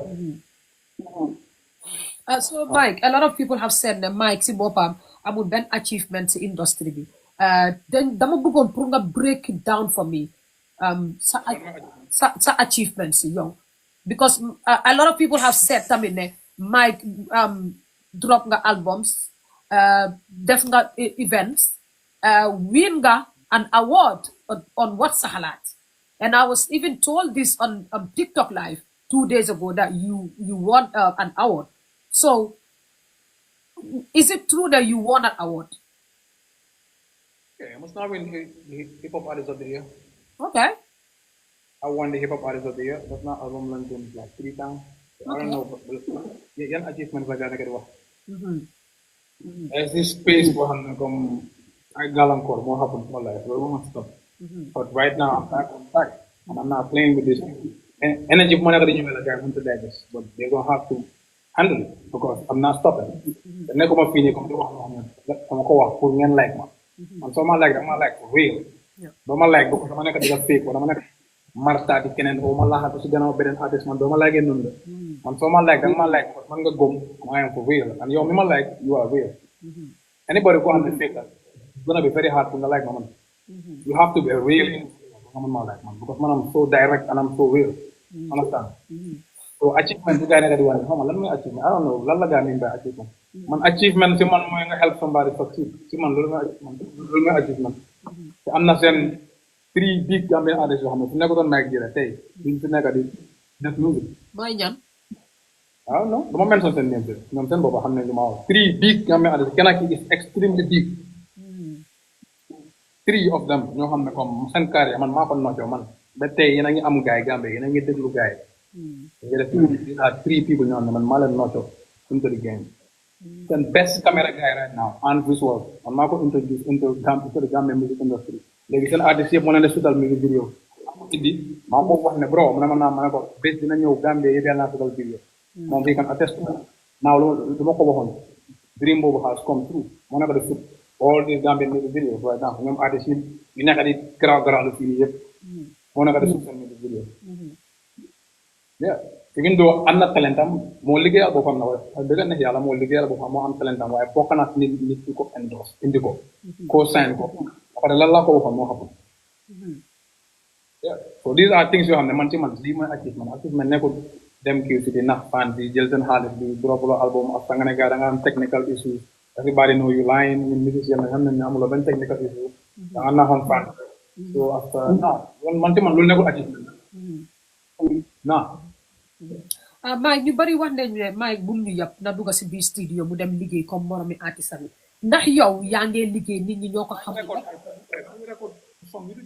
waaw loolu laa bëgg a laajte ndax yow yaa ngee liggéey nit ñi right now ni ko nu ma toogee yow ni mun naa drop song ëllëg su ma feel mun naa ko drop it right now tonight su ma feelee like mun naa ko drop tey si guddi sax ma amee song bi already man la dee neex ma xool ne time bi is the perfect time ma drop rek all these studios ma nga fa amee song Mawji ma nga fa amee song Singate ma nga fa amee songs Seka Beats ma nga fa amee songs I could drop an album next week or gannaaw ëllëg am naa songs yi already man la dee neex ma toog rek man ne time bi ma drop lii you know what I mean because du nekk timing la timing dafa important man boo ko ma si artiste yi di ros di daw di mel ni kuy xëccoo di dëkk man lu nekk timing la I believe in time depuis ma starté music ba tey I believe in time lu nekk waxtu la nekkuma di njëkkalantoo kenn nekkuma di compete ak kenn nekkuma di try pour def nothing I'm just trying to do everything according to man nu ma ko plané time bu ma feel like it nekkuma di daw ak a daanu njëkkalante wu ma kenn su ma wërsëg xam naa ne dafa ñëw si man foo nekkuma di wóori sax you know what I mean like so it's a different ball game with man nekkuma di topp ak Gambian music routine bi de da nga war a ñëw nga drop album after nga dem lañ ko Pencami Hall wala Q City after nga toogaal nga xaar bi iya bi su daanee ba si boori jeex boori novembre yooyu noonu time boobu nit yi chill bi daf dee bëri nga dropaat album nga loncaat ko Q City non ama dat Gambian bi man anytime ma feel like I drop music te mun naa def show without an album trust me I might be the first motherfucker bi dem def show nekkul album ma nekk di def show nii rek a big show without drop ma benn album loolu mën naa demee noonu kay nekkul ne da nga war a drop album pour nga mën a def show non it don't work like music industry Gambia dafa over dañ create this benn box bu ndaw nga dugal fa nit yëpp ne affaire yi noonu la war a demee it don't work like that mun ngaa def show fekk drop la no album. You know what I mean? ñoom nañ fa ne drop album loolu lu métti loo xam ne la it's very very no it's too easy su fekkee ne yéen li ngeen di woowee album nii mooy album demal Sénégal nga xam leen ne mu ngi just drop an album dama nga déglu album bi nga xam leen bi si nga xam lan mooy album ñi dañ naka di drop fii it's like I don't even know what that is to be honest with you. Mike dégg naa la nga ne Gambian music industry bi nekku di dem fenn yow over the years back in the day maybe let's take it from 2029 ba léegi what have changed like in a good way just in a good way. Audience people actually show up to shows loolu moo change loolu moom actually change na and stream numbers itam actually dem na up a bit internet is a little problem back in the days right now people are actually streaming songs and audience are actually showing up to shows now compared to back in the days. Mike loolu am na solo torop Mike fu mu nekk nii ndax yow diga support OG after everything that happened because man bi ma njëkk a gis ne OG dels war na si industry bi you were the one that shared his link ma cliqué ko foofu ma invite ko mu ñëw ndax after lii is it gonna be comme mbiri gisante tongo or is it gonna be you sharing his link or sharing every other artist moo xam ne yaa ngi am ak moom yaa ngi doon defa moom beef. mi gars yi nekk di fane comme moo ko support su ma gisee anything lu moo stand for loo xam ne is real dama gisee man ko OG la OG. I'm coming. I'm just worst case scenario la jox rek. Anga in people's mind dañoo fa ne Mike moom no su nekkee di stand for something real mu ko def mu war koo mën a share dama ko share kay OG love moom comme ma la ko waxee rek it's always love and respect bi moom even though dañoo understand nañ rap am nañ ne rap is just friendly competition. You wanna be the best I wanna be the best but I got more bars than you amuloo more bars than man then we go back and forth and prove to the fans for the entertainment and that's about it but anything lu moom continue to support 100% full of them. I got nothing but love and respect for the nigga. Xolam bi dara nekk bu rafet la am with all this beef moom musu ko jël personal. With all this personal stuff being said. Musu ta jël nothing personal. Xam nga nga dem back and forth maa moom maa ngi ko send voice di ko wane prepare next song is coming for you xaw ma na pare nga. To be honest gis naa sax ngeen na tiisante on WhatsApp status mu send la message nga aj ko nga send ko message mu aj ko.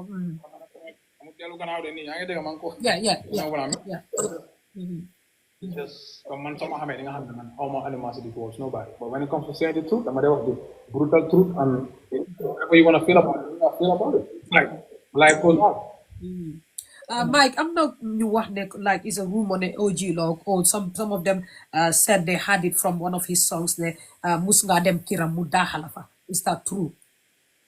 No OG log musu nga daaxala loolu def la. It never happened.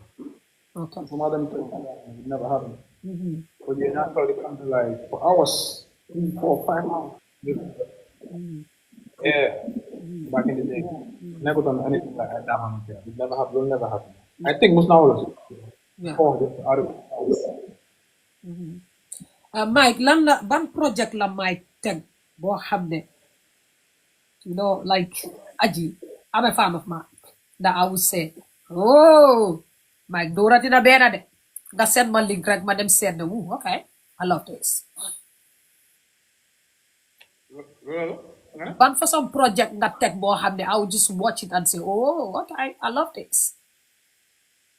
Oh, dañ ko gis si music videos dañ ko dégg si songs and su ma waree génne project am di nga gis like the difference between these particular projects and nga drop yoo xam ne amul benn storyline it don't mean nothing xam nga rek because doo turee project bi ñaani yaay after nga ñëw di wax bu wala jaburoo kan xamul yaa ngi sa album bi amul lifin amul luñ de wax direction because yaa ngi wane ko album bi mu ngi tudda ñaani yaay yaa ngi blast feneen like loolu is just confusion yoo xam ne mu ngi go on in the music industry minor issues yoo xam ne dañ ko war a fix so Mike Jayda su droppé album di nga gis you will see the difference da nga gis level bi ak mindset bi ak concepts like it's just different that's about it though. Sorry though pour yéen ñi nga xam ne maa ngi hurt seen feelings I'm sorry I don't want to do it nekkul ne loolu laa bëgg a def de I'm just being truthful right now dégg bu ñëpp di ragal a wax laa nekk di wax so sorry. moom mu ne moom dégga bu nekk dégga bi lam nekk di wax ni Mike ngay yam Mike dangam la def dangam that's why when I look at him like this guy kii moom dangam la def Mike loolu am na solo torop yow lan nga am tey pour wax regarding Gambian music before ñu dem. Gambian music comme na ngay génnee tribalism rek ngay support artiste yëpp man suma fans I don't need kenn ku ma support mu ne Mike rek lay support parce que Mike olof doon I don't want that su fekkee ne am na man dinga artiste bu nekk di work loo xam ne align with you dama nga support ko noonu su fekkee ne am beneen artiste pôle bu li liggéey loo xam ne dafa align ak yow sa réalité dama nga support ko nañ support Gambian music as a whole ñu yóbbu artiste yëpp to a whole different level loolu moom mun naa music industry bi ci beneen level 1 2 3 4 artistes ngeen jël gaay push ko kaw ngeen bàyyi ñeneen yëpp si suuf dañ ñëpp am 15 16 to 17 artists young upcoming artists yi mel ni comme ñoom paa yi bu ñu ngi ñëw ñu ngi drop songs yoo xam ne they're nice they're different ñoom comme ñoom Acidic tam is a very very nice artist though xam nga ñu try ñu support ñooñu xam nga ñu itam suñu defee seen shows yi ñëpp dem génn dem support gars yi xam nga rek loolu moo mën a yóbbu things we need stars ñu ne 1 2 3 4 stars we need like 1 2 3 4 5 6 7 8 9 10 like 15 stars 17 stars 20 stars loolu lañ need si music industry right now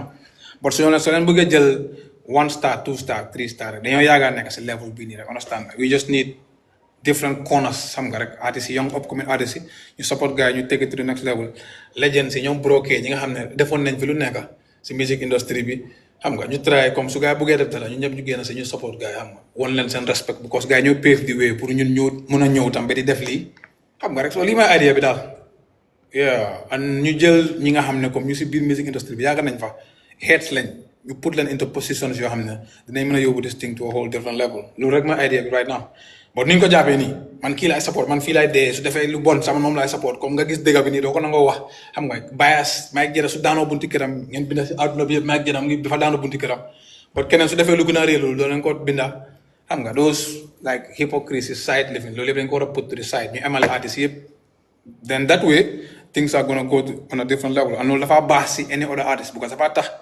loo rëy da nga xam ne soo defee nonsense nit yi dañ ko wax so dafa tax artiste bi boobu dafa gën a job and loolu dafa gën a take the thing to a whole different level this as simple as ABC loolu soo ko mënta gis sa brain bi is not smart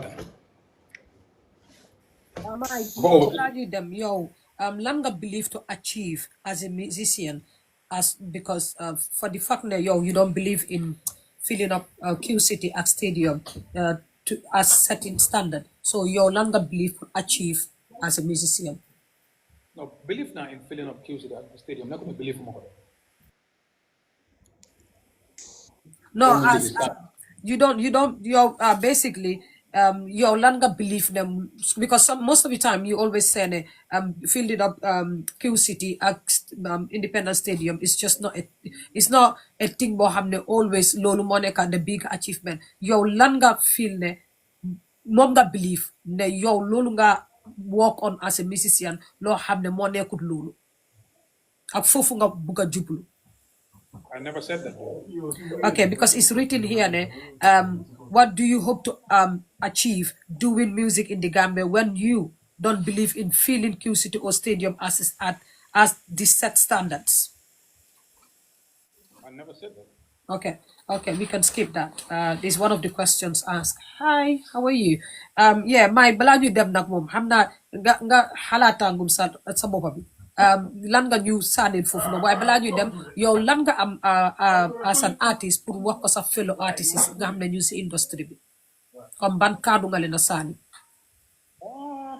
na ngay try ñu am union suñ biir rek because Gambian music artists amuñ union dañ dee jël suñ personal problems di ko mix with the business Sénégal moo ñu gën a tàngale bi fuuf suñ bi fi góor jigéen yi artiste di laaxatu artiste yi lii seen dis song yi sax mooy loolu this is the first time sax ñu am beef boo xam ne songs yi videos am nekk di génne so we still weak Sénégal seen industry bi moo dee am beef yu gën a strong but they still have a union am na fu gars yi tasee ñëpp pour yóbbu seen music bi to a whole different level in that way everybody wins and artists yi nañ try di sign seen lights si these young up and coming artists dañoo put di sign suñu lights si gars yi pour gars yi mun a pave the way because ñun we are not gonna be here forever understand nga duñ fi nekk forever so loolu la rek dafa am benn unity boo xam ne with or without the beef it just have to be there yeah nga xam ne in that way nañ mën a create like or yóbbu things to level boo xam ne comme kenn nekkutoon di ko expect mën nañoo am app yoo xam ne dañ ko développe pour Gambian music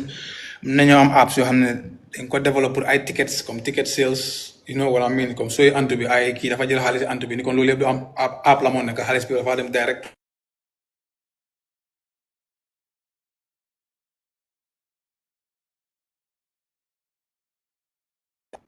Yeah, so some of these things dafa nekk development yoo xam ne comme suñ ñëwee as a unit nañ mën a discuss on like some of these things and you take things to a whole different level. Yeah, for sure.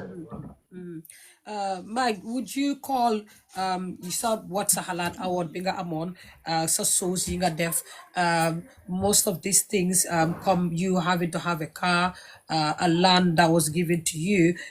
Would you call all of these things an achievement? And is that one of your biggest are those one of your biggest achievements in industry? Or you can just simply tell us your biggest achievements?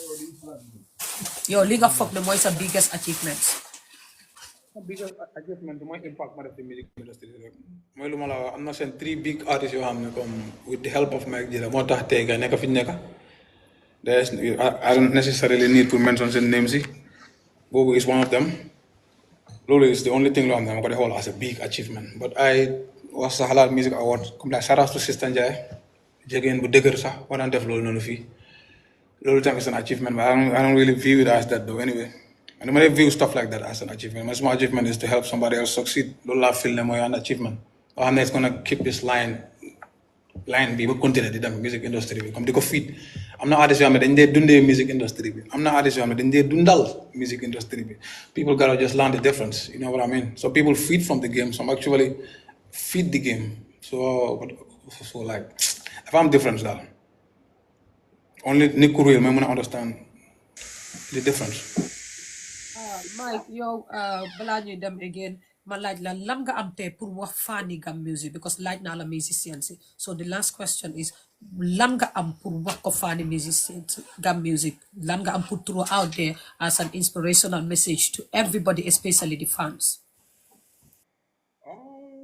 Loolu waxoon naa ko fi respond naa comme naka support artists yëpp rek buñ lean on to no other side like and nañ make sure ne comme tribe ñu génne ko completely si Gambian music industry because amu fi place kenn ku fi nekk am nga friend it Paul Jola Manjako Olof Sose so let's just put tribe aside ñu xam ne lii is for Gambia ñu ñëpp ñu ko def for Gambia ñu ñëpp brothers and sisters lañ even though then they am misunderstandings kenn ku nekk mu ngi believe into something else ñu ngi am different views on certain things but it all comes down to one Gambia because ñu ñëpp Gambian lañ kenn amul passport yi Manjako wala passport yi Paul wala passport yi Olof ñun ñëpp Gambians lañ at the end of the day so kenn warata mun a hate sa moromi Gambian comme nga hate ko for real bi enew loo ko jàng because of music the music at the end of the day comme nekkul lu dagan si Islam so naka nga mun a hate nit si music sax like it's just so funny but yeah yooyu la rek we could just put all that to the side ñu xam ne lii game la is for fun business la at the end of the day tam so ñun ñëpp di mën a am the same views but let's just do it for the Gambia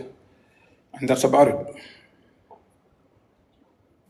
Mike, am na solo torop and I hope ne everybody listen yéen a ngi déglu Mike li moo wax Mike balaa ñuy dem nag xam nga man dama like sa rap I'm not a fan of rap music though I'm not gonna lie even yesterday I was telling people but you guys made me fall in love with rap because I wouldn't sit down most of the time and watch rap come my set until I choose to go rap I'm a big fan of Attack because Attack I love his craft and Chocolate is one of my favorite songs of Attack. I remember I played that song a lot and Attack featuring Jizzle featuring Attack sorry Mike yow tey dama bëgg nga jox ma rap bu neex because yow ak your colleagues ñoom OG everyone yéen a tax léegi may déglu rap for the love of Gam Music so give me your best génne ma lu ees fii rek balaa ñuy dem ees neexal ma nit ñi.